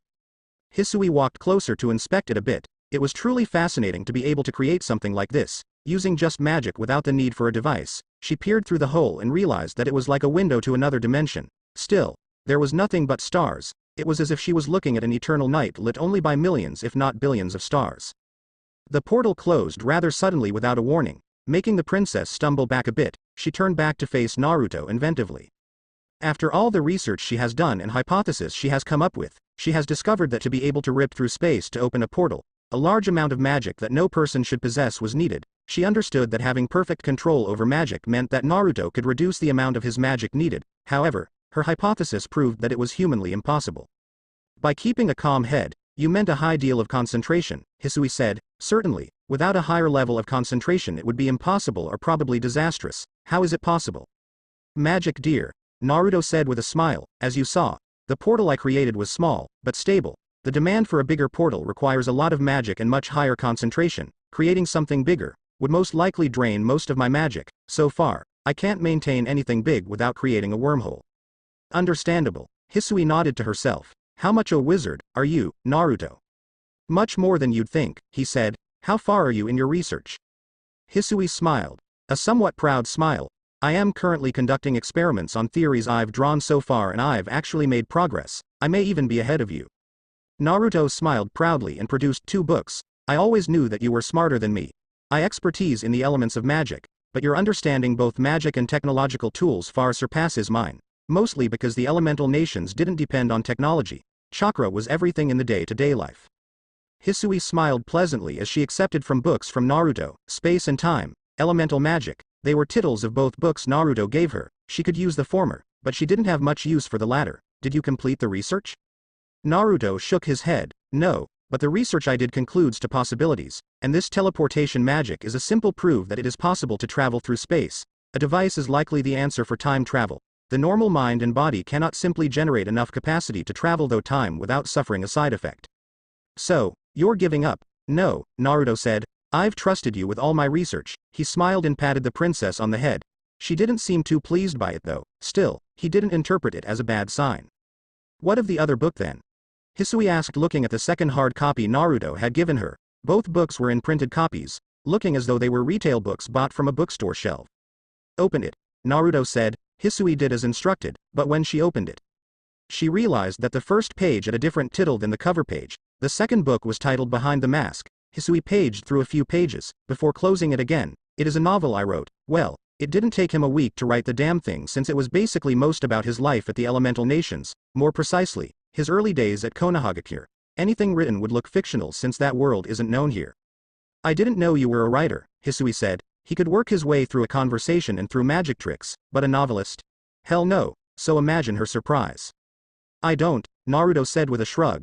He had basically narrated a story of his childhood. Yes, he needed fine lines on how to do it, but there wasn't much trouble since he had nothing to think of. But just be creative in telling his story just to make it a little interesting. Naturally, he left out the demon god stuff and only wrote the sweet and sad stuff. There were a lot of things to tell about the story of his heartbreaking life in Konohagakure. A lot of stuff was sad. Well, his life in Konoha was miserable as those people did nothing but hate him for containing the beast that nearly destroyed them. It wasn't his fault that the Kyuubi went on a rampage, and even the Kyuubi was being manipulated by Obito.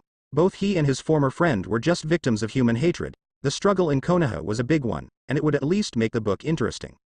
I did that to make a few jewels, from where I usually visit. I don't get the chance to make any money, but if I can have something that earns me money, I won't have to worry about anything. Even if the money is not much, Naruto finished lightly.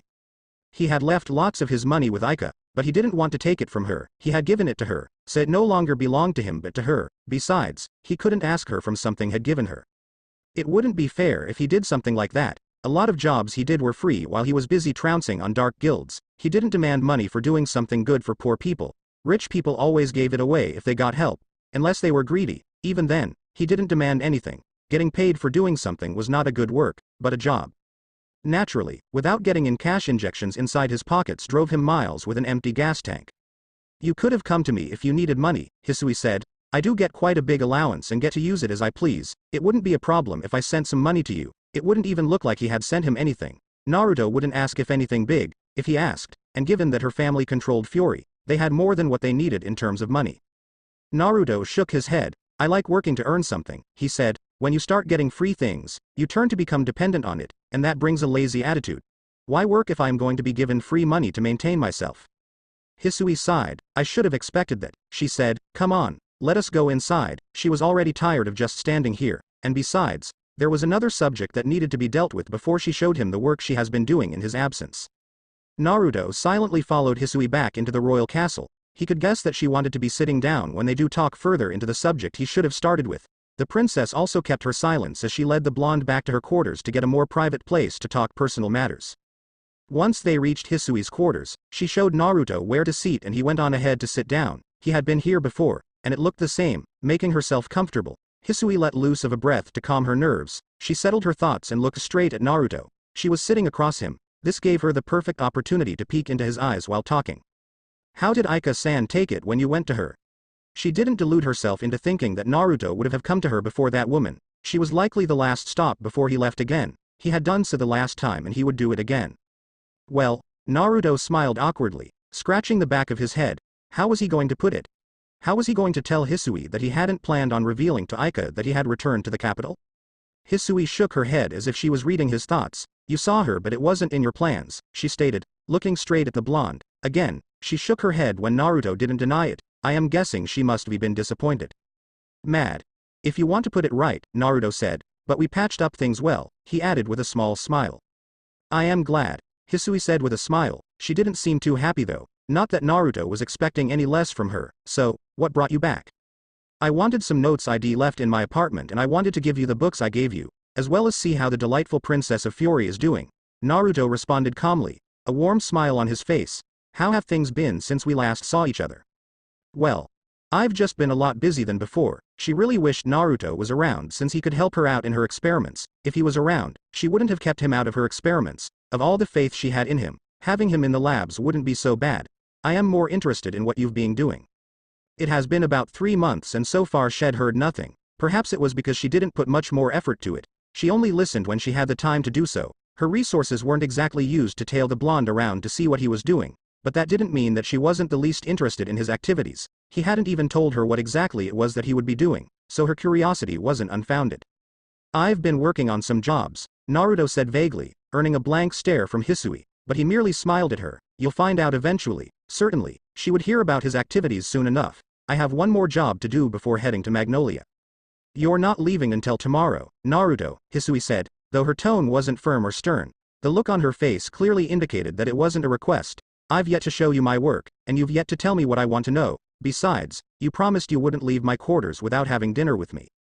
Naruto sighed. Your wish is my command, Your Highness. He gave a small bow to the green-haired princess.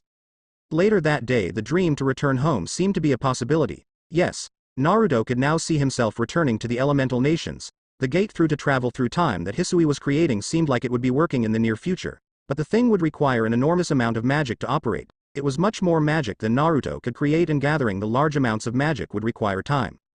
But given that chakra was much more potent than magic, then if he unleashed all his chakra, then he would be able to open it. The only problem was that the gate was probably connected to the timeline of this world. Naruto didn't want to time travel. He wanted to travel through dimensions and return home. He would have to work something out if going through the gate Hisui was creating proved too unsuccessful. It was always good to have a plan B. Since he would know where to look at, things would be easy for him. He had studied everything about space. He still needed to learn more though. Time was also an essence he had to study to be able to travel through space into the time in the elemental nations where he had lived. It would be a disaster if he went to a world before or after his lifetime. Then, he would be forced to create a time travel device. Eat your food, Naruto, Hisui instructed. She was sitting across the dining table within her quarters with Naruto on the other side. Cut from the flow of his thoughts, Naruto looked at Hisui with an apologetic look. It was being rude to be a guest in her princess presence and space out like he had. Sorry, he said softly, I got lost in thought. He was getting lost in thought often since noon. Of course that made her wonder what really was pulling him into his thoughts. He was never like that with her.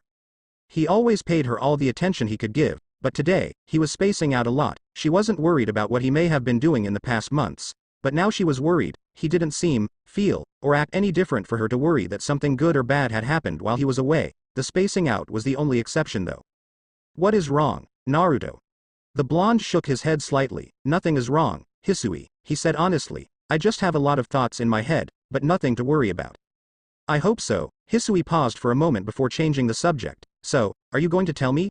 Naruto had done so well to avoid the topic all day, but she hadn't said anything because she knew well enough that this moment would come and he would tell her what she wanted to know. You're not going to let it go, are you? Naruto asked, a bit in resignation because he already knew the answer to the question. He had not told Aika anything about his activities away from the capital. On her own pace, he would eventually tell her everything. Do I have to answer that one? Naruto shook his head. He didn't speak again until a few moments had passed. You must know already. But I will tell you this. I am a wizard, but I am not affiliated with any guild in particular. I didn't say anything before because I didn't actually want anything to do with mages, but circumstances have forced me to partake in the magic world again. What circumstances? Naruto shook his head. I can't tell you that, he said, sounding a bit apologetic so that she could know it was not a matter of trust. He didn't want her to think that he couldn't tell her because he didn't trust her and he didn't want to lie to her. You know, I always thought you were not a fighter, but I guess I was wrong. He never carried the air of a warrior around him. It was always the happy man she'd grown to admire. She didn't doubt that even Aika thought the same, until recently.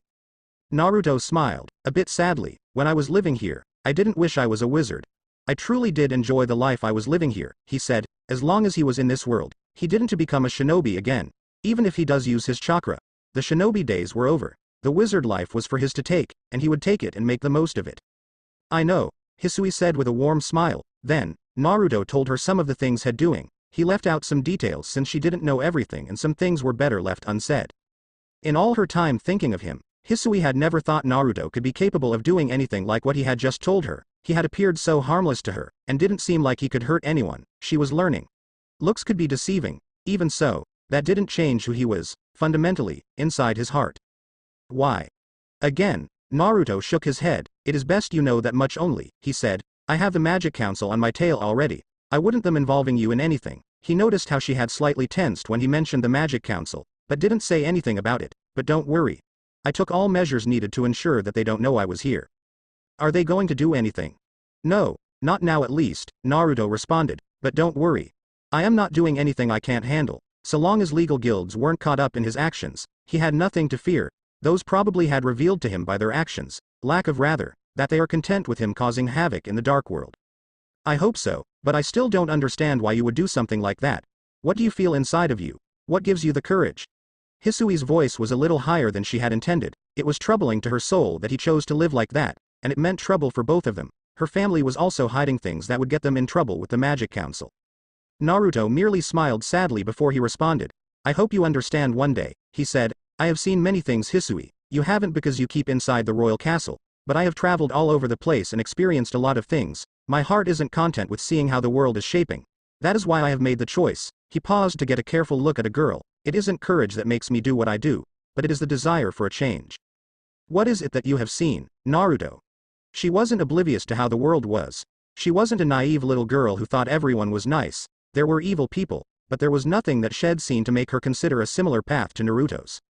Evil, corruption, and a lot of things that aren't good, he said. We all live by a choice, and our ideals are formed because of a choice. My choice is for this kind of life, and I truly hope that change does come. Efforts would only be wasted if nothing is achieved. There was nothing that was more painful than learning, in the end of your life, that everything you've done was for nothing. Hisui shook her head. You're fighting evil with evil, and even if you remove this other evil, the evil you've done will always remain as long as you live, she stated firmly. I don't believe becoming evil is the ultimate solution.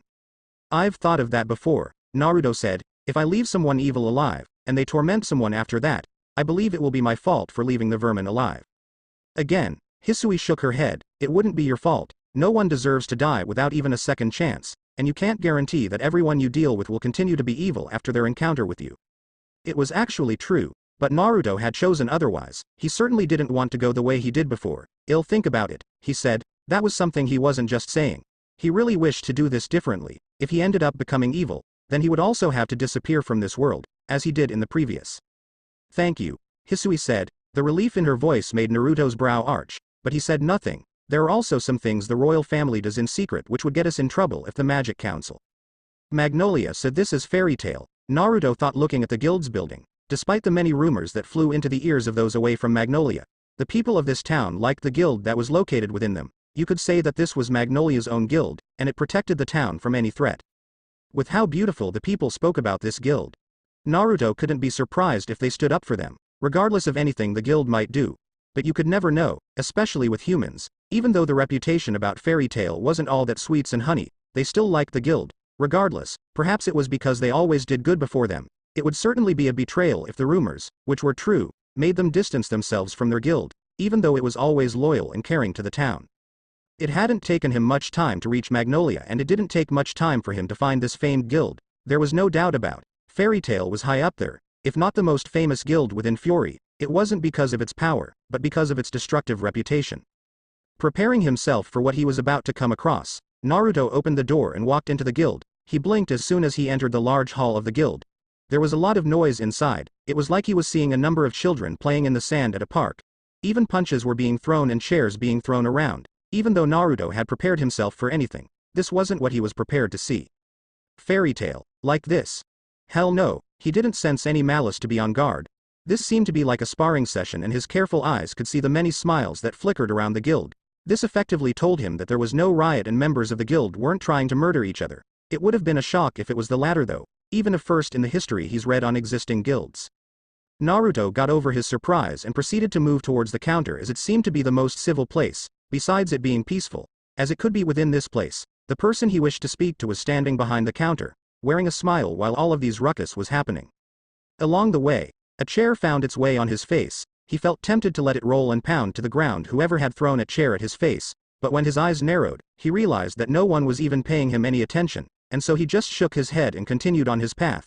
It seemed that they were too busy to even note that there was a newcomer around their house, but it didn't matter. He didn't come here to join in a party or anything of that kind. Sighing once more, sat down on a stool along the counter. Mira was in front of him in a matter of seconds. "Can I help you with something?" she asked softly. No doubt, just by first glance she was quick to note that he wasn't from this guild. Not that it was any special ability she possessed, it was matter of observation skills. "Orange juice," Naruto said. Mira blinked, once, twice, and then stared for a few moments. "This isn't a restaurant," she finally said. He had asked for the juice like this was a restaurant or a cafe, which wasn't the case. She wouldn't deny him the juice, but she just wanted him to know. "I know," Naruto said, "but I still want that juice. I am a bit worn out from all the running I did while coming here, and my throat is itching for something sweet." Normally, when people were tired after the running had done, they drank water, but he wasn't interested in any water since he hadn't sweat that much while coming here. He certainly didn't look worn out to Mira Jane's. In fact, he looked perfectly fine, as much as her eyes could tell her. Looking at him carefully, Mira Jane's eyes widened, if only slightly. How could she forget this face and the blonde hair? I've seen you before, about 3 or 4 months ago." Naruto smiled, more like grinned. "Really, bingo," he exclaimed a bit happily. "I was wondering when you'd remember my face." "Well, I didn't get a good look at you back then since you were quick to leave in a hurry," Mira said. "You didn't even ask for my name." Naruto held out his hand, for her to shake it. Mira took it and shook it for a few moments before the blonde spoke. "You're the delightful Miragen Strauss," the blonde said with a small smile. Who didn't know the white-haired mage? She was an S-rank wizard and has always been on the cover girl of a famous magazine. Mira wasn't surprised. She remembered clearly. His name is Naruto. He didn't look too fanatic to be a fan of hers. He was looking at her normally without any unwanted look. "So, Naruto, that is your name if I remember correctly, right?" Naruto nodded. "What are you doing here? Did I even thank you for what you did?" "Yes, you did," Naruto said. "I am not going to say anything further until you give me that orange juice." The blonde folded his hands across his chest, and gave Mira a look that clearly told her he was dead serious. Mira found it amusing. She almost laughed when she responded. "Coming right up," she said. Naruto turned around to look at the guild members once more, since he could feel that the ruckus had stopped and things had settled down. Though there were some tensions lying around the atmosphere, it would soon disperse though. He didn't have to look at the small old man seated on the counter on his right-hand side to know that he was the one who had more magic than anyone. Still, he didn't say anything, despite the subtle glances the old man was giving him. "Naruto," Mira said to gain his attention, "there is your drink." "Thank you," Naruto said as he took the large jug of orange juice. He downed everything in one swing before slamming the damn thing on the counter. "Phew, I needed that," he said, more to himself than to Miragen or Makarov, who was listening into the conversation. "Should I get you another one?" She didn't want to, but considering how fast he drank a full jug without even taking a pause, the words just escaped her lips. The only reason she wasn't reminded of Kana was because it wasn't alcohol that he had just downed in one swing. No, Naruto said, shaking his head, I am good. He motioned for Mira to lean closer to him. She did so after a few seconds. Who is the old dude sending me weird looks? He's not some homo who likes little boys, is he? He whispered at her. Mirajan couldn't help but laugh when she looked at the old man, who was now visibly twitching because of what Naruto had just asked. The blonde hadn't exactly whispered for the ears of Makarov to miss anything he had said. No, she finally said, he is the master of the guild. Naruto blinked once before adopting a relieved mask. Phew, he breathed, if that was the case, I would have run fast and far away and never come back to this guild, even the town of Magnolia. The relief was also coated on his town. Mira giggled at the expense of Makarov. She really couldn't imagine Makarov being like as Naruto had said. She dared not say the word. He is actually a nice person. I would imagine so, Naruto said, a lot more quietly, considering all that he has heard about the guild, and the things he's seen since he came here. He wouldn't be all that surprised to know that the old man was a good person. Besides, if someone like Mira could call him master, then he had to be a good person. Why? Mira asked. He seemed to believe that Makarov was a nice person even though she gave no reason to explain why though he was a wonderful a person. This guild has a rather unwanted reputation within the magic world. Despite many complaints about it, the guild still continues to run as it usually does. I've heard about the strongest within this guild and none of them are evil to suggest that they get it from their master. Besides, he was just watching while his children tore apart his guild, and I don't think the delightful Mira would work for someone who isn't a good person, Naruto explained without a pause. Mirajan looked at him carefully. She didn't think anyone would make a decision based on what he had just said and believe it without a shred of doubt in their heart, but he didn't seem to doubt anything had just said. Are you going to tell me? I want to help you. Your brother to be precise, Naruto said. Brother, the blonde nodded. The man I encountered that day. You have the same hair, but most importantly, your magic signature bears a familiarity with his. Yours is much stronger though, he stated quite casually. Why? And what do you want to help him with? Control, Naruto started. Well, I am not going to help control anything, but I will make sure he doesn't go out of control again. The blonde shook his head as a thought occurred. Let me rephrase that. I'll give him a cage that will lock him whenever he loses control. Why? He was just a stranger who only met them once and didn't say much to them after knocking out Elfman by making him suffer a shock of electricity, and as the big man put it, I don't want to go through that again. Even though he loses himself whenever he loses control, he remembered the pain quite well. I know a lot about losing control, rage, and tense emotions.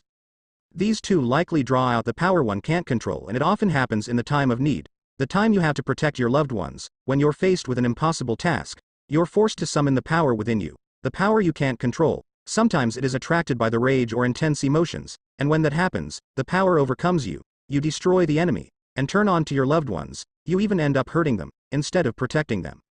In the elemental nations, it was a case that occurred when a Jinchuriki was involved. In his case, rage attracted Kurama's chakra and he didn't actually think clearly. He had experienced this during the wave mission when he got mad and lunged at Haku when thinking that the Yuki clan member had killed that mentally ill Uchiha. If he had drawn out more chakra, he would have lost all control and killed everyone in that bridge. Mira hesitated for a moment. He just spoke like he had experienced it and he knew what happened back then. Naruto picked up where he had left off. When you hurt your loved ones in that state, there is only depression and self-loathing. He smiled sadly. Some people even refuse to use that power again, because of fear of losing control again and repeating the same thing. Some even lose the ability or the will to fight again. But when you lose the will to fight again, you abandon those others who are close to you. Everyone always has someone who cares for them, and there is always something you want to protect. But without neither the will nor the desire to fight, you essentially become useless in the protection of your loved ones. Naruto paused for a moment, keeping the sad smile. I have seen it happen, and I would help anyone who has trouble controlling their power. Does that answer your question? Mira felt like he was talking to her, and for a moment she lost her cheerful smile. She didn't say anything to him, she merely stared at him. Naruto held out his right hand. A scroll appeared in a puff of smoke, and he placed it on the counter beside the jug had used to drink his juice. This scroll will explain everything that I will do to your brother should you permit it. He then stood up. Until then, he swiftly turned around to leave, but he was stopped when a pink-haired stepped in front of him. Natsu stared at the stranger in front of him. He was taller than him, had wild blonde hair that reached just above his shoulders and bangs framed both sides of his face along the jawline. A few small bangs were also hanging loose on his forehead. He had bright blue eyes, and his attire consisted of a black cloak with high collars. The cloak reached below his knees. It had a red line from the left side of the collar. The line cut to the right just above his chest and stretched downwards near the right shoulder. The hands of the cloak seemed like they'd been mended from another cloth. They were crimson red, nevertheless. Beneath the cloak was a black trouser that stretched with the legs, and the last pieces were black custom-made boots, shinobi boots. What did you say to Mira? He didn't care who this man was. He was interested in making him apologize for whatever had said to Mira to make her lose her smile. The smile of Elder Strauss was special, and anyone who took it away deserved a beating. The demand from the pink-haired seemed to have gathered the attention of everyone. Naruto merely raised a brow before leaning forward a bit. Fire, he said. He had obviously ignored the question. I see, you're Salamander, a dragon slayer. I've met one of your kind before. You have? Natsu seemed way more excited than Naruto expected, but he merely smiled. Yes, he said, you have such a reputation yourself. I must hit the road though. Will you step out of the way? Answer my question, then I can see if you can leave or not. Ho? The blonde seemed amused. I don't want to cause any trouble, so, he trailed off as he pushed Natsu back a bit with his index finger. A blue seal appeared on the floor. He didn't want Natsu to be caught within the seal as he would be teleported along with him. I'll quickly excuse myself. Before he could leave the hall, Natsu was already in front of him again. The Dragon Slayer was above ground, having taken Naruto's push as a sign of war. His right hand was engulfed in a blitz of flames as he swung it towards Naruto's head. Naruto stopped from teleporting and caught Natsu's punch with his bare right hand. The action surprised everyone. Even Natsu was shocked by the reaction. No one has ever caught his flame punch with just their hand, and remained standing still like it was just a normal punch. Natsu, the stern voice of Makarov called, calm down. Naruto let go of Naruto's fist, allowing the God Slayer to hit ground, but Old Man the Dragon Slayer complained as he recovered from the fall. Do as I say or I will tell Urza you were fighting with Gray. Again, that did the trick. Makarov sighed and looked back at Naruto. Elfman is out on a job, he said. Will you follow me to my office? Naruto shook his head. I apologize for being rude, but I can't do that now, he said. I have another appointment that I must keep. Perhaps when I return. He was gone in a blue flash after those words left his mouth. A week later, regardless of where he was, which world it was, humans always classified themselves by status, social standing, power and wealth. The wealthy were often amongst the strong, as in this world and in his world. Money talked. As long as you had money, you could almost buy anyone with it. He had the strength of a god, but he couldn't be bought. His person may have been dipped a pool of darkness, but he wasn't corrupted enough to start selling his power for evil deeds. Whether people accepted it or not, dark wizards and the good people were more or less the same in one way. They needed a pay to get a job done. Guilds received money to do good works. Well, guess he couldn't say they were the same since this works aren't called good works but jobs. Regardless of the kind, jobs are supposed to pay as they give you the earnings to make your living. For mages, without jobs to pay them any money, they wouldn't survive since most of them wouldn't fit in the normal living world with the civilians. Naruto had tested and found that he could blend well with normal people. After some time, he would move again to live that normal life. He had many things to do before that. One of the things he needed to do was clean up messes created by evil people. This day, he was attempting to return what was stolen from Aika. Someone had grabbed her family's wealth and took it into their possession. Since there was money, they've now ascended into a higher standing, making them power. This seemed to be the natural order of things, since this place belonged to Aika. Given that she was the only child of her parents, Naruto wanted to take it back before sending a letter to the woman. The house, it was more like a palace really, was really big, closer to the Heartfilia mansion had come across months ago. No matter how rich he became, Naruto didn't think he would end up building a mansion as big as this, especially when many rooms were not needed. This was nothing but flaunting wealth, and this also attracted vultures who preyed on those with money but lacking any tangible power. To think that Aika used to live in such a home, Naruto shook his head to rid of that thought flow. He was standing from a distance away from the gates of the mansion. It was heavily guarded. No doubt the bosses of some powerful organization resided within the place. Had already eliminated and disjoined every chain connected with the bosses of this mansion. If had not done so, removing them from here wouldn't yield any results, but it would only put Aika in further danger. If he brought her back here, they would only return for revenge, and he wasn't going to be watching her every day and night. The best thing to do was to remove from the outside, before coming into the inside. Since they knew that they were being hunted down, most executives of this organization had fled back into the place until the problem was dealt with. This was like the safe house, their den. In here, they felt safe from anything because their power was focused on here, and anyone venturing within a snake's burrow was only inviting a quick death within the fangs of the snake dripping into the flesh, and its lethal venom flooding through the blood system, in hostile terms. But gathering here only made it easy for him to remove everything in one swoop.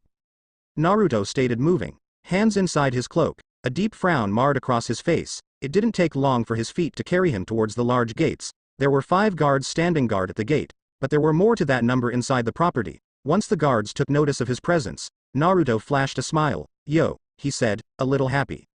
A guard, in black suit, more like a professional guard from a private security company than mages from a guild, looked at him carefully through the bars of the large gates. "Go away before we open fire." Naruto arched an eyebrow at the greeting.